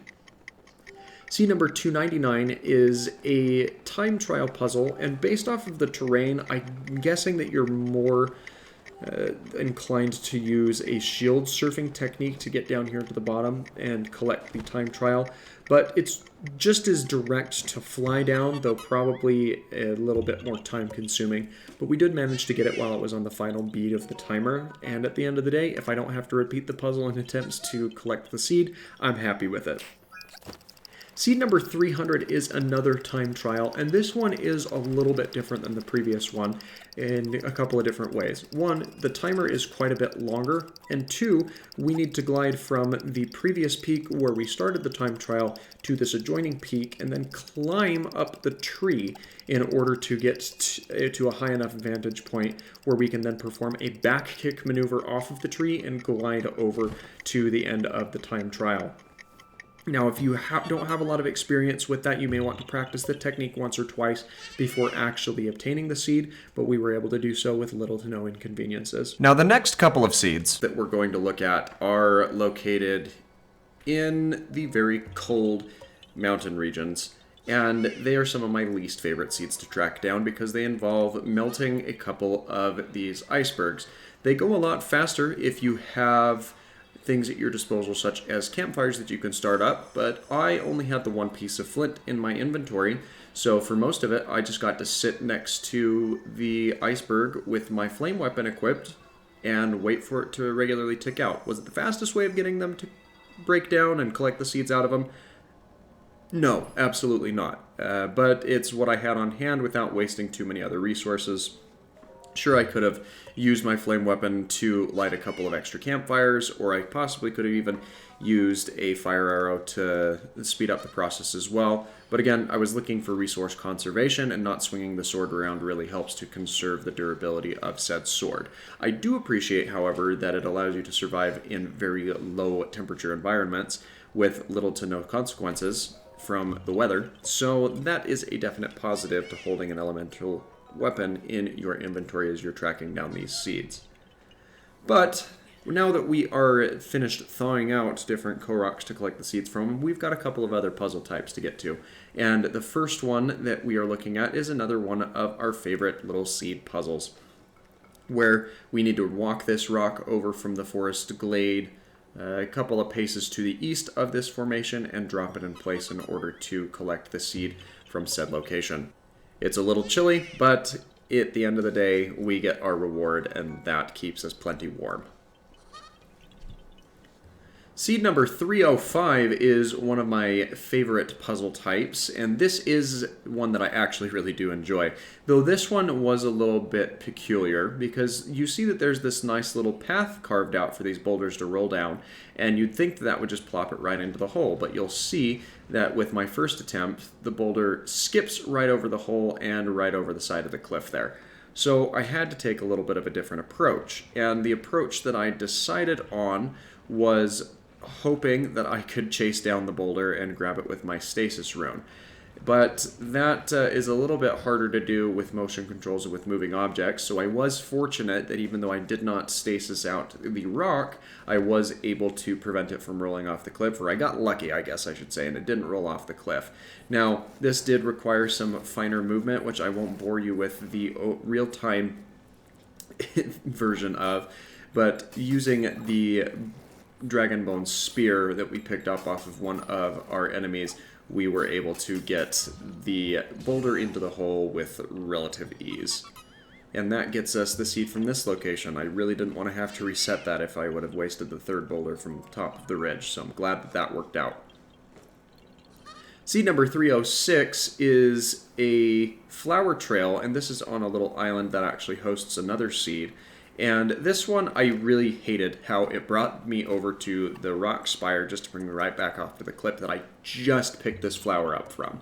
But it gets us the seed, and, well, hopefully we won't have to do another flower puzzle one for a minute, because they're really starting to annoy me with their repetitiveness. Now, the other seed that's on this island is another Korok pattern puzzle, and the rock is very easily walked from one side of the island to the other, where we pick up the seed with little to no problems there. And the fun with the pattern puzzles don't stop, because seed 308 is another one, and this one happens to be on a shoreline that you can pick up a couple of snails as well as razor claw crabs as well to increase your health and attack in terms of what you can pick up there, so really very much appreciated that from this shoreline here. I also like how you get temporarily damage immunity from picking up damage from your different enemies. Now, seed number 309 was interesting because I didn't actually get a chance to drop the seed. I accidentally threw it instead, but it still gave me the Korok, so I guess we take those? Seed number 310 I figured was going to be a little bit challenging, but that time trial it ticks down very slowly. You could saunter up to the peak of that mountain and probably still have enough room or enough time to track it down. Definitely not one of the pressing time trial puzzles like we've seen with some of the others like this. And seed 311 is a very short walk away from here, or glide, I guess I should say, and a set of fairy lights that you need to track down. So really nice, easy seed 311 from there. Seed number 312 is a magnesis puzzle. We haven't seen one of these in just a minute, and this is the only magnesis puzzle of today's video. You just need to walk the block from the top of one structure and plant it on the side of the other, and that will be more than enough to get you the seed from this spot.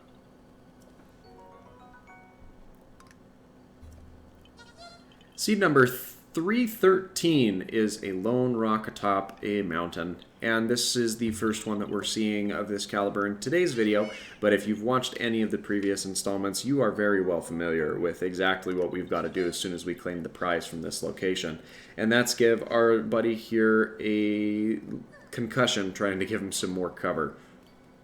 Seed number 314 was a lot of fun. It was a short glide from the past mountain peak and a drop into the Ring of Lilies. Now you don't have to drop into it from that high, but it was a fun little thing that we were able to attempt from there.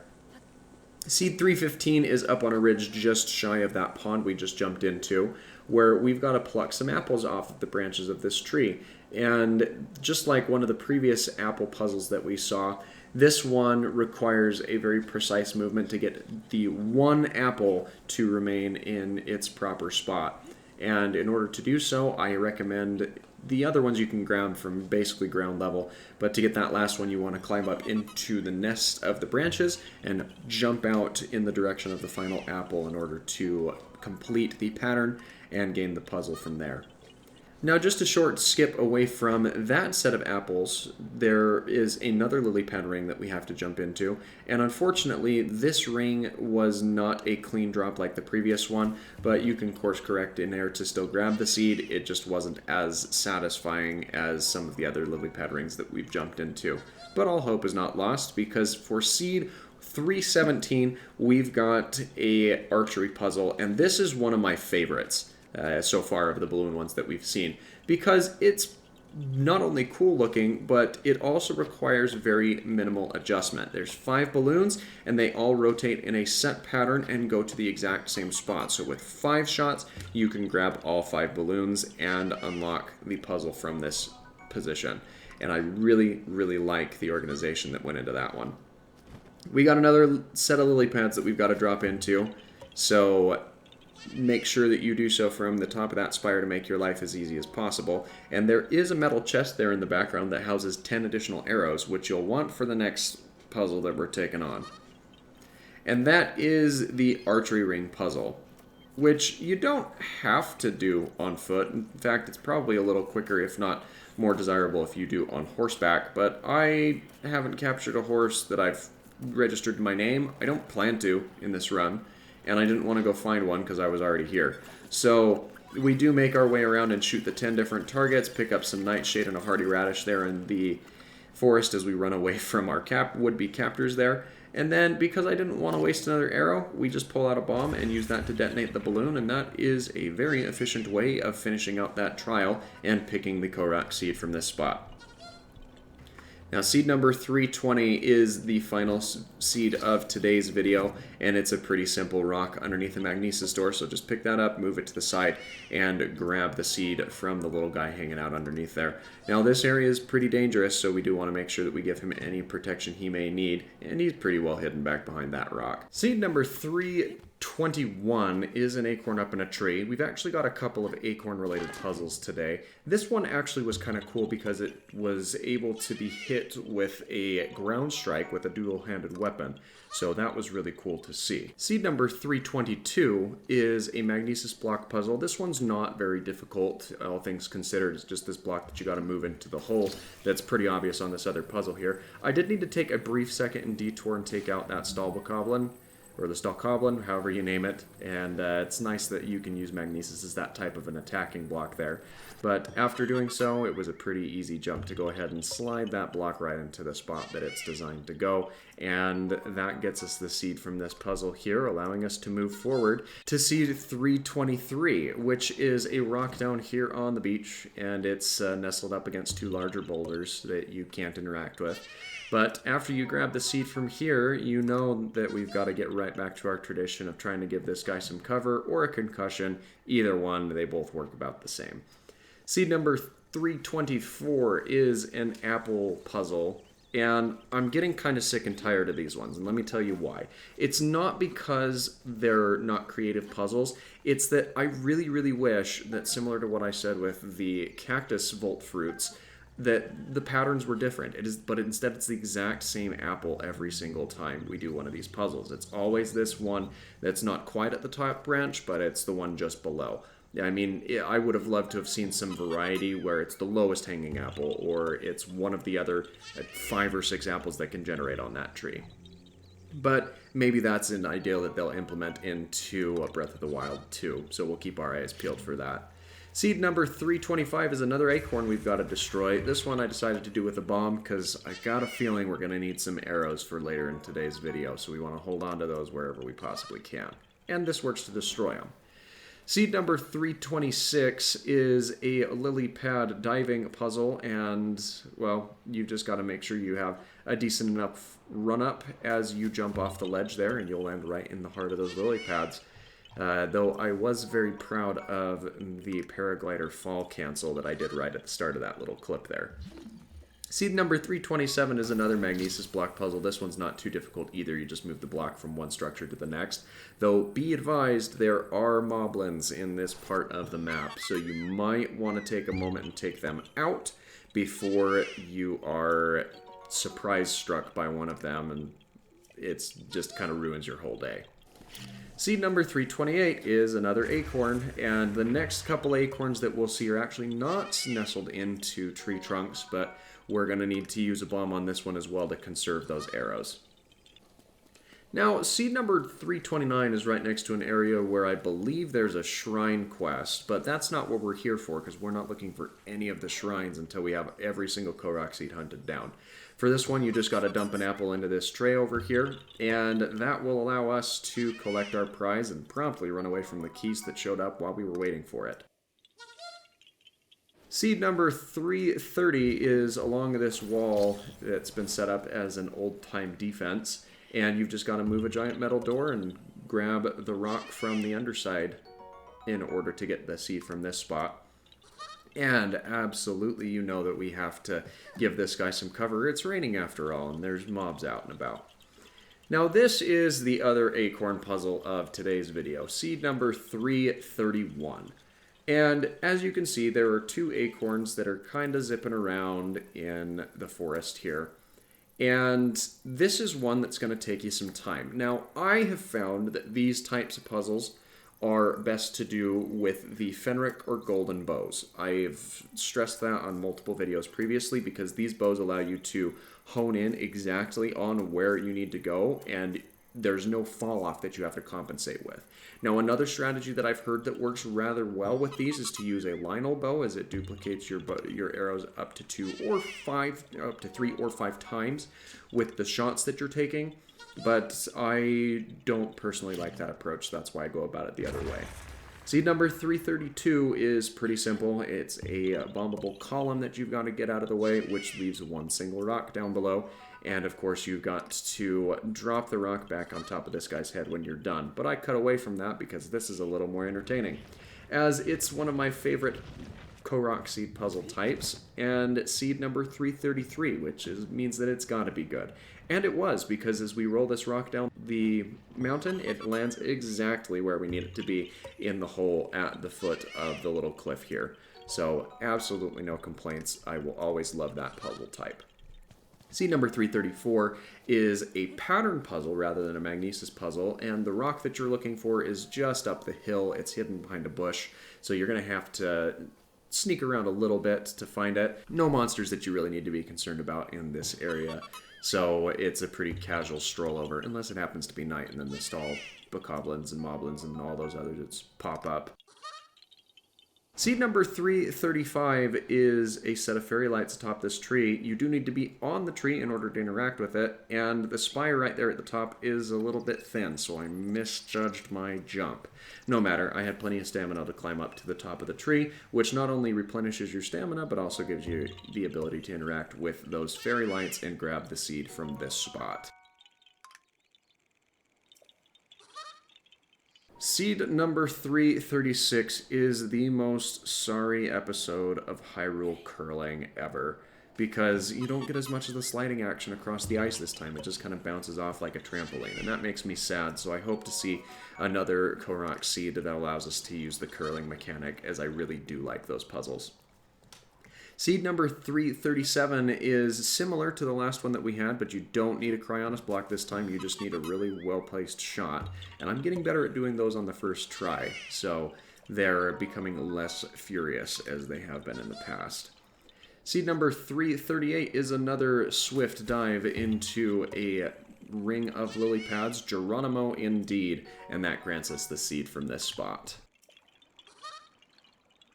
Seed number 339 is another apple offering puzzle. This one is in a little cove area that you'll want to glide your way into, and as soon as you have an apple in hand, you can just drop that right inside the tray, and then make sure that you pick them up before you run away, because no one ever regretted having too many apples in their inventory. And for the final seed in today's video, it's a set of fairy lights, and I am under attack from a Stal Lizalfo, and, well, we need to take care of him right. Seed number 341 in our overall adventure is another apple puzzle. Hopefully there's not too many more of these, because as I've stated in a previous video, I'm not really happy with this particular setup of the puzzle because there's not enough variance to it. It would have been a lot more fun if this... every time you had an apple puzzle, it was a different apple that you had to isolate off of the branches. But we've gotten decently good at it. I was feeling kind of cocky there and didn't want to mess around with the choo-choo too much. But we've got a boomerang, which means that we don't have to encroach on the choo-choo too much as we go about collecting the apples to get the seed from this tree. Now, just 2 apples left to grab here, the one on this leftmost branch and then the one from the upper branch. And unfortunately, I deployed my glider instead of jumping, which was a little unfortunate, so we got to loop back around and grab that one more time, but this one we should be able to do it with relative ease. And that's one less apple tree puzzle that we have to do as we continue to hunt down the rest of the Korok seeds that are left for us. And with that, we move right into seed 342, which is a rock on top of a mountain. And there's actually a couple of these scattered around and near Kakariko Village. So we'll go ahead and grab the rock from this spot and plop the rock back down on top of his head, because I'm sure it gets kind of cold up here at nights and he wants a little bit more shelter. A short glide away from that mountain peak, we find ourselves atop another mountain peak with yet another rock, and that is going to be seed 343 of our collective adventure. And we're going to rinse and repeat basically the exact same thing that we did for the previous guy by dropping this rock back on top of his head, because if it was cold on the other mountain peak, well, it's going to be on this one as well. Seed number 344 breaks the monotony a little bit, as it is a magnesis block puzzle, and this one is very, very simple. Admittedly, with the linear path progression of the game, it is one of the first Korok seeds that you're meant to find in a regular gameplay, so I can understand it not being super difficult, but you just pick up the magnesis block and drop it into the puzzle structure in order to claim your goods from this area here. And not too far away from here, you actually can have your first encounter with Hetsu, but we're not going to do that. Seed number 345 is another rock. This one's on top of a ledge rather than on top of a mountain, but you know we've got to give him the same treatment that we've seen with some of the previous Koroks that we've tracked down. Because at this point, it's tradition, and tradition needs to be upkept. Wouldn't you agree? From there, we are able to continue on to seed number 346, which is a little metal eye that is decorated with a couple of arrows around it. You just need to shoot an arrow of your own into that structure. Now, you don't need to do that shot aerially, but I was already airborne, and that makes it a little bit easier. Seed number 347 is an apple that we'll need to plop down into the empty tray out in front of Impa's house. And even though we're here in Kakariko Village, we're actually not going to stop in and talk to her because we don't need to, as that's wholly optional. But we will go up back behind her house and jump into the circle of lily pads to gain seed number 348. And that's kind of the last time that we're going to be anywhere near Impa and ask her, or be able to ask her about anything. Because near Kakariko Village, we have seed number 349, which is similar to one of the previous ones that we saw. We have to climb up onto a ledge and grab it out of there. And as we went to give this guy some shelter, the rock slid off of his head and knocked us off the cliff, which was fine because the next seed that we are looking for is similar to one that we did a couple seeds back, where we've got to shoot an arrow into this little brass eye. It's outlined the exact same way as the other one, and hey, we did it airborne again because why not?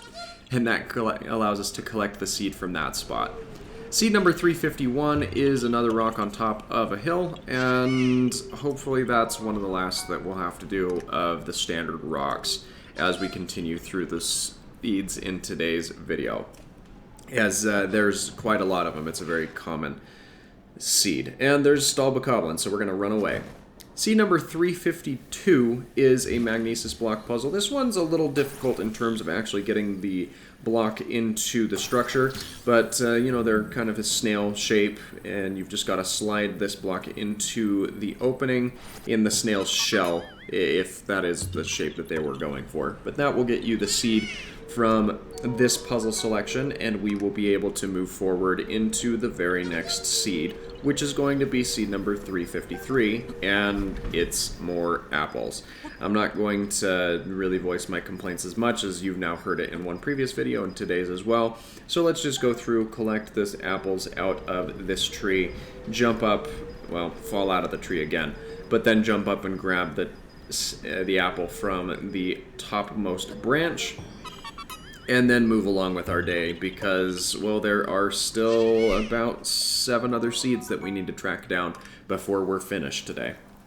Seed number 354 is a Korok flower chase puzzle, and this one isn't that difficult, providing that it's not raining. But here's a little trick if you're having difficulty climbing in the rain. There are structures that you can climb up and kind of release your climb in order to refresh, not refresh your stamina, but refresh the counter that you have before sliding back down off the mountain.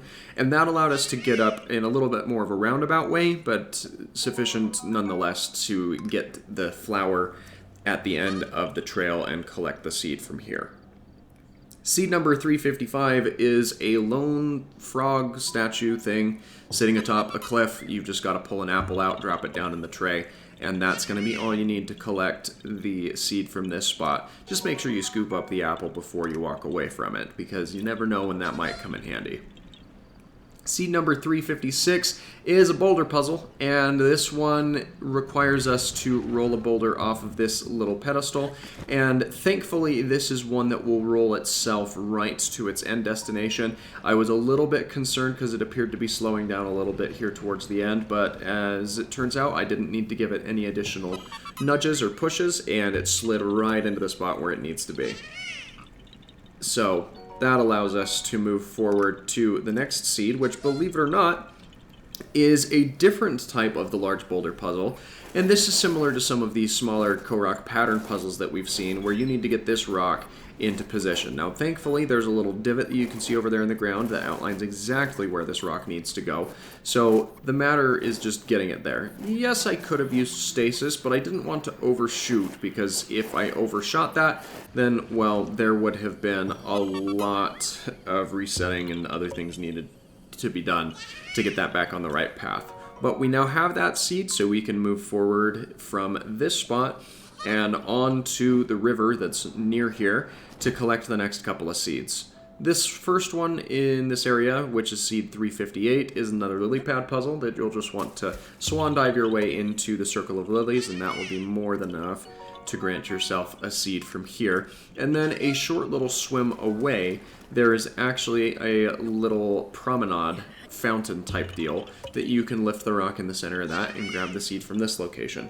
Be advised that there are Lizalfos running around in the river here, so you might want to give them some attention. But let's drop the seed back down on, or the rock back down on top of this guy's head. And he wasn't where I expected him to be, so let's recalibrate and try again, because it's raining and there's Lizalfos running about. Seed number 360 is the final seed of today's episode, and it is a rock nestled within the branches of this tree.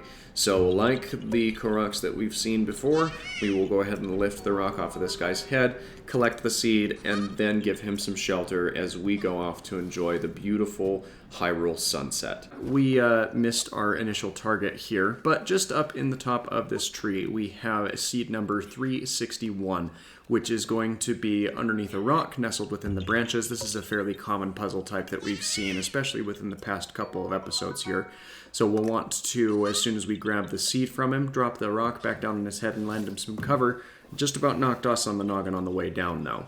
Seed number 362 is a arrow puzzle, and this one is a little bit interesting because it involves two Korok, or two acorns that are flipping back and forth across the sky. Luckily, they both come right in the exact same pattern, or you can target one area in particular and be able to hit both seeds. And you saw that we only ended up taking 3 shots there, so not bad at all. Seed number 363 is still an earshot of Cass, so that's a little bit annoying, but it's another rock nestled in the branches of a tree here. So it's similar to the first one. We grab the seed, we drop the rock, and this time the rock does not fall out of the tree or fall on top of our head, which is a nice change. Seed number 364 is a set of fairy lights running around this pond, and they're not that hard to track down. But since I have the stealth suit, I did go ahead and run around this pond for a minute to grab some snails and some bass. Now, this isn't an actual attempt of getting a Korok seed, but apparently if you are riding a deer during a blood moon, it will freak out and kick you off. So maybe don't do that. Anyway, a short distance from there, seed number 365 was atop this pine tree that you need to climb up to the top of, and that's relatively easy. It's not that difficult to climb up. You've got plenty of stamina in order to get up to the top of the tree and collect the seed from this spot as well, but that won't be said for the next seed that we need to climb up a tree to find. However, jumping out of that tree, we find ourselves over a river, and there is a balloon just kind of floating and hanging out there. So make sure that you get that one popped. It's easy and acceptable to go ahead and pop it using your stall in the air, because your stamina does refresh every time that you collect a Korok seed. Here is a brief sequence of us getting another Sheikah Tower because, well, we are needing to fill out that map to help us navigate around and find them all. But here is another rock basketball puzzle, and it was fairly simple. The guide says that you may have some more success if using Cryonis. I didn't find it necessary, as it's a pretty straightforward shot into the ring of rock spikes there. Seed number 368 is a magnesis block puzzle, and luckily we're just far enough out of the range of a thunderstorm, and it's just doing some standard rain. So we didn't have to worry about lightning interacting with the cube as we placed it into its proper spot in the puzzle itself. Moving right along, we come across seed number 369, and this one is on a ledge that we need to track the fairy lights down around, but they're not just the most evasive set of fairy lights out there, so no real concerns at the end of the day. Seed number 370 is back in the rain, and it's a magnesis ball that you have to dip into a well. And I do like these ones. They seem to be fairly rare, but maybe they're more common in other parts of the map. But they're quite intuitive and a little bit fun to work with, so that's always a positive. Seed number 371 is a rock atop a little hill, and there is a Lizalfo outpost, and all of the Lizalfos wielding bows are wielding shock arrows, so you need to be cautious as you approach this seed. And of course, where shock arrows don't mix well with water, you want to give this guy some cover before you leave. Now, this is the seed that I'd mentioned of seed number 372, and typically I skip over the tree climbing sequence, but because it's raining, I wanted to showcase something really kind of cool that you can benefit from. And that is right when your stamina gets down to the end, you get an extra verticality with your jumps, and if you latch onto the top portion of the tree, you do not immediately slide off, as that is considered a roosting area, and it will also recharge your stamina. Seed number 373 is another magnesis block puzzle. This one's fairly simple. Move the magnesis block from the top of the structure on the right to the top of the structure on the left. I think it would have been a little cool if we would have been able to tuck that one up on the underside, but can't complain about the puzzles that we're given. We just need to complete them and collect the seeds from them as we do so. Seed number 374 is a rock on top of a hill, and this one wasn't difficult to collect, but it was difficult to get to, given that you have to climb up some pretty sheer faces in rain. But if you cancel out of your climbing animation, you're really going to have an easier time with a lot of the inclined planes. It doesn't tend to work nearly as well if it's a vertical stretch. But chasing down these fairy lights gets us the next Korok seed, and shortly away from here there is a little chest that you can grab that contains the Zora helm, and I wanted to grab this for two reasons. One, it increases our swimming efficiency if we need to swim extended different distances, and two, it appears that only having the helm will allow us to perform a spin attack while we're swimming. So even though we're missing the greaves and the tunic for now, we should be in a fairly good position. Seed number 376 is a simple bomb and rock collect puzzle, and we're still under cover of rain, which it's just par for the course at this point. So we'll want to provide this guy some shelter before we run off to our next objective, and he did not want to stay under that rock, did everything he could to shake it off of himself. Seed number 377 is a large magnesis boulder that needs to go into a pit in the ground, so it's a nice twist on some of my favorite puzzles within the game. And as soon as you get it over the waterfall, you can just walk it into the pit, and that's going to be as easy as that needs to be. And you can collect the fruits of your labors, or the seeds rather, and continue forward into seed 378, which is just up on the hill above here. It's still under cover of rain, so it can be a little bit difficult, and the rain will clear up if you go ahead and take out Varuda, but it's still doable, as you don't have to climb up any sheer faces here, and the flowers are not in very hard to reach places as you go about tracking them down, which certainly makes it a lot easier once you actually get to this point of tracking down this seed. Seed number 379 is another magnesis block puzzle, and this one will tend to trick you, as most of the time the block or the puzzle that you pull it off of is not the one where it needs to be completed on, but this one is actually just a couple of blocks over from where it was originally located right there, as that matches up with the pattern that's up on the wall. It's just placed at a different angle so it can throw you a little bit for a loop. But we've got it, and that brings us to the final seed of today's video, which is another bomb and rock puzzle. So right up at the top here, there is a crevice with a bombable section that we can clear out, and then we can grab the rock that was lying and resting underneath it and collect the Korok seed from this location.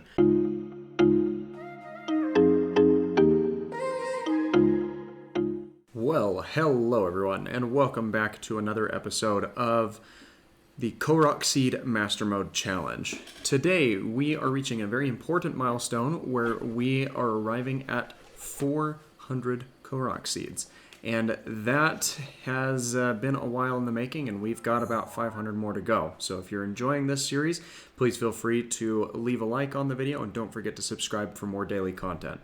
But let's go ahead and jump into the seeds that are located within today's video. But before we start collecting some of these seeds, we actually need to find ourselves the next tower. And the tower that we are needing to unlock is the one at the Akala Fortress. So this one is probably one of the most difficult fortresses or towers to get into, because it is surrounded by flying guardians, a bunch of other hostile entities, as well as this calamity ooze that goes around the tower spire. But as you saw there, we were able to navigate up an arch fairly well and make our way to the top of the tower, where we then gain access to the section of the map that this unlocks, which is widely the coastal area over here. And there is the Akala Tech Lab up north that we could run over to, but we probably won't before we get the 900 Korok seeds, except to gather any that might be in the neighboring area. So finally getting into the seeds of today's video, seed number 381 is a rock that is located under a pile of leaves. This is at the Akala Fortress, so you'll want to burn out the leaves there. You can use a fire arrow, you can use flint, you can use a flame weapon. There's a couple of different options that you have to get that knocked out. Seed number 382 is another rock. This one, though, is located underneath a magnetic door that you'll need to lift up and move off of the top of the rock. But other than that, it's a fairly simple collection. And today does have a couple of these different rocks located throughout, though the puzzles do vary from bit to bit. As evidenced by that, we are back to another version of a leaf pile that you need to burn off of the rock in question. Again, fire arrows are what tend to work the best for me, as they are the quickest and don't use as much durability as you would if you were to use a weapon on them. But that gets us the third seed of our video today, and we can move right along to seed number 384, which is a seed that, again, is hiding underneath a rock, but this time it's positioned out next to some of the inactive cannons. So make sure that you grab those while you're up and about here. Now the next seed, seed number 385, is just down below here, where there is another pile of leaves that we'll need to burn out, and that is going to take care of all of the Korok seeds that are located within the Akala stronghold, though there are a couple of additional seeds in the neighboring land that we'll want to make sure that we track down before taking off. But as per tradition, what we've seen with all of the previous Korok seeds in today's video so far, we've got to drop that rock back down on top of this guy's head. I mean, there are sentries running about. Out on one of the outskirts of the Akala Fortress, there is another door that you can lift off of a rock, and that will give you yet another Korok seed. And this one is probably more important to drop the rock back down on top of his head to, for his good, give him some protection there, because there is a sentry that comes out here and patrols. And the final one that's located at or near this stronghold is a Korok seed pattern puzzle. Rather than just simply lifting a rock off of the top of a Korok's head, you'll need to walk this one up to the little plateau area here and complete the pattern that is nestled within the trees. The rock, as you saw, is down a little bit further on the hill, but it's a relatively easy walk up as you seek to drop that off at the proper location. The last stop that you'll want to make when heading away from the Akala Fortress is a set or another heavy slab that you'll want to lift off of one of these broken pillars, and there is a rock hiding underneath there that as soon as you lift it up, you will be able to gain the seed from this spot. So we can now continue on to the most difficult seed that I have had to track down. And this is going to be a little bit of a longer segment, mainly because part of the challenge that I am trying with this series is I am attempting to not have to use anything related to the main story quest where possible. And that includes not defeating any of the divine beasts. Now, that's all well and good, except this particular flower puzzle requires that you climb on the face of a cliff to grab it. And the problem with that is until you defeat Varuta, everything near the Zora domain is rainy. And rainy and climbing is not a good combination by any sense of the word. So there's a lot of looping back around, a lot of backtracking, a lot of tactical use of sliding down the cliff face that I needed to use in order to get this flower trail completed as it needed to. Now, I spent about an hour trying to work this out, and the only way that I could justify getting it to work involved cooking up a ton of stamina restoration foods, which we haven't seen so far, but that's because most of what we can do, we can backtrack and not have to worry about it so much. But you'll see here that I'm now starting to cycle into some of my stamina restoration, and that's because we need to make a lateral jump over this way, as there's not a vertical face that's good enough for us to recover back up to the top and naturally restore our stamina. And it's something similar here. You get about 4, maybe 5 steps or shifts of your hands and feet as you're climbing up a face in the rain before you slide back down. And the best strategy that I found here is actually to, anytime you can, anytime the face is inclined enough to the point where you can kind of sort of walk on it, get in 2 or 3 steps, exit out of the climbing animation, and then continue your proceeding. But that got us seed number 389, and unless you're trying to do this on similar type of challenge, I don't recommend climbing in the rain.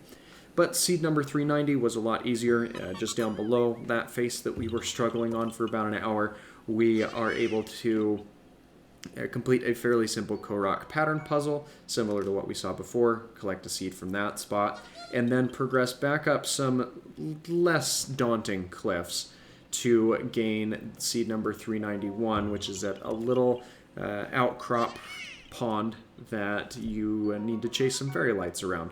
Though, as long as you track the fairy lights sufficiently enough, you're not going to have any trouble with that.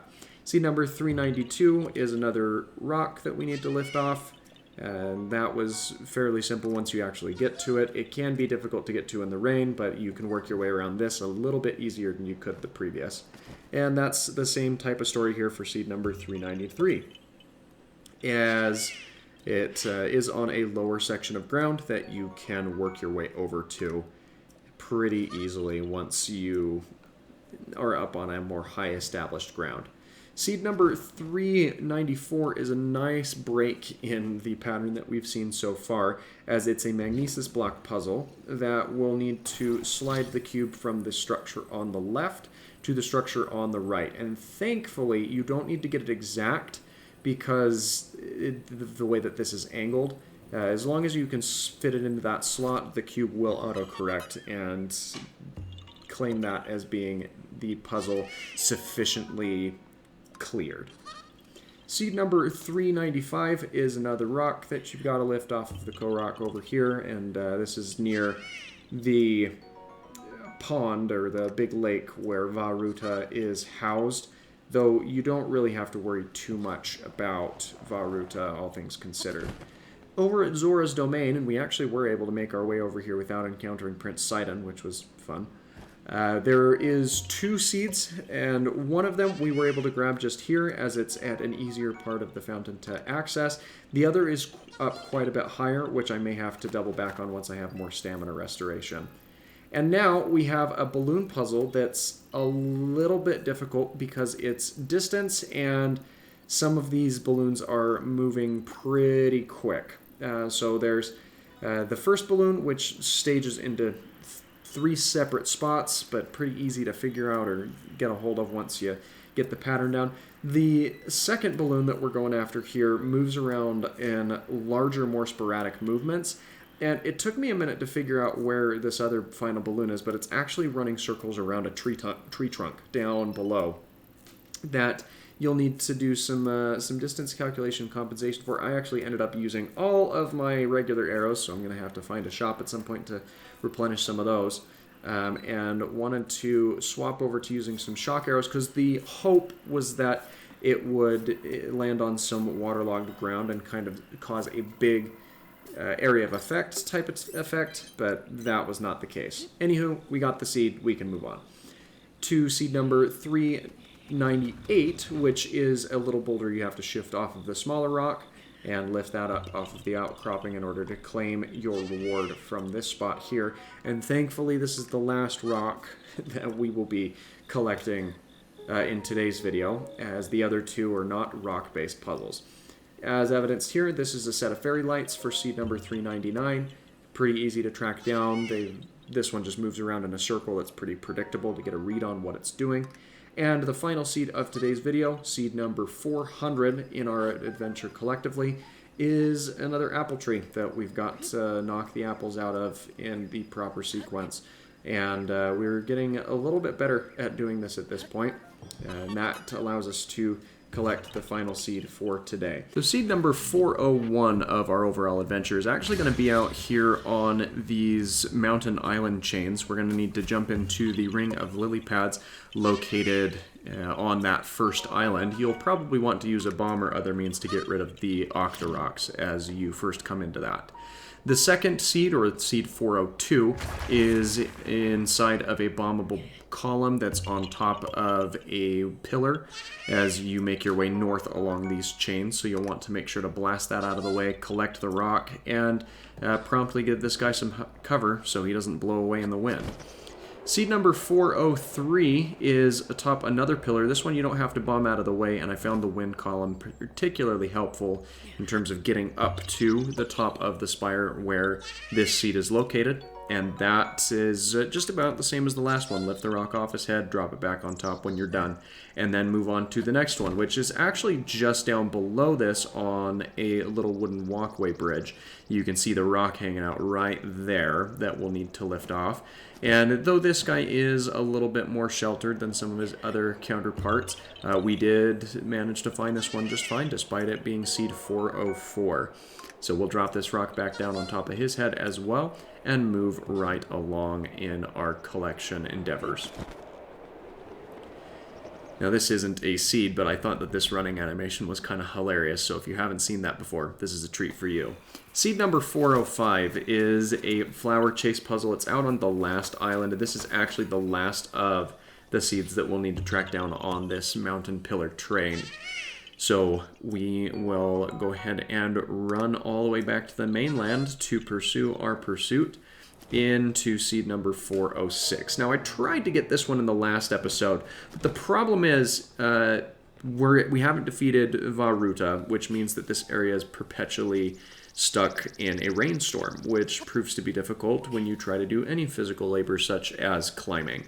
So we did end up collecting this seed after jumping down off of a cliff and latching onto the tree, climbing up to the top to interact with the Korok seed there, because you can stall out and recover your stamina at the top of the trees. So that made that a lot easier than it otherwise would have been. Seed number 407, the picture reference that I had to go off of was a little misleading because I assumed it was going to be a Korok seed puzzle, and indeed there are a bunch of rocks over back behind us. But it's just this rock that you have to pick up behind the bombable wall. So I guess I kind of got trolled while I was seeking that one out, which had me a little confused, but we managed to do it just fine.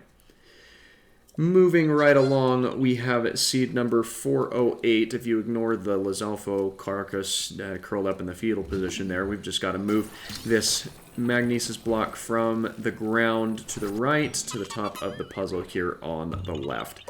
And that will reward us with yet another seed, and we can move right along to, well, another bomb column that we've seen. So a fun thing that you can do if you weren't aware is you can both drop and detonate bombs while in the hang glide portion, which I really appreciate for a lot of different things.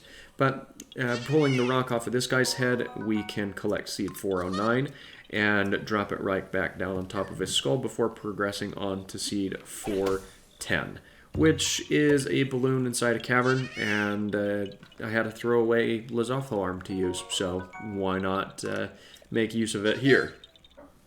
Seed number 411 is precariously positioned underneath this giant rock slab. I really do like using Octorok balloons to conserve weapon durability where I do have them available to me. But upon pulling the rock off of this guy's head, we do want to give him any and all cover we can. So let's not only drop the rock down, but as we retreat, you'll see that this stone slab pops down on top of his head as well, which gives him more than enough cover and shelter, making this one probably the most protected Korok of the ones that we have found. Seed number 412 is another flower maze that we need to follow, and this will lead us down to the seaside where the weather has cleared up a little bit, and for that I am very thankful. Seed number 413 is a rather high Korok basketball rock chuck puzzle type thing, and this one can be a little bit puzzling because most of the other ones we've seen like this, you need to be right up on the edge of the rock formation. This one you can actually afford to be a little bit further back. In fact, you need to in order to drain that shot and grab the seed from this particular puzzle. So that makes things kind of fun. Seed number 414 is a set of fairy lights that kind of runs in a figure eight-ish type pattern around some of these trees. So just examine the pattern, wait for it to come back around and grab him when he comes close. You really shouldn't have too many difficulties or troubles with that. And this is where things start to get a little more interesting. First off, we have a rock over out on top of an island, which is again being protected by an Octorok balloon. And we can grab this seed with relative ease before providing him some more cover from the Octorok that's nearby, taking pot shots at us.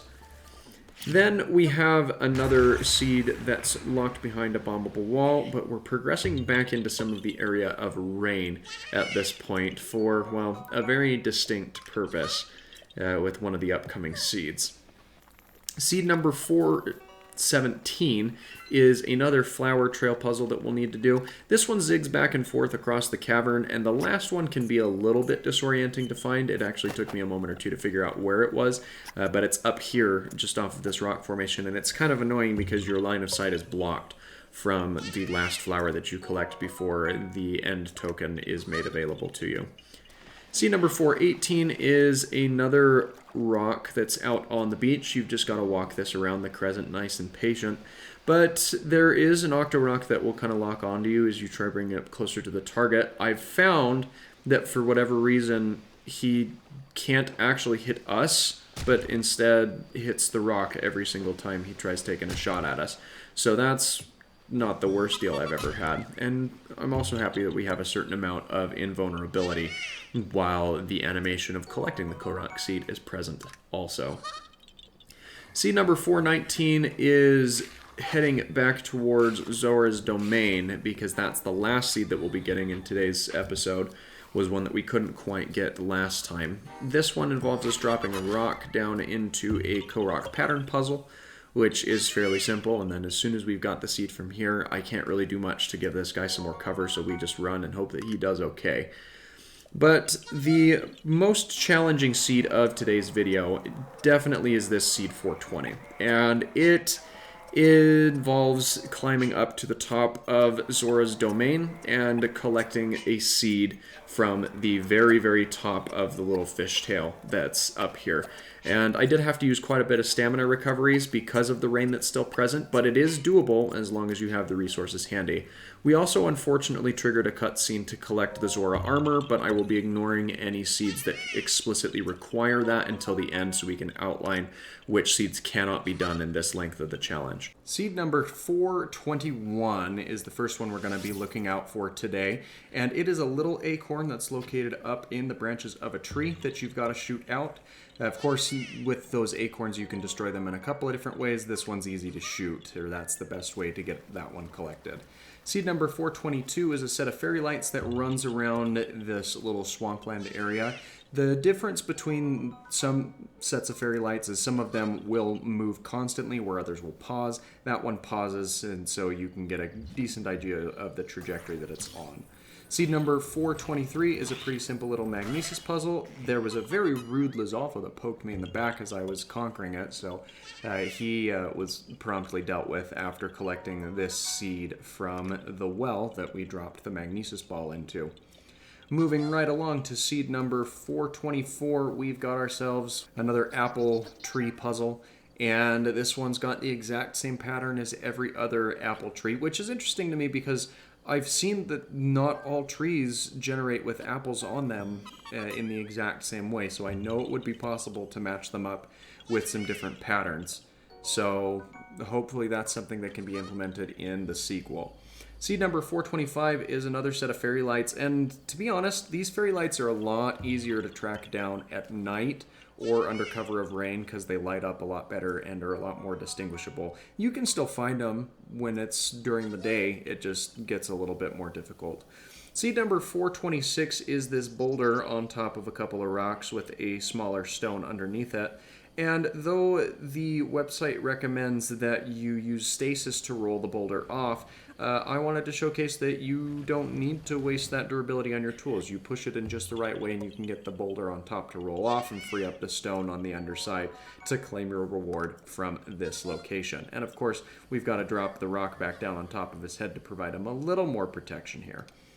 Seed number 427 is a bramble bush that needs to be burned out in order to gain access to the little pedestal on the rock that's sitting on top of it. You don't have to glide up top here, but I found it a little bit nicer to get in there easier. And if you're a little more attenuated to it, you can get down before the brambles burn out and collect the seed a little bit sooner. Also, as a side note, this little forest area where this seed is located has a lot of really nice stuff in it. It has hardy mushrooms, endura shrooms, stamella shrooms. There's a lot of really good resources scattered throughout that forest, so make sure you do some exploring to collect that stuff there.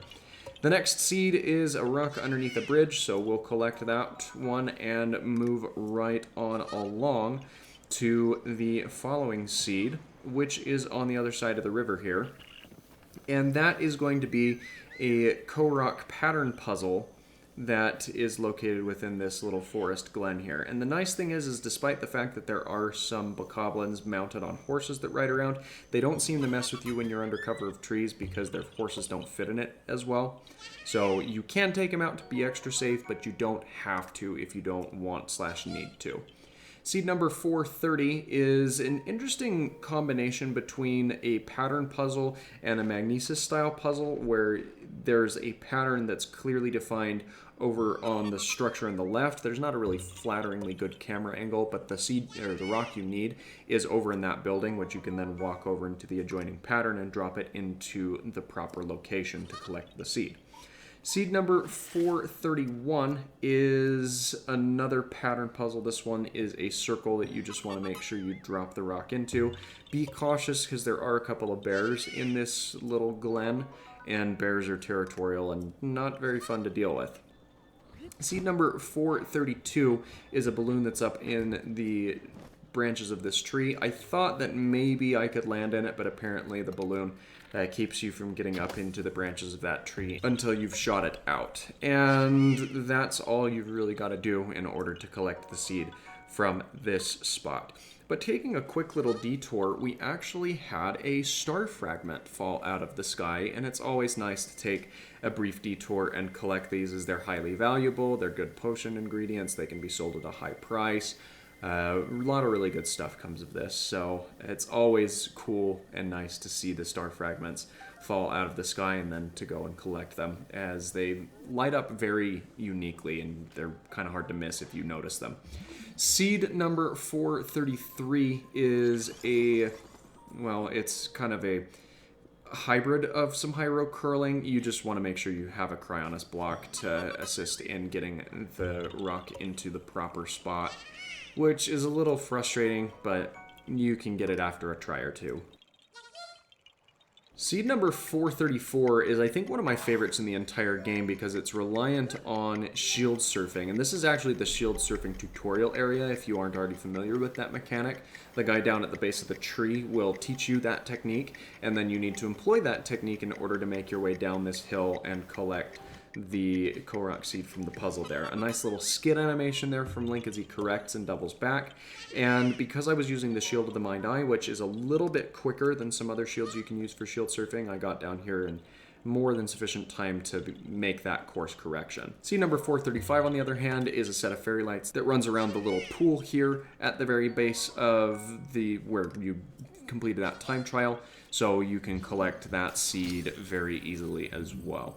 Seed number 436 is a magnesis puzzle, and this one is positioned a little bit in a hard-to-reach spot, but there's plenty of range on your magnesis rune in order to get the block into the spot that you need it. I was just pushing against the clock here because that choo-choo was encroaching on my territory and making me feel a little bit uncomfortable, but we got it relatively easily and can progress on to collect seed number 437, which is a short glide back in the other direction off the top of the hill where you meet the shield surfing tutorial guy. And there's just a ring of lily pads you'll want to either glide into or swim or jump off of a Cryonis block into, whichever finds it easier. Seed number 438 is another time trial where you've got to go from one mountain peak to the other. And I found it a little bit easier to go ahead and use that whistle running glitch and get there a little bit quicker, as the timer was ticking down a little bit faster than I would have liked it to, especially with just how far you do end up having to run. So upon executing the whistle run there, we do grab this seed without too much difficulty. Seed number 439 is another time trial puzzle, and this one you don't have to do shield surfing. As you can see, the timer is pretty forgiving here, but it is certainly the fastest way to reach this puzzle, and because it's a grassy area, you can do so relatively quickly without really worrying about taking too much damage on your shield in completing the time trial. And the last seed that we're grabbing today is seed 440, which is going to be this little guy under a rock here on our way up to the Gorons, because that's where we're headed out next. The first thing that we needed to do is make sure that we unlock the Sheikah Tower for the area that we will be exploring, as this is going to be very helpful for tracking down these pesky little seeds here. And the first seed of today's video, seed number 441, is behind this wall that we've got to bomb out of the way.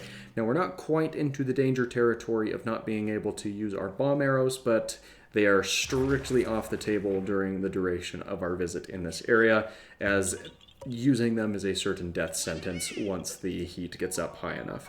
But we've got our wonderful first Korok seed of today's video, and we've got to respond by attempting to give this guy some cover and subsequently giving him a concussion. Seed number 442 is a time trial puzzle where we've got to glide our way over to yonder mountaintop. I typically double trigger those things just to make sure that I get a good gauge for how quickly the time's going to run down. And we do have a guardian here that targets onto us right at the start there, but as soon as we wrap around this side of the pillar, we don't have to worry about him anymore because we are well out of line of sight, and we get up to this timer as it's running down on its second to last tick on that timer. So really pretty smooth sailing on that when it comes to collecting that seed.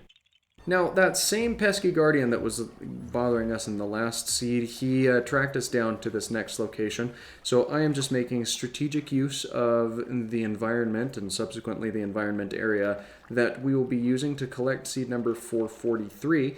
And as he walks away, that should give us just enough time to pick up one of these rocks from this little island here and hurl it into the middle of these spires and collect the seed from this spot. Though we don't want to tarry here longer than we absolutely have to, because I don't feel comfortable or well equipped enough to take on that guardian. So let's keep on moving to collect seed number 444, which is a short glide away from where we just were. It consists of a magnesis puzzle, and for the life of me, I couldn't figure out where the adjoining part of this puzzle piece is. I'm assuming it's on the other side of this spring or bog area, but when in doubt, you just kind of got to think about what portions of this block are going to most likely fill that puzzle, and then try the first couple of them to your ability. So first we swing that magnesis block over onto the main island where we can work with it a little bit easier, and now we can go ahead and pick it up and swing it into place. Now I tried this edge here to kind of make it match with what's on the other side of this puzzle. That didn't seem to do it, so we moved to my next thought, which was nestled in this little crevasse here inside the actual puzzle itself, and lo and behold, it clicks right into place, and that's exactly what we needed out of it to collect the seed from this spot.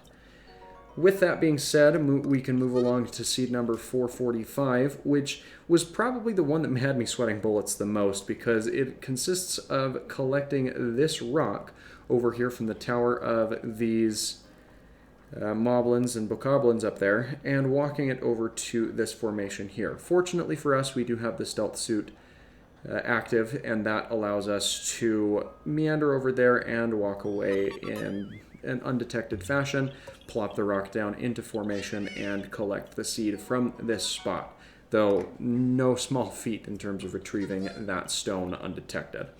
Seed number 446 is another magnesis puzzle. This one's a little bit easier, where we've got to swing the magnesis block from the one structure and walk it over to the adjoining structure here. And this one we're just going to nestle right into the opening that we can see here. It can be a little finicky because the edges don't tend to play nice, but as soon as you get one of those corners up in there, you can mix it around exactly the way that it needs to go in order to fit into the designated area and reward yourself with that seed. Seed number 447 is a pile of rocks that we've got to bomb out of the way. Clipped the footage a little bit there. That was just a minor corruption, but we did bomb it out of the way, and upon lifting the rock, we can grab ourselves the seed here before plopping this rock back down onto his head to provide him a little more cover, because that's absolutely needed. Seed number 448 is another one of these puzzles. This one's a little bit different, though, because we need to walk it on this little land bridge that's just below the water's surface in order to get to it. But once we make our way out to that bridge, it's pretty similar to the one that we saw before, where the rock goes right into the spires there and rewards us with this seed. I really like the puzzles that are patterned this way and the variety that we've gotten on them so far. Seed number 449 is a arrow puzzle that we'll need to do right over here, and I'm unfortunately out of just the basic arrows, so I'm going to use the arrows that I have the most of, sparing the bomb arrows because I'm not going to mess with those unless I absolutely have to. The shock arrow is going to do it for us this time, and we can grab the seed here. Now, the moment that we've all been waiting for this episode, the seed that is going to get us seed number 450, officially marking the midway point, is a Korok chilling underneath a rock on top of a spire, because I swear these ones make up about a third of all possible Korok seeds that you can find. I'm going to run a statistic on it once we've got them all collected just to see how many there are. Moving on, though, seed number 451 is similar, but this one we at least needed to bomb a section of the wall out in order to gain access to the rock that he was hiding under. So, better, I guess, to a point. But we can move right along swiftly to seed number 452. And that is a pattern puzzle, actually, which it kind of combines one of the features that we saw a little bit earlier of needing to walk across this landmass. I've got the footage sped up just slightly here because it is a little bit of a trek to the other side here. You just got to either keep your eye on the minimap down there or be very wary of the ground that you're walking on and pay very close attention to it as you walk your way over. But as soon as we're here, there is a ring puzzle that we can plop that down onto. I didn't plop it in exactly a symmetrical place, but it was close enough to get us the seed, and that's really all that counts. So let's take our rewards and move right along to seed number 453, which is going to involve us, and Link more specifically, doing a beautiful swan dive right into the ring of lily pads down here in this warm spring. And that's enough for us to move right along to some warmer territory. That's right, we are headed right into the volcano here. We've got our flame guard active, and I was very confused by this flag as I was expecting, or this pinwheel, I guess I should say, as I was expecting the balloon to be somewhere inside or somewhere near the general area, but then I thought to myself, well, if it's not in here, then it's got to be something we can see from here. And what do you see out of? Well, you see through your eye. So let's have a look out that eyeball, and well, there it is, standing over there in the distance. Now, I wasn't about to waste my good shock arrows on this, so we switch over to a regular bow arrows because we've stocked up on those, and proceed to, well, waste a bunch of them in some shots here. It's very difficult to hit with a standard bow, and that is because there's a lot of variance that comes into that. So eventually I switch over to the golden bow. You could use a Fenric bow, but I would avoid the use of that here, mainly because it's wooden and it will burn up because the air is so hot. So using the golden bow allows us to hone in a little more directly on that location, and we can easily pop the balloon, or have an easier time popping that balloon. Seed number 455 is another wall that we've got to bomb out of the way, and then a rock to pick up here. And that's going to get us the seed from here as we continue on into the Gerudo's mountain town. And we'll need to do that because we need to make sure that we can claim our flame suit. But before we're there, there's one more seed that we can grab, and that can be done either by zipping up this wind updraft, or there's another one that's a little closer to this balloon over yonder that you can see, but we were able to hone in on that well enough to pop the balloon and claim the seed from this location.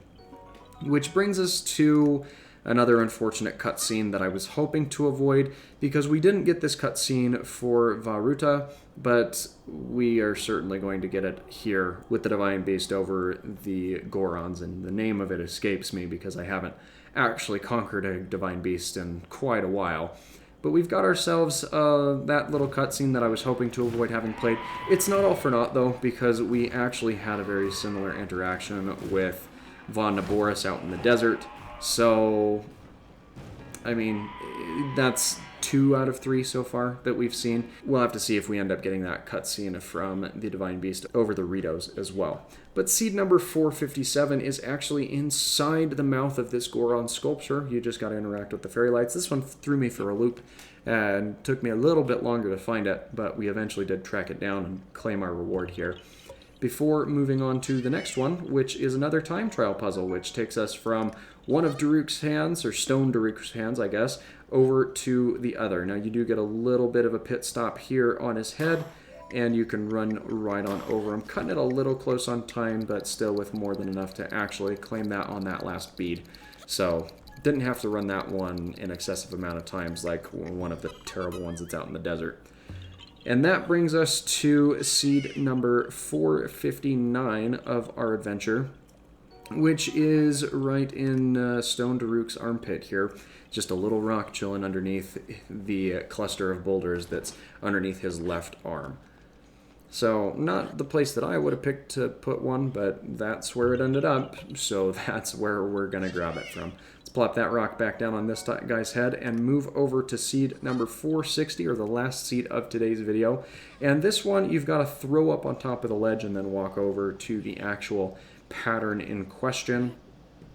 And once you've done that, you shouldn't throw it like I just did. I had my finger on the trigger instead of just dropping it in place like I should have done. But that brings us to the end of today's video. So again, if you found this video enjoyable, don't forget to leave a like and subscribe if you haven't already for more daily content. So thanks again for watching, and I hope that you have an absolutely fantastic rest of your day.